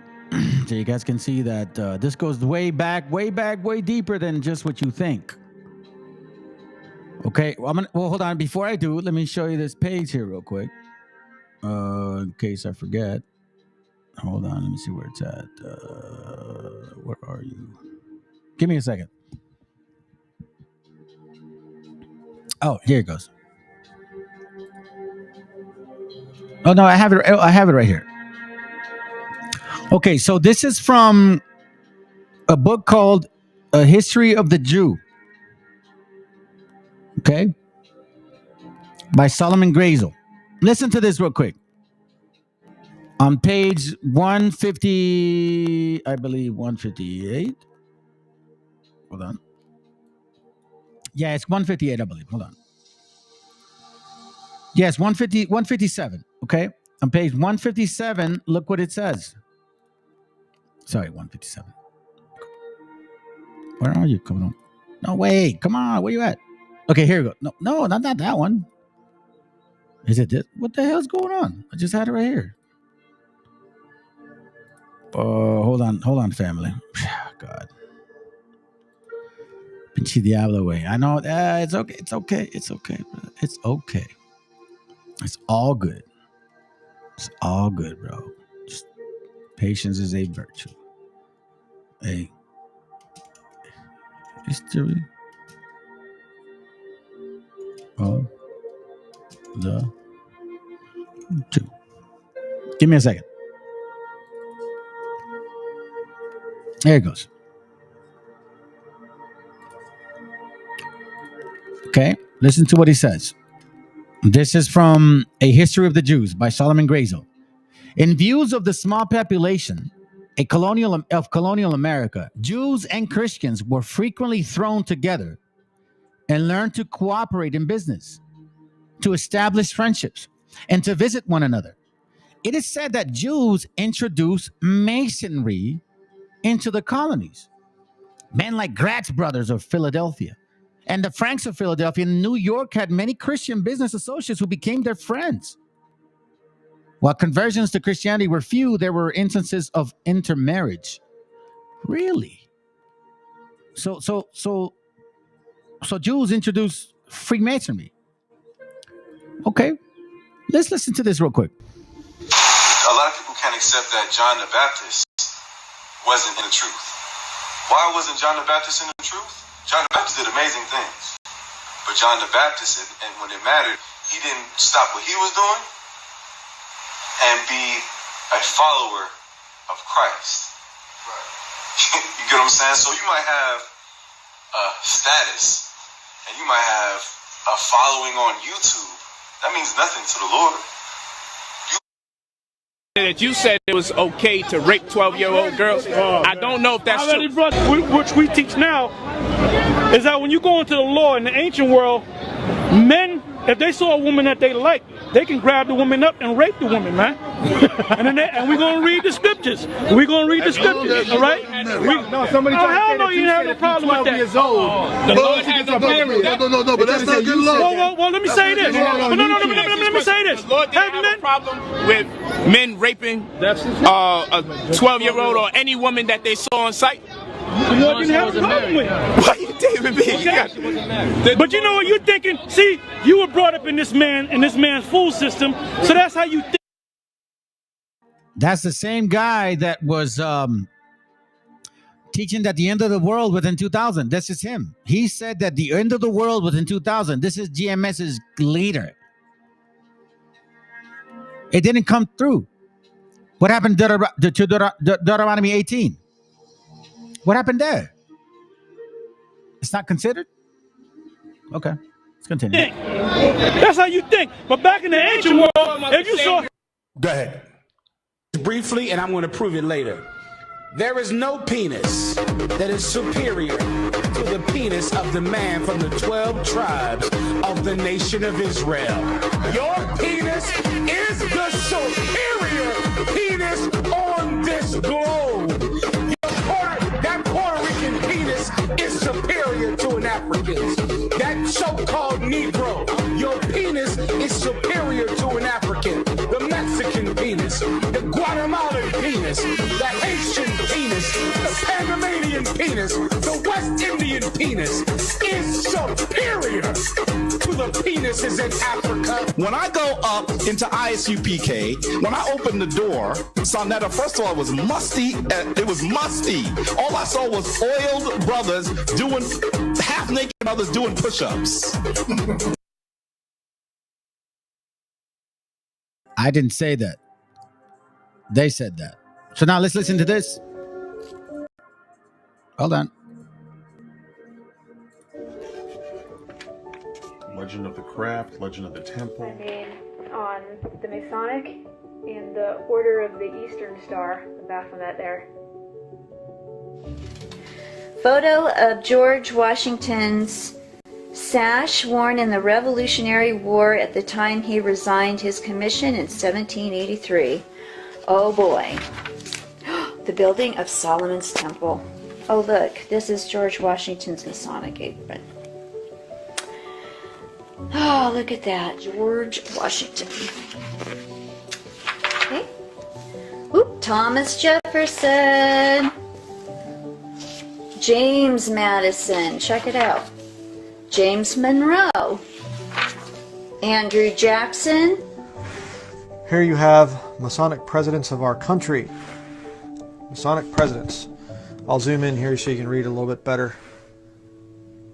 George Washington, Mason. Thomas Jefferson, James Madison, James Monroe, Andrew Jackson, James Knox Polk, James Buchanan, Andrew Johnson, James Garfield, William McKinley, Theodore Roosevelt, William Howard Taft, Warren Gamaliel Harding, Franklin Delano Roosevelt, Harry S. Truman, Gerald Ford, the fatherhood of God, the brotherhood of man. There you have George Washington with a nice all-seeing eye radiating down over the White House. Nice imagery there. The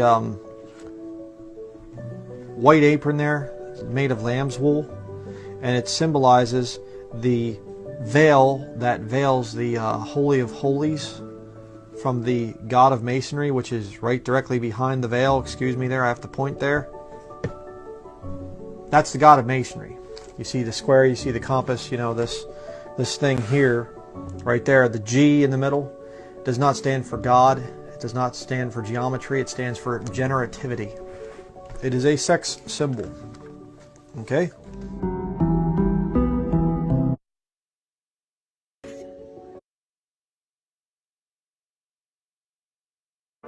We're not done yet. Well, we're almost done. We got 30 minutes and that's it. Let's finish it off with these videos and then we're done. So now, remember, family, I'm showing you this because, you know, you've been lied to for a long time. You see, you've been told certain history, certain stories about certain people. And you know what? They had a very big advantage over you. People that look like that. They blame the white man all the time. So let's find out if they really are, like really what we thought they were. As far as we know that the white man had power over everything, correct? No, that's not true. En contraire, mon frère. They've been teammates of this. This is why they want to fool you. Sit back and watch. I don't lie in this channel. And if it hurts somebody's feelings, hit the link and prove me wrong. Education to adults of color. He petitioned the state legislature to grant to all citizens of color the right to own real property and to vote in all elections. He also served as a special deputy to the English Grand Lodge and was armed with the charge to travel throughout the colonies to determine the number of subordinate Caucasian lodges still operating as such in the New World. The question of extending Masonry arose when Absalom Jones of Philadelphia appeared in Boston in 1791. He was an ordained Episcopal priest and a Freemason who was interested in establishing a Masonic lodge in Philadelphia. Black men from Providence, Rhode Island also traveled to Boston to inquire about Masonry. At a subsequent assembly in 1791, the African Grand I know that this may be like new to y'all. You see, like 3 people left. They must have been, let me assume, African American. This channel attracts you because it says Hebrew, and then you show up here and you don't say nothing. You leave because truth is here. You can't claim to be the people of the Bible if you knew the white man this whole time. You and the white man have been working together. And then now you wonder why politics don't favor you. I've said it before, you're never going to rule again. And their end is near. So, what did you think, that she was going to win because of that? This is Bible talk here, man. Stop lying to people. That whole concept about 1619, that shit is bullshit. You guys had knowledge and power and understanding of Freemasonry. What are you talking about? Let's go back a little bit so you can understand what I'm saying. And I'm going to be quiet after this, and that's it. To vote in all elections. He also served as a special deputy to the English Grand Lodge and was armed with the charge to travel throughout all citizens of color the right to own real property, and to vote in all elections.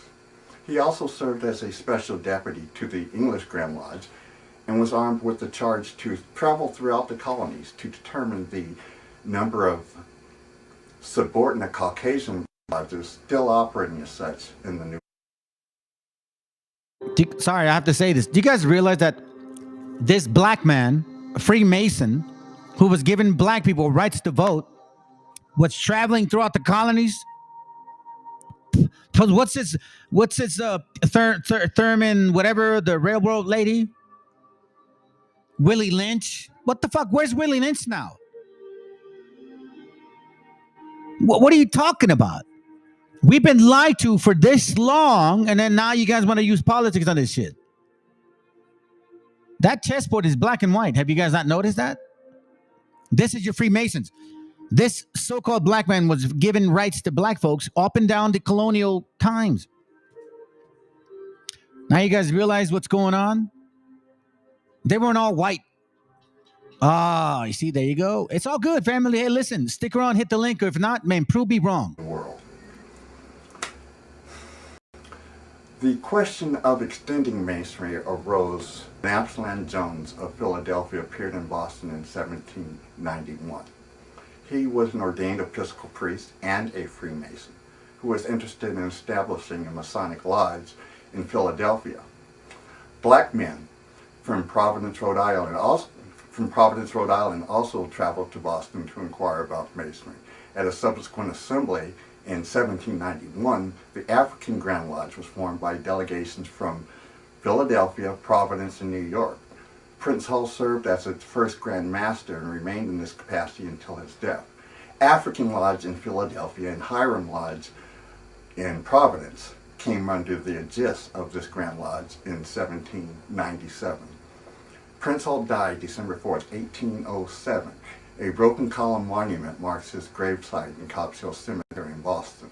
At a General Assembly of the Craft in 1808, the name African Grand Lodge was changed to Prince Hall Grand Lodge, free and accepted Masons of Massachusetts. The Deputy Grand Master, Brother Nero Prince, became Prince Hall's successor as Grand Master, followed by George Middleton, then Peter Lew, and then the well-known John T. Hilton, who recommended a Declaration of Independence from the English Grand Lodge in 1827 and the assumption of powers and prerogatives as an independent Grand Lodge. During this most significant period of Masonic growth, Masonry spread throughout the colonies. Many lodges and Grand Lodges were formed under the authority of the Prince Hall Grand Lodge. Today, there are over 1 million Prince Hall Freemasons in approximately 50,000 lodges in 44 jurisdictions throughout. I want to say something. Us indigenous people, we never knew about this. Matter of fact, do you guys think that BHI, IUIC, UISUPK didn't know about this? How come you black Hebrew Israelites didn't say nothing about this? You telling me that I just somehow, I mean, you've been teaching this for 30 years, supposedly, or 60. How come you never brought this out? Captain Taserface. Whatever his name is, Tahar. Nate the Snake. Okay. The United States. It takes 3 or more lodges to form a Grand Lodge. Hannibal Lodge number 1 of San Francisco, Philomathian Lodge number 2 of Sacramento, and Victoria Lodge number 3 of San Francisco are the 3 lodges that formed the Grand Lodge, free, ancient, and accepted Masons, organized in San Francisco, California, on Tuesday, June 18, 1855. Hence, the 9th Grand Lodge was formed. The fraternity now holds the distinguished title of 1855, pay attention, 1798, 1776, 1820, 1815, 1855. If you guys watch my channel, you would understand that a lot of Freemasonry were involved in the takeover of Texas. Wake up, family. These ain't your people. most worshipful Prince Hall Grand Lodge, free and accepted Masons of the state of California Incorporated. Since its colonial birth, the organization has attracted to its ranks professional men in business, government, religion, and community service, civic-minded men of good will and character who continue to provide government, religion, and community service, civic-minded men of good will and character. Civic-minded men of good will and character. Like that big-ass Canaanite that you see right there. Yeah, I said it. Y'all are Canaanites. What do you want me to tell you? Let's continue. Who continue to provide the needed services for the betterment of mankind, thereby leaving a legacy by which Prince Hall Freemasons are best known. To be one, ask one. But the brethren who were a part of the syndicate. I already knew a backlash was coming because everyone in that religious sphere is a part of the syndicate. So I knew it was going to happen. You're so predictable. Most I said, sit back and watch how they come for you. I said, I'm ready. Most I gave me the encouragement to pursue. And people should just be genuine and say, yo, they're part of the thing and talk out like that pastor guy did, even though, it is what it is. But people are being disingenuous and acting like it doesn't exist. And yet there were former pastors, or they had dads who were pastors and bishops and that. No, stop trying to keep people in ignorance, bro. Greetings. In celebration of Black History Month, I'd like to discuss the story of Prince Hall, our founder, who was a great American and the first Grand Master associated with our first Grand Lodge and its expansion. Approximately 1 year and 4 months prior to the writing of the Declaration of Independence, Prince Hall engraved his image in the annals of American history. Prince Hall, a free black man, became a property owner, voter, and community activist in the Cambridge-Boston colony. And by the way, when you say property owner being paid, he was a slave owner. A slave owner. Don't lie about that, man. This is what I don't like about you guys. You guys always want to lie about this stuff. You want to blame the white man for being a slaver, but you don't admit the fact that you were slavers too. And you know who we are enslaving initially? Our native brothers and sisters, especially our sisters. Raping, robbing, and slaughtering them. Breeding babies through them, and then enslaving them as well. That's nothing to be proud of. And don't fucking hide it. Because guess what? I got a book that says, here we go. It's called, hold on a second. It's called, let me see.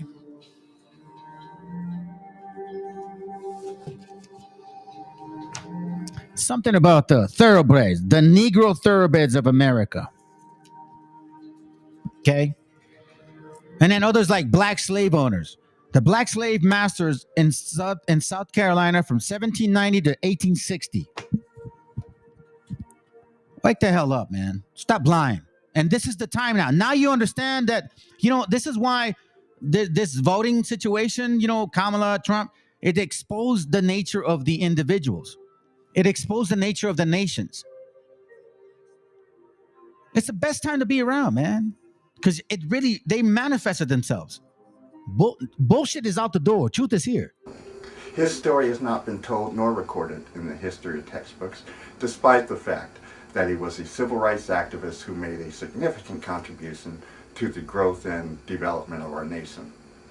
Although little is known about the circumstances of his birth, his condition of servitude, or his occupation, we do know, however, that because of Prince Hall's dedication to improve the quality of life for his people, accompanied by a desire to become a Freemason, he and 14 other men of color received the 3 degrees of Freemasonry by being initiated into the fraternity on March 6, 1775, in an Irish military lodge attached to the 38th foot of the British Army.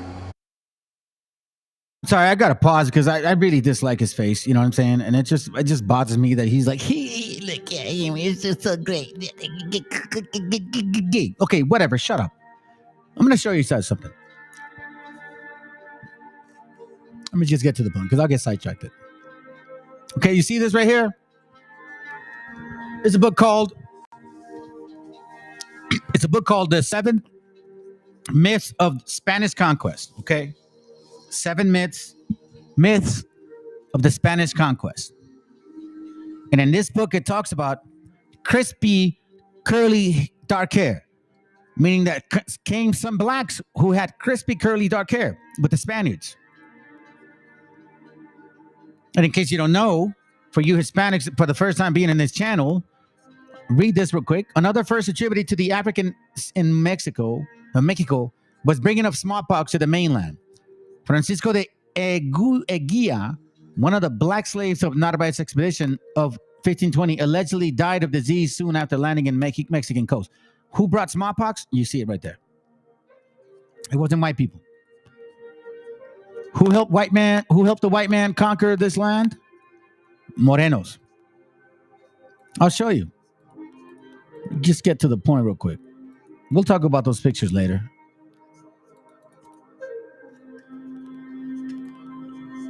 Juan Garrido, Black Conquistador, where he buys an enslaved native Nicaraguan woman from a fellow conquistador. Really? How convenient. So when you see Freemasonry and like, oh my God, I didn't know that. No, they were fucking conquistadors too. They are conquistadors, negro conquistadors. It's time you guys start waking the fuck up. They play this game like, oh, you should have voted for us because, you know what I mean? We always have your back. No, hell the hell no. The names of some of many other blacks who fought in Chile have survived. An African named Felipe fought in Marihuana. Juan Fernandez fought in Cartagena. Juan Beltran, meaning they fought for, not us, for the Europeans. You got to get this book.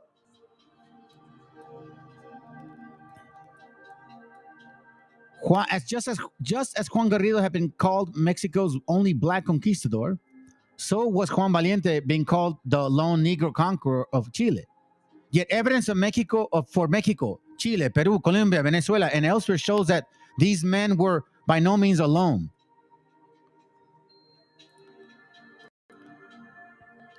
Really? See, but the brethren who were apart. Community activists in the Cambridge Boston colony. I don't lie in this channel. This story has not been told nor recorded in the history textbooks, despite the fact that he was a civil rights activist who made a significant contribution to the growth and development of our nation. Although little is known about the circumstances of his birth, his condition of servitude, or his occupation, we do know, however, that because of Prince Hall's dedication to improve the quality of life for his people, accompanied by a desire to become a Freemason, he and 14 other men to the growth and development of independence, Prince Hall engraved his image in the annals of American history. Prince Hall, a free black man, became a property owner, voter, and community activist in the Cambridge Boston colony. His story has not been told nor recorded in the history textbooks, despite the fact that he was a civil rights activist who made a significant Family, sometimes people tell you like they don't write the history about you because, you know, they don't like you. No, they don't like the history about you because those are the people that are in power and they don't want you to know that they're the ones in power. Stop thinking that it's only the white man. It's in power. Contribution to the growth and development of our nation. Although little is known about the circumstances of his birth, his condition of servitude. I needed to catch this. Yep, Deacon ASAP was dancing and rapping on the black and white checkerboard, which is a Mason. Wow. Deacon ASAP, huh? That's right, that rap song. That's right. With his greasy ass lips that he was like showing and shit. It's like he used his wife's lipstick and shit. Y'all are gay, bro. Seriously, well, anyways. Oh, that's another topic. Let's go. Oh, wait, you know what? I may just show it tonight. I don't know. Let me hurry up.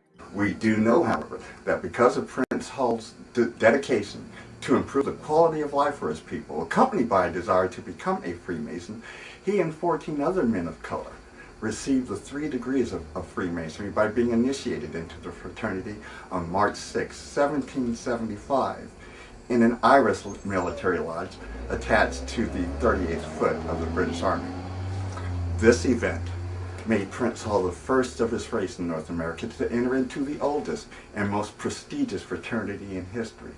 The historical record reflects that the others were Cyrus Johnson, Buston Slinger, Prince Reese, Prince Radine, Peter Freeman, Peter Best, John Canton, Beth Reform, Thomas Sanderson, Cato Spain, Boston Smith, Fortune Howard, and Richard Tilley. Around April 14th of 1776, the military regiment to which Hall's Lodge was attached received orders to relocate to the New York colony, leaving Prince Hall and his Negro brethren, all civilians, without a lodge. Prior to leaving, however, the worshipful master, Sergeant John Batt, issued to Prince Hall and his brethren a permit to walk on St. John's Day and to bury their dead with full Masonic rites.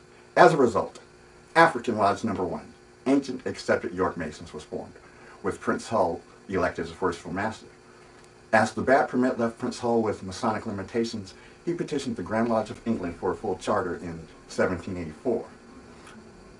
On March 2nd of 1784, Prince Hall wrote a letter to William Moody, worshipful master of Brotherly Love No. 55 in London, England, stating that African Lodge had been in operation for 8 years, but it only had a permit to walk on St. John's Day and to bury their dead in manner and form. He felt it best to send to the fountains of whence he received the light for a warrant. This warrant or charter was prepared that same year, but was held up when the fee sent by Prince Hall never arrived.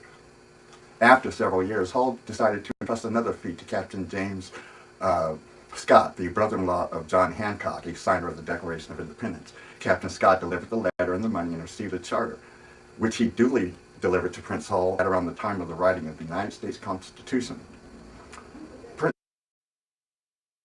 So you see how it wasn't just the white man that wrote this shit? So when they were excluding the native, that they were less than, that's what they're talking about. Black and white folks had always been against our gente people. I don't know why this is new to you. They use Republicans and Democrats to talk shit. Supposedly they want sides, and then when you pick sides, they talk shit about you. That's what they do. Like, I mean, I can go on and on for this. And you want to know something? Here's why I'm going to try to finish it, because I said I would only run to 12. I'm going to share something with y'all. That's why you need to wake the hell up. And they're complaining about, oh, you should have done this, you should have done that. No, let's listen to some racist some racist shit right here. Okay, Angela Reese's little daughter and shit, her sister, whatever, little funky ass. It looks like Big Bird. You look like Big Bird, girl. So let's listen to some racist shit here.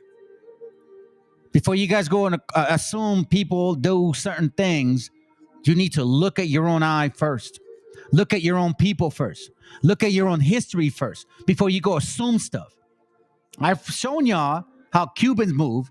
I've shown y'all how so-called white people move. Now I'm going to show you how you so-called black people move, which I don't know why you guys call her black, because that's a white woman. So let's hear some racist shit.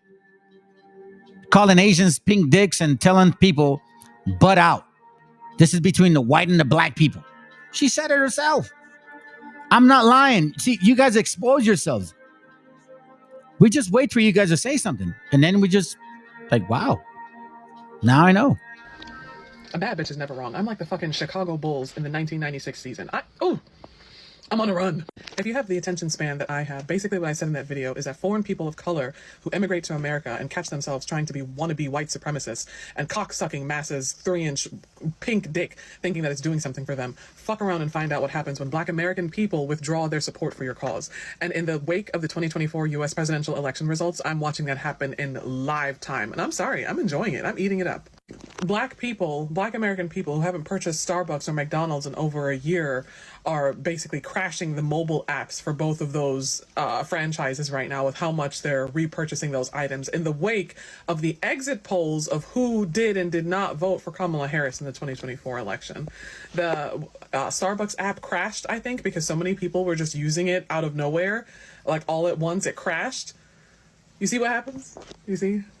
And please do not come in my comments with your bullshit about this is not the time for that and you guys were never there for us anyway and we all need to come together now because now this really impacts all of us.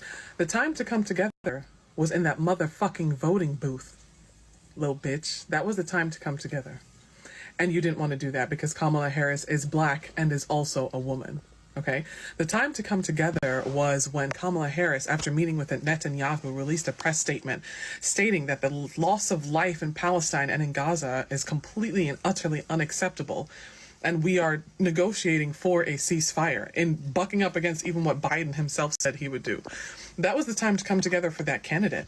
Instead, you either voted for stupid ass Jill Stein, who took your vote and your money and ran off into the sunset, or you voted for Trump, who in his first campaign, post-election speech, is saying the first thing he's going to do is round up Hamas supporters? You know that means you, right? Do you know that means you? Do you know you have 30 minutes? A bad bitch is never wrong.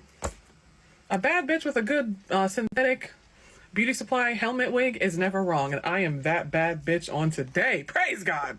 Also, fuck them ugly ass, stupid ass, fugazi ass, jabroni ass, blue bracelets of solidarity. That's that guilt eating you up, isn't it? No, fuck them blue bracelets. Shove it up your ass so far that it comes out your fucking throat. Fuck. This became the moment for black people to be racist as fuck. This was your moment to come out and just admit the fact that you're fucking racist too. You want to blame white people about being racist as hell? Y'all are racist as fuck. Stop playing games with people, man. That empathy is over and done with. Here, a matter of fact, I'm going to show you a video.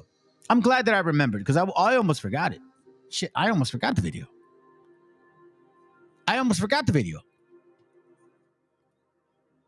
don't know what this dude is about, but, I appreciate the message. And he put it in perspective. Because you know what? You took all this shit, but you weren't saying this before people were voting.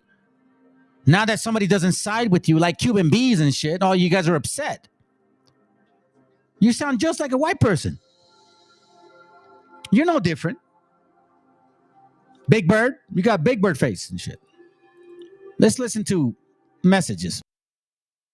Upset that Trump won the election. So now this new thing is that Trump don't have any blacks in his cabinet. And that's what I'm going to talk about today because it shows the stupidity of blacks. I don't think they understand that DEI hires and shit like that was a problem. Special interest groups was a problem. See, the problem with Donald Trump and black people is that Donald Trump won't pander to black people. Donald Trump was never turned away. Well, he did, but not so people could see it. The Make America Great thing. That's not about black people. No, Molly. No. That's not about black people. And black people want something special. And the reason that black people want something special is because they can't achieve on their own. And this is a fact that has been in place in these United States of America for a while. Or blacks can't achieve the level of greed that they want in comparison with white people. That's honestly the only reason that. You hear what he said? Let's listen to that again. You see, you're no different than widows. So from now on, my family, you don't have to call black folks or white folks any different. Just call them gringos. You hear what he said? Black folks just want the same greed that the white man has. They just can't achieve it. It's the same greed. Listen. The level of greed that they want is because they can't achieve on their own. And this is a fact that has been in place in these United States of America for a while. Or blacks can't achieve the level of greed that they want in comparison with white people. That's honestly the only reason that they think they're not achieving, because they're in comparison with white people. and push the narrative that white people are afraid of them, scared of them, they a threat. I'm like, look,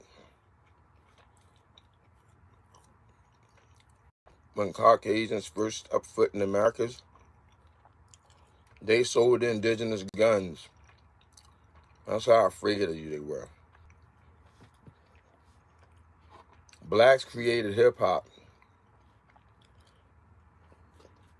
White people run it. That's how afraid of you they are, the threat that you are. I don't even know where the narrative comes from. So, what's up, DC? So the narrative is Trump don't have any black people in his cabinet. Y'all making a mistake about that because Trump not the Democrats. Trump is what America voted for. Don't we just have an election? Black people. Y'all was talking y'all black shit. America not listening. Y'all better listen. I've been telling you this for a long time, but you don't believe me. Let's continue. Y'all too fucking stupid to understand. America is tired of all the race baiting shit. And they don't give a fuck about your black feelings anymore. And it's about fucking time. You know that black shit was a hindrance to me? Just living black. Limited like that. Only certain things being available to me because I'm black and I'm not supposed to get off code.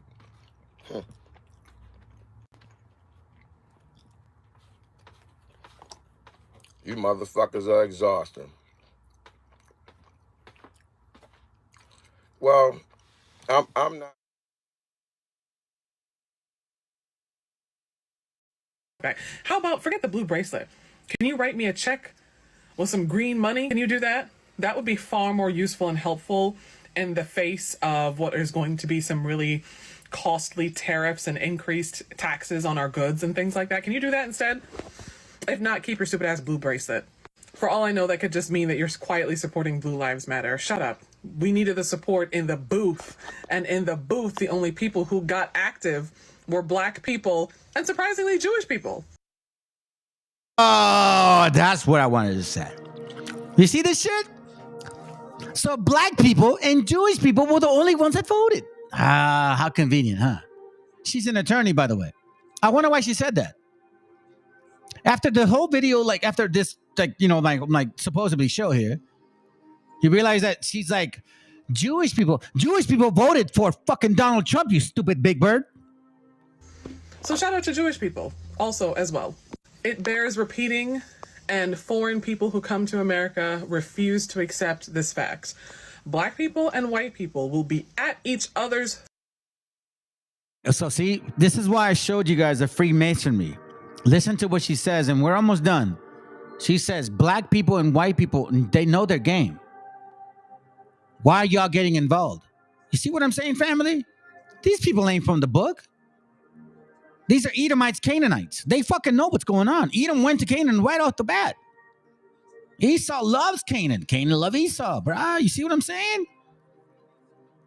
Pay attention. Keep listening to Big Bird. Look at Big Bird. Fake everything. Let's go. Big Bird. Throats all the live long day until a foreign non-English speaking person walks in the room, and then all that shit goes out the fucking window. All of it. I promise you. As a foreign born person myself, who is now a naturalized citizen, who was born to people who have been. If you're a naturalized citizen, they're going to deport your fucking Big Bird ass. Let's go. In America lawfully all these years, just in case anyone is looking for me. My father was a U.S. citizen. My mom was a lawful permanent resident prior to becoming a U.S. citizen. I used to go suck your ass, mother. But as a foreigner myself, I've seen it firsthand and I've experienced it firsthand. Black and white people in this country have an understanding of one another. They have a delicate equilibrium with one another, okay?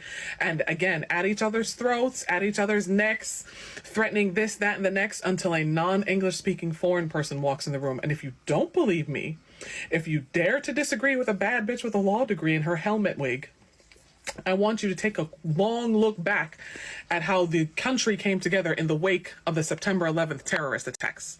9/11 really set some shit off for the entire world, Americans in particular, okay? Black and white people, prior to September 11th, 2001, black and white people were at each other's throats over the George Bush election, the election between Bush and Gore and those missing Florida ballots, okay? I was a kid in elementary school, but I remember this, and I'm 32. Hey, you know what's funny? I was a kid in elementary school. You were in the 6th grade, maybe? 5th? 4th? Big Bird, bro, your eyes are huge. Like, you look like that fucking fish in that movie. What's that movie called that Will Smith made? Yeah. That's why you're single and have no kids. That's what. Hey, listen, a wicked woman is given to a portion as a wicked man. Y'all need to start accepting who you guys are. Let's go. 2 years old now, so I know some of my fellow slightly older millennials definitely remember this for sure. Black and white people were at each other's throats up until the September 11th attacks happened. And you know what happened? We closed ranks. Or excuse me, black American people and white American people closed ranks. See this, family? That's what I'm telling you. This is not your novela.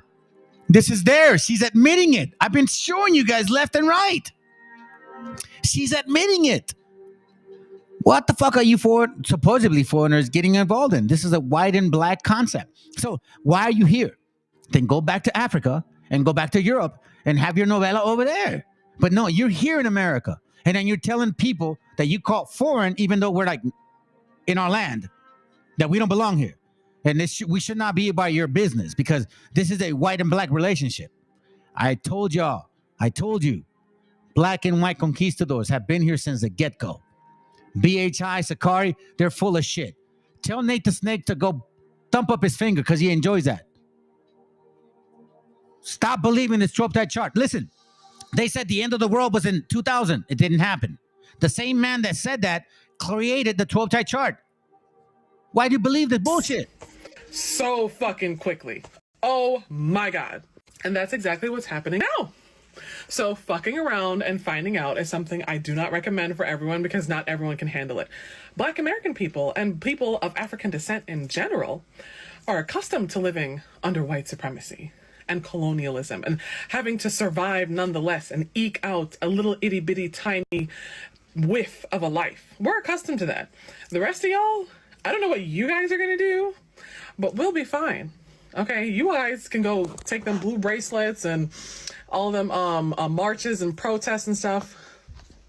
I ain't doing it. Because when it came down to it, when it really mattered was in that voting booth. I don't want to hear excuses. I don't want to hear about how they're so bad and how both parties were bad. Excuses. So tell me how bad Trump is now compared to Harris and Biden. Tell me quickly. And that's another thing. You infighting, and that's the last thing I'm going to say about this today. You infighting liberals and infighting leftists and shit like that. You have a very skewed perception of the world. This is where your ivory towered theory and rhetoric falls by the wayside. Because the other side, our enemies, you know what they unite on? Hate and bigotry, but they unite. The rest of us over here have this false perception that everything in the world is supposed to be perfect, so that when we are trying to implement certain tasks and statutes and legislations, we have to have unanimous consensus. It has to be done perfectly, flawlessly. Our elected officials are notable. Hey, I want her to talk so that everything can be recorded because I'm about to show you guys some shit and then we're done. Figures can be without flaw of any kind. Our legislation and our policies have to be without any flaw of any kind, are not allowed to have nuance, and are not allowed to take into account historical context, modern day context, gender and race context. We're not allowed to do those things. And that is how we failed. Too much infighting, too much disagreement, and the other side, by comparison, looks like the staid, not conservative necessarily, but predictable and stable option. Because at least they agree on their hate and bigotry. What exactly do Democrats agree on? I personally think it's time for some new Democratic leadership. As David Hogg on Twitter said, you know, we have corporate oligarchy masquerading as a party. I personally think we need to do away with some of these East Coast, West Coast Democrats who are caught up in theory and liberalism and never ever listen to their base. They always shit on their base in every single way possible. And we need to start putting people at the top who are like from the heartland of America. Like, I live in the Midwest and I live in the Rust Belt that these liberals call the Midwest. We need to start putting more people like us. After all the shit that she said, do you really think you're gonna put people like you? Man, you guys are fucking funny, bro. And first of all, I don't think she's a black woman. I think she's a white girl. But you guys can't differentiate the difference and shit. So let me educate you, so-called African Americans. You're all fucking butthurt about, oh my God, nobody voted for us. But you know, you guys did own slaves. I know it hurt your feelings. And you want the white man or everybody to have empathy for you. I'm glad that I showed you that video about the brother earlier. Then I'll call him a brother for now because I don't know what his angle is. But look, this is the reality. You motherfuckers own slaves. Free Negro owners of slaves. Let's see, bad bitch. Aren't you an attorney? Free Negro owners of slaves in the United States in 1830. Please, somebody that's a so-called African American that claims to be a Hebrew, or they're upset at me because I'm saying some supposedly racist shit, hit the link and explain to me how the fuck can you get around this? I mean, you had your left winger, your Democrat saying like the 5 civilized tribes, and we had to find somebody in the 5 civilized tribes. They own slaves too, and like black people never own slaves. So you see what I'm saying? Stop playing this game. Y'all want to talk about political shit, but you want to forget about history. See, the thing is, people realize what you're doing. People know what you've done. You own slaves too, together with absentee ownership of slaves. The free Negro owners of slaves. Let that sink in. Black folks own slaves. Not just a few. Not just like 10 of them. No, a fucking bunch of them. Look, I'll show you. Look it up yourselves. This is historical books. Look, this is from 1830. Okay? So stop playing this fucking game and putting Big Bird over there trying to think like, oh, I'm an attorney. I know what's going on. You guys never had our backs. Really? Did you ever think about these people that you were enslaving? Did you know that they were natives too? Black folks, so-called African Americans, hit the link and explain to me how come you can fucking sit here and tell the white man how, oh my God, it's so bad, 1619, and we're like, wait a minute, hold on a second. So Partis Equiter Ventrum was not about black people. It was about native women. Yes, it was about us, not black people. And we see here that black folks had literally slaves. Look, black people had 25 slaves. Were they white, black, native? What the fuck were they? BHI, IUIC, ISUPK, you guys say you're people of the Bible. You say that, oh, the white man enslaved us. It's so horrible. Deuteronomy 28. What happened in Deuteronomy 28? This is black folks' ownership of slaves. Look how horrible you guys are. And here's the worst part. At least the white man is fucking honest. Like that white man that we saw earlier, the one that he says, I don't like you motherfuckers. He said, he literally said it. I don't like you guys. I want my white people to survive. I think this is why Raza deals with white folks in jail before they deal with negros. I think this is why. Because you guys are bullshitters. You know some shit and you don't tell people. I'd rather know that this guy's a fucking racist than to know that you guys were racist too, and you never told us. I'd rather deal with this. This is what Raza in jail deals with the güeros before they deal with negros.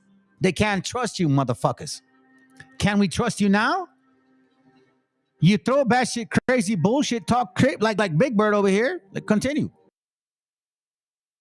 At the top and in those leadership positions so we can become the establishment class, because y'all ivory towered Hear that? So they can become the establishment class. Now you know why they didn't fucking vote for you? Because listen, Raza and people were getting robbed at the stores. You're walking in stores robbing people, vendors. What the fuck were you guys thinking? And then you know history that Negros owned slaves too. Look, this is you guys right here. Hit the link, Fopi. Quana, whatever your name is, Mr. Leader. I know you guys watch this shit. Tell me that I'm wrong. These are Negros owning slaves. Negros, black folks, not white people. This is all black folks. So-called African Americans that always complaining about slavery and how shit was bad for them. They own slaves, just like the white man. Just right here. Look. This is not white people that own slaves. This is Negros that own slaves. Y'all own 38 of them. 66, 60, 21, 24. And you want reparations? FBA. And you got Top Cat over there. Hey, by the way, those guys voted for Trump. And you want to talk shit about Mexicans? Look at this Negro right here. Look at this Negro. Martin Danota, black man, owned 87 fucking slaves. 32 slaves. 38, 27, 21, 57. These are slaves that Negros owned. African Americans were slave owners. Wait, white people, why are you guys staying quiet? Why don't you bring it up? Why are you sad that Negros owned you? Yeah, they owned your ass. Negros owned your white asses. You didn't know that? Yeah, they raped you. Yeah, and they had your women too. Look at this right here. This guy had 11 slaves. They were ranging from 55 to 100 years old. There are books that say that Negro slavers were worse than white slavers. Oh, is this bothering you? 38. I'm going to keep going so you can see how long this fucking list is. Because I usually go fast, but I'm going to go slow today.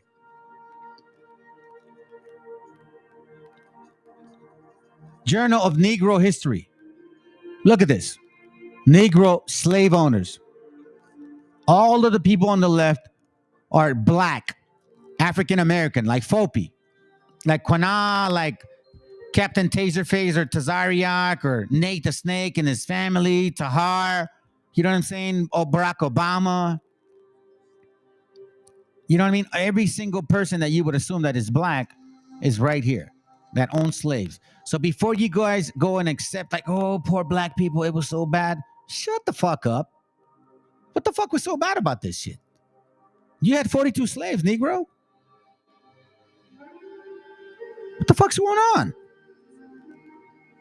Hit the link and show me that I'm wrong. I mean, you guys are so aggressive with the gringo and shit, even though then the gringo treats us like shit. And now we're seeing that you guys are the same fucking way.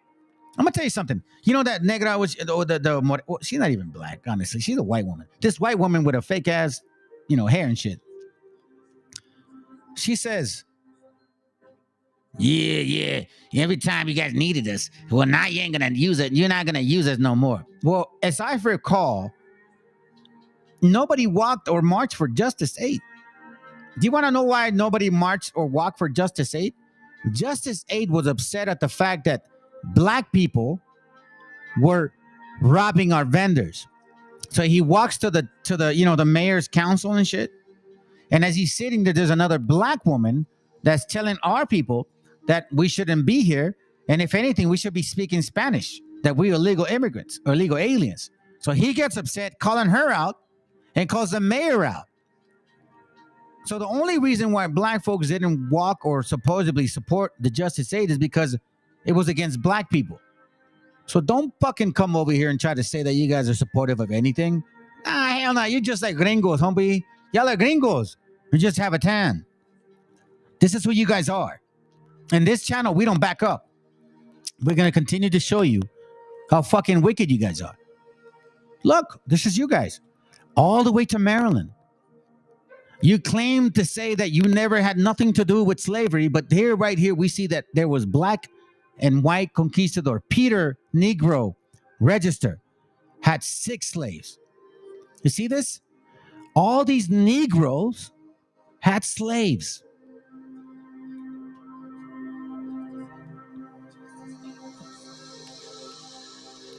Maryland, look.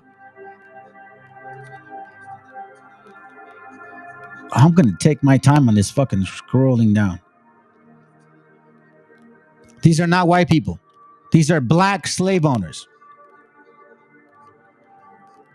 So when black people say that, oh, well, you know, Mexicans are these beaners, spicks, and wetbacks, well, guess what? Look, see what happened? See, but what happened is with this Negro right here, that he invested wrong if he's poor now. If you're in Chicago living in the projects, well, guess what? You had your chance. You will never rule again. And that's what she just said right now. Well, you should let us rule. Like us at the top and in those leadership positions so we can become the establishment class, because and become the establishment class. You mean like these guys again? You mean like, you know, to enslaving motherfuckers and shit? North Carolina, look. Pennsylvania. Black folks owning slaves. Rhode Island. South Carolina. Look at that. Look, these are black people owning slaves in 1830. I usually go fast in this book, but I'm not going to do it right now. I'm going to go slow. I want you guys all to understand what the fuck this is. And they were running shop on people that were, look, listen, I'm just showing you this side. There's a lot more. We're talking about people at like 100 years old, 80 years old. And they're saying the shit now. Imagine what they were saying before. These slaves weren't all black, by the way. They were brown, white, black too, dark skin, light skin, brown skin.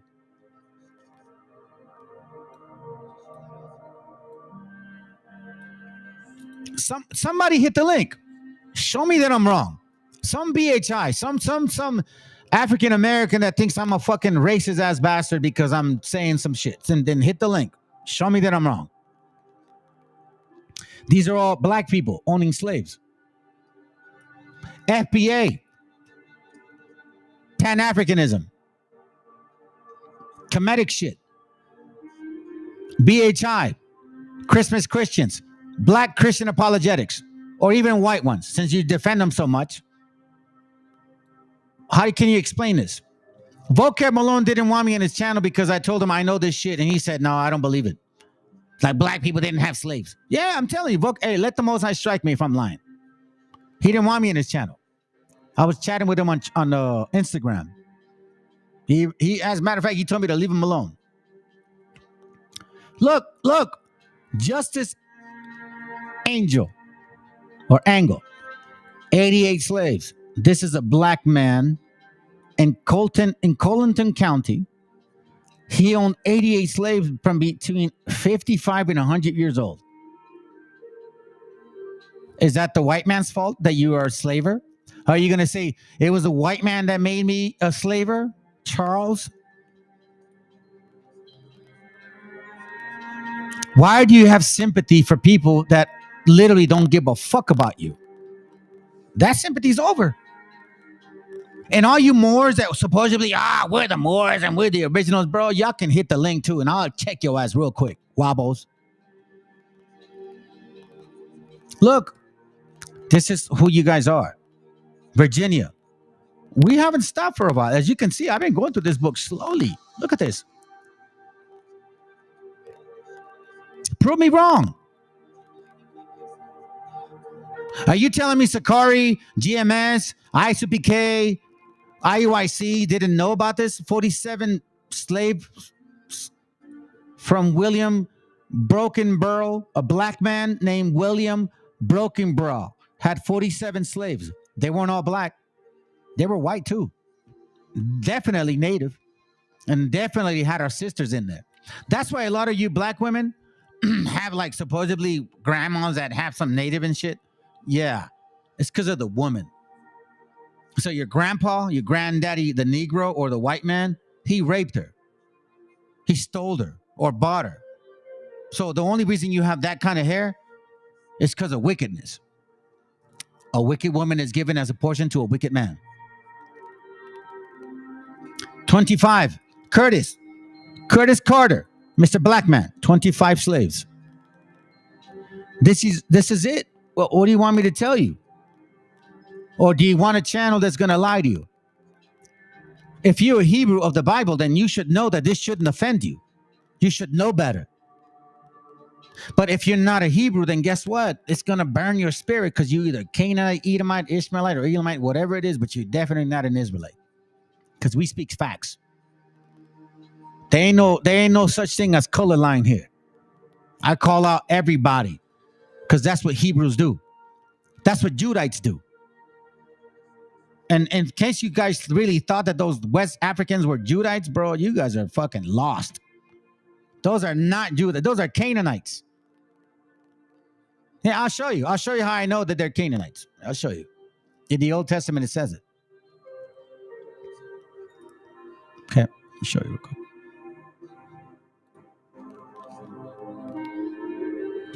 Zechariah 14:21. Yea, every pot in Jerusalem and in Judah shall be holiness unto the Lord your host.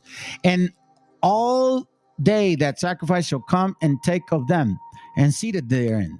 And in that day there shall be no more the Canaanite in the house of the Lord. Because Judah is really awake now. Y'all ain't no Judites. Hit the link and I'll prove you wrong. You guys are afraid, but it's okay. Fopi, come on, man. Invite me to your channel. I'll debate you in your channel, Fopi. Come on, Quina, just you and I. Don't give me your little kid or that fat ass girl.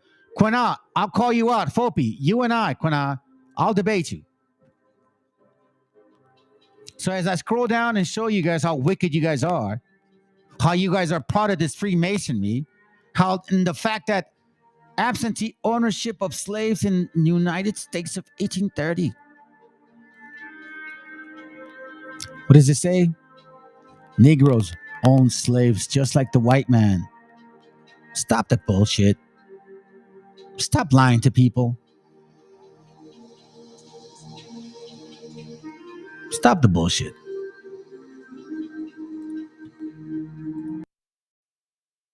Y'all ivory-towered Ivy League attending, born into generational intellectuals and shit. You may not be born into generational wealth, but they were born into generational intellectuals.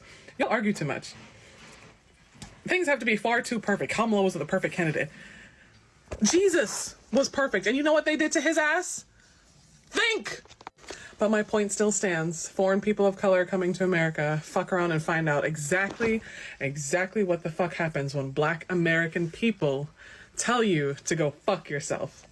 And now. So we're foreign. So now we're not even from here.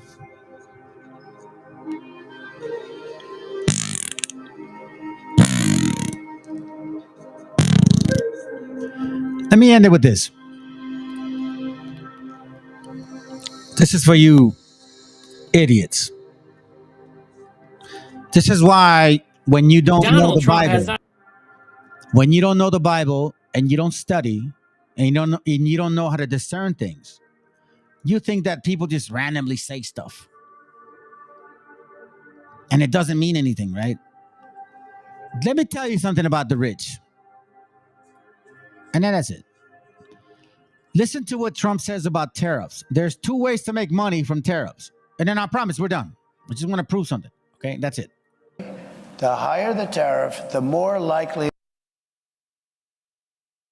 Trump supporters have no idea what tariffs are is because they believe the unintelligible mush that came out of Donald Trump's mouth. The higher the tariff, the more likely it is to have them come into the higher the tariff, the more you're going to put on the value of that piece, those goods, the higher people are going to pay in shops. Ready? The higher the tariff, the more likely it is that the company will come into the United States and build a factory in the United States so it doesn't have to pay the tariff. That will take many, as you know, that will take many years. In fact, I'll tell you, you know, there's another theory is that the tariff, you make it so high, so horrible, so obnoxious that they'll come right away. When I do the 10%, 10% is really, first of all, 10% when you collect it is hundreds of billions of dollars. The numbers that you're talking, all reducing our deficit. But really, so there's two ways of looking at a tariff. You can do it as a money-making instrument. That right there. You see, you can do it as a money-making instrument, right? Okay. Check this out. Donald Trump is... Check this out. Check this out. Check this out. So, see, there's two ways to do a tariff, right?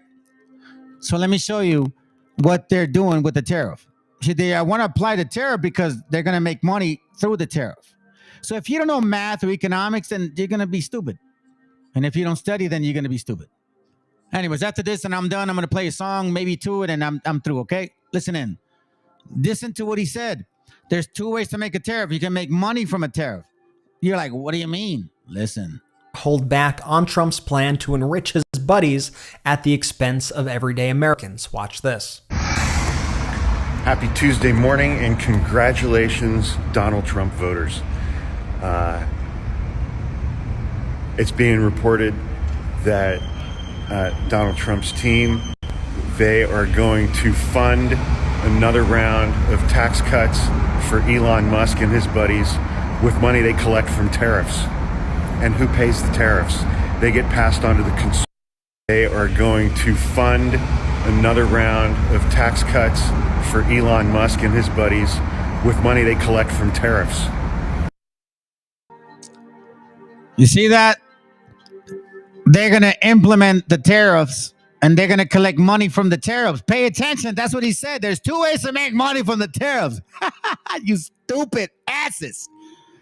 Democrats and Republicans, y'all are dumb. Black and white, all you brown dumbasses, bro. Y'all are dumb. Or even the Pisces. Hey, I want to vote for Trump because, you know, I want a better economy. I don't care if he deports me. You stupid asses. Y'all, see, that's the problem with you listening to Christmas Christians. You trusted man to give you propaganda. You fell right in their trap. Listen to this. This is beautiful, bro. This is crazy. He set you guys up. Elon Musk is about to make a gazillion amount of money. You guys didn't know this? And by the way, you guys didn't know that he was the devil himself? Not Satan, but, you know, he's got a demon in him. Listen to this. Voters.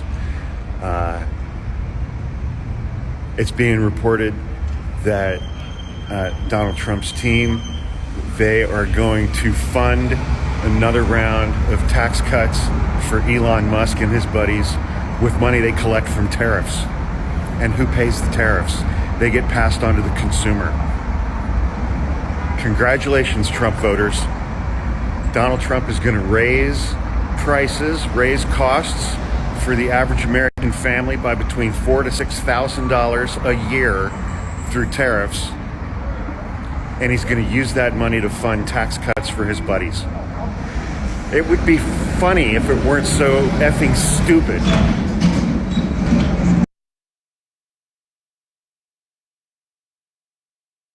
Is really, first of all, 10% when you collect it is hundreds of billions of dollars. The numbers that you're talking, all reducing our deficit. But really, so there's two ways of looking at a tariff. You can do it as a money-making instrument, or you can do it as something to get the companies. Now, if you want the companies to come in, the tariff has to be a lot higher than 10%, because 10% is not enough. Guys, they're not going to do it for 10. But you make a 50% tariff, they're going to come in. These people voted for Trump. They made their bed, and now they're going to have to lie in it. And speaking of beds, I want to quickly thank today's sponsor, Miracle Made. Did you know that traditional bed sheets can harbor no more gross odors? Miracle Sheets are located in their product. It's backed with a 30-day money-back guarantee. So if you aren't 100% satisfied, you'll get a full Yeah. Told you guys. I told you guys. Anyways, I'm done. So you guys have a good night. Appreciate you. Hey, by the way, I want to say this. Hold on, because I'm a boxing fanatic. And by the way, I used to box when I was younger. You know what I mean? So, I still have it in my blood. That's why I love to fight. Yeah, I'm in the spirit now, not physically, because, I'm older now. But I just want to remind y'all, Panamanians, yeah, my brothers, but this guy right here, he wasn't Panamanian. This guy's a Mexican. Okay? This guy's a Mexican right here. Listen. Roberto. And by the way, good night. Shalom. Buenas noches. Buenos dias. And I appreciate y'all that are new. Please subscribe, like, share. You may not like the way that I speak, but you're going to get knowledge in this channel. I guarantee you. En México, ¿qué es para ti el consejo? Es lo más grande que tiene México y lo más bonito que tiene México. ¿Por qué? Porque él solamente no hace pelea para México, sino hace pelea para el mundo entero. Y la mayoría de los boxeadores pues se criaron con el consejo del UFC y para mí es lo máximo, Oye, ¿y México para ti qué es? México es como si fuera mi casa porque acuérdate que yo soy parte mexicano por parte de mi papá. Por parte de mi papá. Soy parte mexicano por parte de mi papá. So you are what your father is. Roberto Duran is a so-called Meshiacha. You guys better remember that shit. That's why he was such a great fighter, bro. Ain't no other way that you can be that way, bro. Come on, man. Stop it. Anyways, y'all have a good night, man. Appreciate you guys. Keep hating me. Because sometimes that's actually good, too.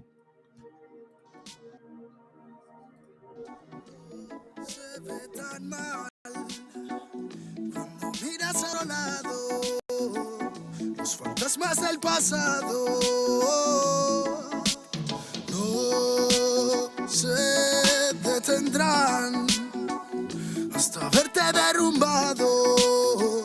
Peores lo hemos pasado. Andaba a golpes con la tristeza, me aportó riqueza, me otorgó sabiduría, pues se dibujaba en todas mis piezas. Yo con alegría le daba color después. La aguja sigue girando, tiempo parece se burlar de mí.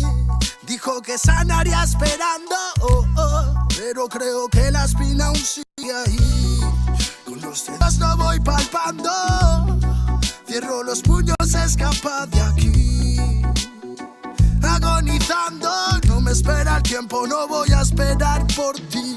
Nuestras huellas en la orilla se han borrado por la marea. Si esas estrellas ya no brillan, las entiendo pa' que veas. Sea donde sea, bajo la tormenta o dentro de la odisea, donde arañas cubren el cielo de tela, los aviones nadan y los barcos vuelan. Hey, aunque parezca que va bien, no sabes bien si va mal. Besos que pueden doler, ojos que pueden matar. Tengo mi alma en el almacén encerrada, mi corazón está en huelga, mis sentimientos en ámbar. Gente, Calamala dijo que estaría presente. Fallaron como nunca, se fueron para siempre. Millones de razones para vengarme, pero a veces duele más actuar indiferente. Como no quieren ver ahogados, tenemos branquias y cerrados los bronquios como la mente de un guardia. Yo soy la montaña y vine con la cordillera. Más cojones que tu ganga tiene una madre soltera. Tú cúbrete si suena mi tu.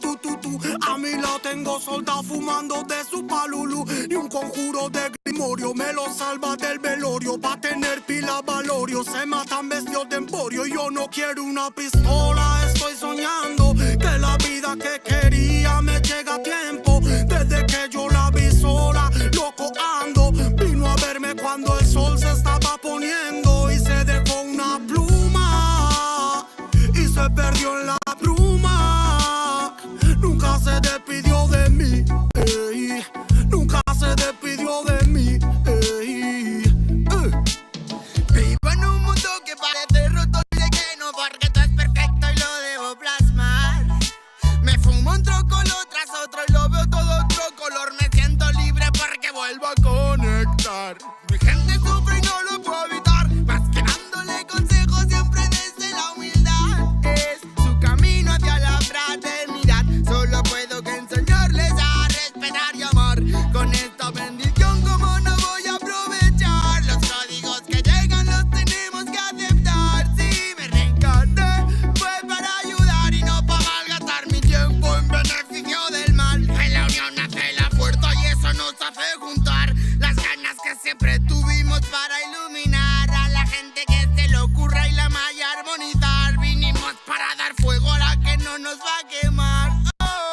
Arda y por dentro la llama, no puedo contener la ras. Churruscao el corazón, el armazón no puede llegar a pesarme más. Si abro la boca, tu tumba al suelo, me muelo a diario y sobrado de gas. Escupo ristas perfectas, paladas de versos eternos, no mueren jamás.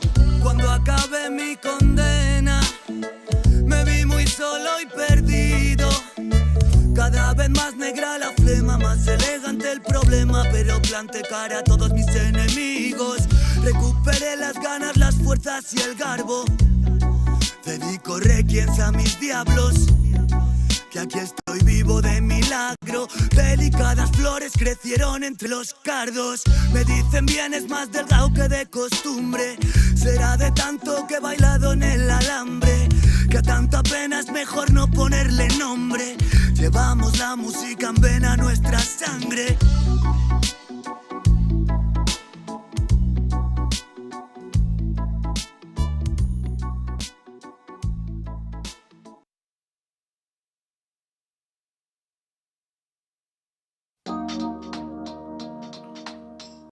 Yeah, man. Oh, respect and love from the world, nigga. Show them. You nigga on a microphone.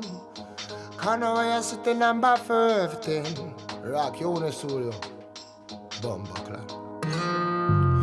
¿De qué manera sufre el alma cuando alguien se va? No hay medicina que cure esa larga enfermedad. La vitamina de la vida en esta sociedad es tan divina que por nombre tiene libertad. Libérate de la mentira que está por llegar. Mide tu orgullo antes de empezar a hablar. Cierra la puerta a quien no merezca entrar, porque hay mucho que se fue y sueña con regresar. Hablemos en silencio y así no me mentirás. El poder de la palabra muere cuando hablan de más. No me fío de oraciones que se dicen por detrás. Si me miras a los ojos no te mentiré jamás. Que besar por besar es jugar por jugar. Y vivir sin amor es vivir sin amar. Solo queda la fe, solo queda soñar. Ponte de pie, ready para luchar. Some love, I can just smoke and there are some love them. I can just smoke and there are some love. I remember no fire, no girl. Ribby dead. Cali with a mama soul, yeah.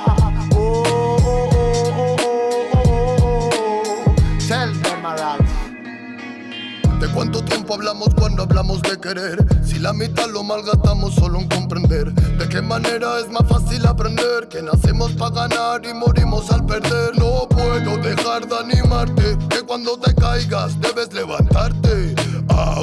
Llegué para contarte que no todo artista muere por su arte. Traigo el honor de un humano con valor que utiliza poesía para respirar mejor. Escribo prosa para vengar al amor y recuerda aquella rosa que tiraron al contenedor. ¿Dónde se quedó el amor? Hey, I no voy a sitio no microphone forever never. Tell me, roll some love. I can just smoke and the light some love them. I Rastafari my life some love. I remember no fire no burn. Ribby day. I live with a farmer soul, yeah. Reggae man a farmer warrior day.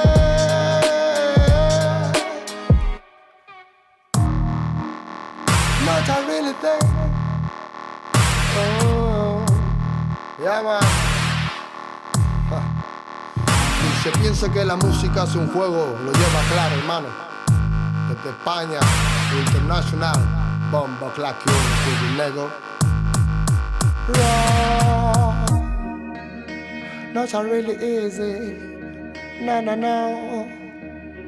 You nigga on a microphone. Hey, tell us what? Tell us anything. Tell if I'm a Rasta feeling on my sin. Hey, more love.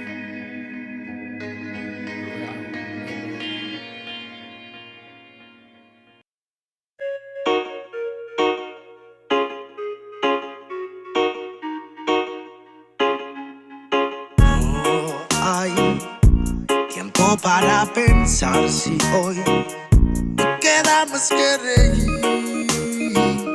por lo que nos hizo sentir. Si la intuición no te deja seguir, no te vayas a rendir.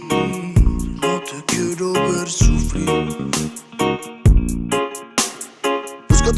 de lucha, que mucha de tu fuerza nace de ti. Vas a ver que alimañas muerden tus entrañas, con sus artimañas extrañan tu fin. Sigue pues si tus pies tocan el suelo, el anzuelo no tira de ti. Grita fuerte si la vida te duele, que vuele el dolor, lo expulsamos de aquí. Dame ya no go.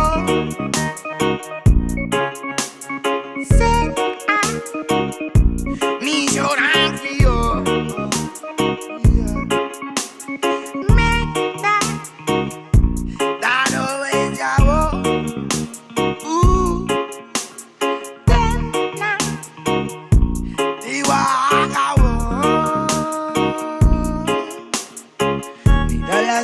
Antes de perder las formas, sé la luz del sol cuando no lo puedas ver. Cierra su boca cuando te hablen de más normas.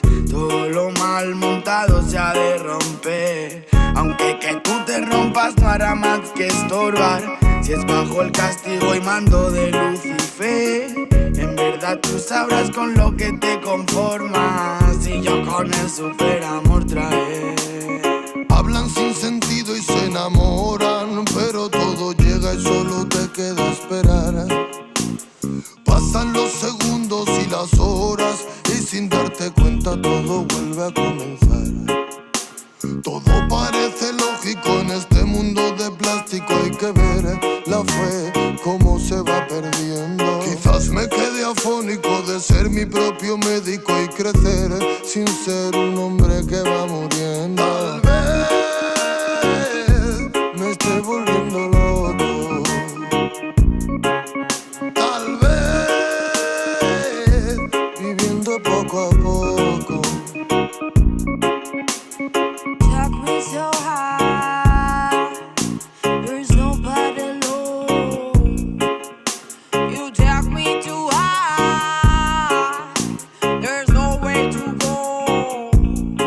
Así que let's go, vamos a bailar lento, sintiendo todos los movimientos de acá adentro. I won't let you down, thinking this moment of happiness right now, now, now, now. El agua refleja el alma del que se aleja. Cuando te quejas, se retrocede de atrás. No te pierdas, o te perderás. Abre la puerta de tu portal, que te arrastrará a la profundidad del mar. Mar, me dejaste arrastrar, ya ni siquiera ve la luz refleja. Solo un pelín internado en la oscuridad.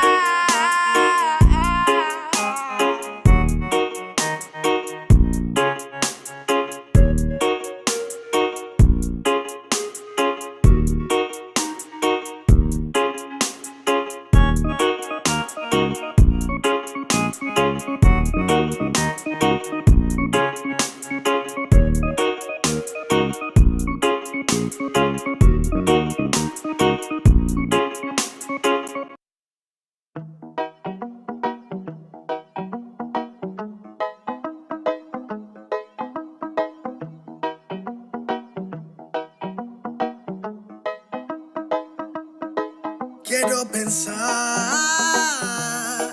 pero no puedo, no, no, no. El ruido en la ciudad está consumiendo, wow, wow, wow. Quieren pensar, sin ni siquiera estar al mando. Tanta publicidad subliminal te está matando. Les cuesta decidir por sí mismos cuál es su mando. Publican sonrisas con el corazón llorando. Quieren brillar, pero sin tener que valerse de tener sus ideas propias. Los veo a todos igual, solo son la réplica de la imitación de una triste copia. Obedece, la vida es un suspiro y envejeces. Te dejas distraer por estupideces y pierdes el eje. Te duele por dentro, entonces te creces, pero aceptas mucho menos de lo que mereces. ¿Y quién te ha dicho a ti que no puedes pensar sobre lo que decís, sobre cómo actuar? Lucha por ser feliz sin a nadie dañar, y solo así podrás brillar. ¿Y quién te ha dicho a ti que no puedes pensar sobre lo que decís, sobre cómo actuar? Lucha por ser feliz sin a nadie dañar, y así podrás brillar. Conserva tu juicio y tu intuición, más activos que el que lucha por lo suyo y no se rinde. Yo ya sé bien cuál es mi misión, y es contarte que el mal por su propio pie pronto se extingue. No caigas bajo su control, pues por la televisión es normal que mal lo pinten.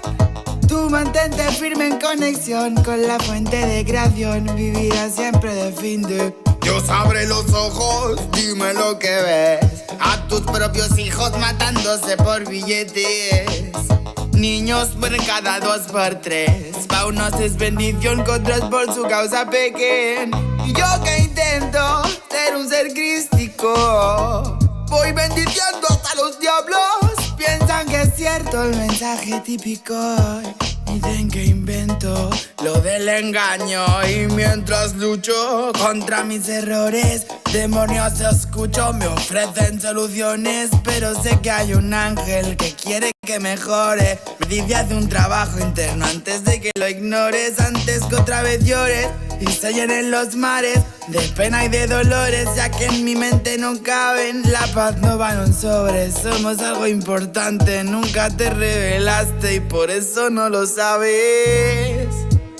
¿Y quién te ha dicho a ti que no puedes pensar sobre lo que decís, sobre cómo actuar? Lucha por ser feliz sin a nadie dañar, y solo así podrás brillar. ¿Y quién te ha dicho a ti que no puedes pensar sobre lo que decís, sobre cómo actuar? Lucha por ser feliz sin a nadie dañar, y solo así podrás brillar. Me desperté tan cansado, me sentía mal herido de todo lo que he pasado. No me quita lo aprendido, por dentro me he perdonado, pero casi no me olvido. Me desperté tan cansado, me sentía mal herido de todo lo que he pasado. No me quita lo aprendido, por dentro me he perdonado, pero casi no me olvido, no. Todos repiten lo que dice el referente. Discursos vacíos lejos de ser coherentes. De lo que no sabes será mejor que no inventes. Que investigues y no te dejes lavar la mente. ¿Y quién te ha dicho a ti que no puedes pensar sobre lo que decís, sobre cómo actuar? Lucha por ser feliz sin a nadie dañar, y solo así podrás brillar. ¿Y quién te ha dicho a ti que no puedes pensar sobre lo que decís, sobre cómo actuar? Lucha por ser feliz sin a nadie dañar, y solo así podrás brillar. Quiero pensar, pero no puedo, no. El ruido en la ciudad está consumiendo,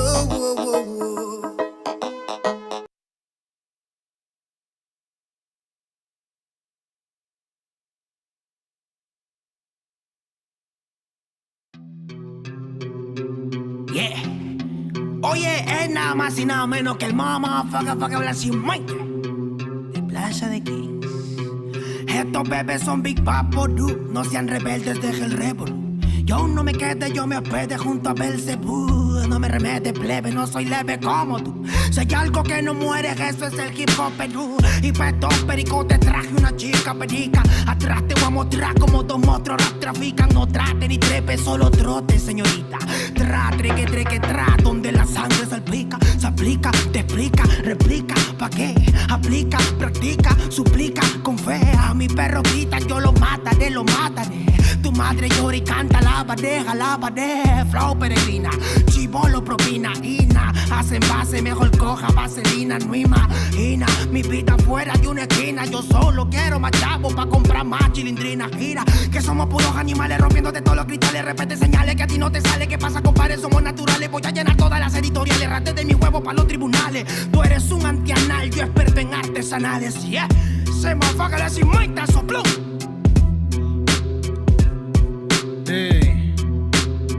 Terco 92 B09 está en la casa, barrio. Escucha bien. Así se hace, Yo. Tengo problemas de actitud y poca paciencia. Hablo si me da la gana, nadie me silencia. No quieren aceptar que pa' muchos soy influencia. La voz de los barrios que llega a tocar tu conciencia. Yo sé que muchos quieren llegar a ser tendencia y hacen lo que sea sin pensar en las consecuencias. Es la diferencia, yo mantengo mi esencia y ustedes por pegar han cambiado hasta de apariencia.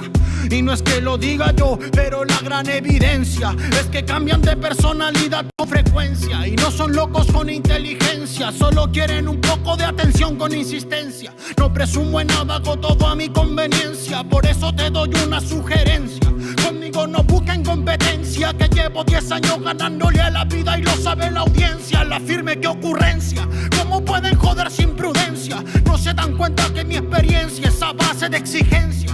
Mi trabajo es con independencia y el de otros de un productor depende de su permanencia.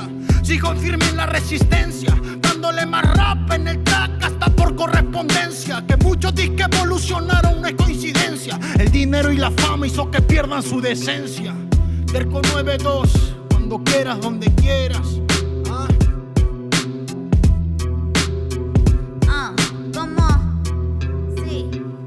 He aprendido a sobrevivir de las maldades, comprendiendo que nada es como tú sabes. Va a decir verdad, la lucho a diario. No me critiques, no me justifico, siempre hago lo que predico. Soy de barrio y rico en talento.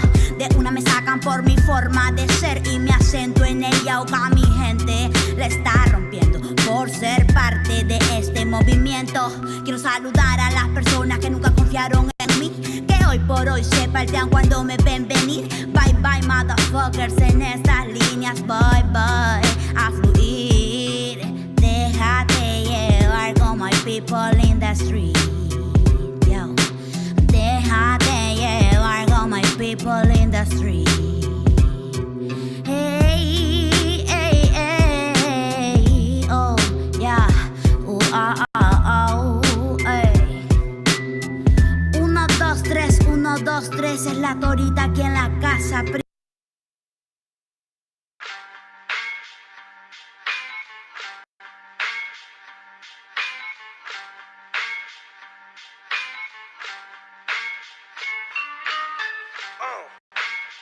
En la Plaza de Reyes, Black 50, Soplón. Yeah. ¿Qué vas a saber? ¿Qué vas a saber tú? Oye, chibolito, faltóme. Pulpín de los pulpines, batería de Rapunzel, de rapeos, de raptos, de lagartos en cuartel. Cualquier la pega de cruel con un viejo coronel. Soy flojo, se me antojó dormirme en el laurel. Elevé mi level con un label y un Faber-Castell. Ya un papel, lo empape con sangre de todo aquel que se jura Nobel y no ve mis trenes en la riel. What's so man? ¿Por qué no sacan la tablet? Juro por mis aguas que no te hablo por las powers. Soy chinchado neto, búscame por Pico Sour y te voy a meter al centro loco como Beckenbauer. Escúchame atento mi bro, que estamos rompiéndole en pro. El negro de Plaza de Reyes como siempre rompe de este micrófono. Que quiere meterle como yo pero no puede meterle tacoplón. Si te pensaba que solo era un gallo, déjame decirle que se equivocó. Real motherfucker feeling on the street. Es el Black Sheep Metal de Plaza de Kings. Motherfucker, soplón.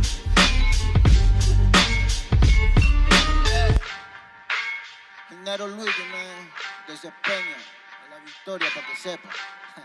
Incas Mo, it's money gang, gang, yeah, yeah, Yo también he llorado, gente. También me han desplazado por mi rasgo afrodescendiente. Sí, un perro no habla pero siente. Cuento historias callejeras pa' barrios de delincuentes. Y soy un perro que te ladra, que te muerde y que te huele, nene. Soy más que Lele, ustedes para mí son pelele. Con mi jauría todo el día en busca de los cheles. Tengo un perro en fiscalía que nos mueve los papeles y otro en la comisaría para evitar el susto. Muchas veces me han llevado por solo como luzco. Perdón, madre mía, si yo le causé un disgusto, pero en esta vía yo crecí rodeado de perros chuscos. Yo sé que me quieren ganar, yo sé que me quieren tumbar y no pasará porque soy de verdad. Está súper rafina la Dodo Style, metido en latina aprendiendo un quizá. Yo tengo el style, no mido la raza del perro, yo mido por la lealtad y yo soy leal. La calle te enseña lo que no te enseña la universidad. Saliste se peña aquí con una seña, te tiran para atrás. La calle limeña aquí nadie la tenía, ya nada es igual. Tiene que respetar, tiene que respetar. La calle te enseña lo que no te enseña la universidad. Saliste se peña aquí con una seña, te tiran para atrás. La calle limeña aquí nada le duele, ya nada es igual. Tiene que respetar, si yo soy tu papá.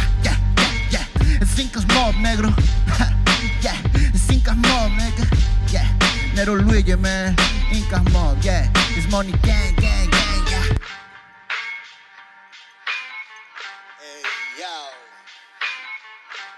Yango en la maldita casa. Me llaman pa' que les dé al menos una vez al mes. Se metieron al lago y olvidaron que era el Ness. For everybody bless. La fama es una puta, me está llamando a las 3. Dile que llame después de las 16 y 25. Volví de la infancia de Abraham Lincoln. Con fuerza ya inco, luchando para salir del rincón. Letra callejera en CD brinco. Under del under, puede que tu viejo te lo mande. Sale de vez en cuando como el cóndor por los Andes. Mi cuerpo no es de madera como Dandy. Antes que me branden, yo seré la ola que los expande. Aunque esto me pique en la madera, no sirven ni para romper el ticket de un evento afuera. Loco por la carrera, desafían la gravedad. Te espero tras la barrera y llego con la novedad. Niña, tú solo espera que ya encontré la manera. He visto bastante por querer lograrlo saltando escalones dentro de la escalera. La vida me puso al depósito, yo soy de púlpito pa' que el mundo conociéramos. De esta parte mejor interprete que parido de esta cordillera. Sin luz afuera, que el espectáculo es dentro. La calle es mi templo, tiembla el pavimento. Cuando yo me concentro, mis disparos son temas. La calle un poema, se siente desde cuando entro. Y a toditos estos drogaditos que creen que rapean, los regreso al centro de mi balcón. Yo he visto el clon de clon en la misma gestión, pero la malla no llega el balón. Y para esta pantalla no existe patrón. Yo ya me sé la cuestión y doy fe por cada renglón. Consciente de la operación del final de Mbappé con la edad de bufón. De Yango en la maldita casa, Plaza de Rey y papá. El Nero Luigi, Black Cemental, hip hop peruano, rasgo en la maldita base.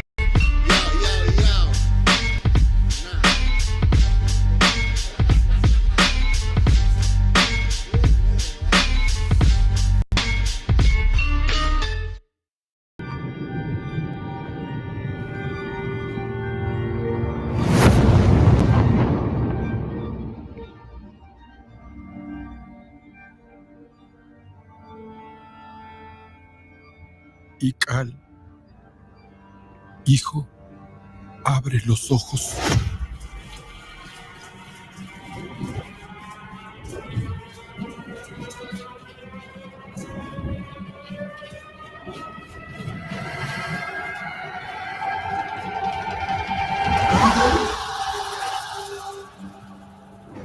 Tu cuerpo se queda con nosotros, pero tu espíritu debe seguir.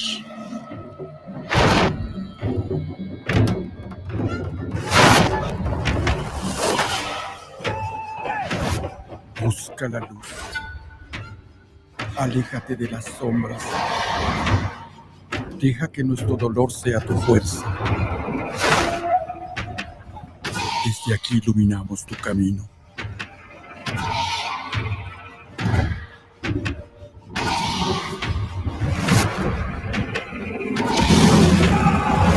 Lucha como nosotros ante esta pena tan grande.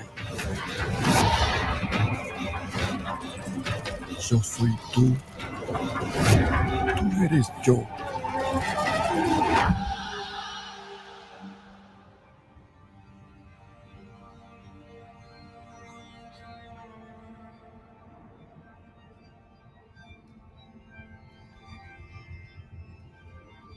La muerte que hoy nos separa,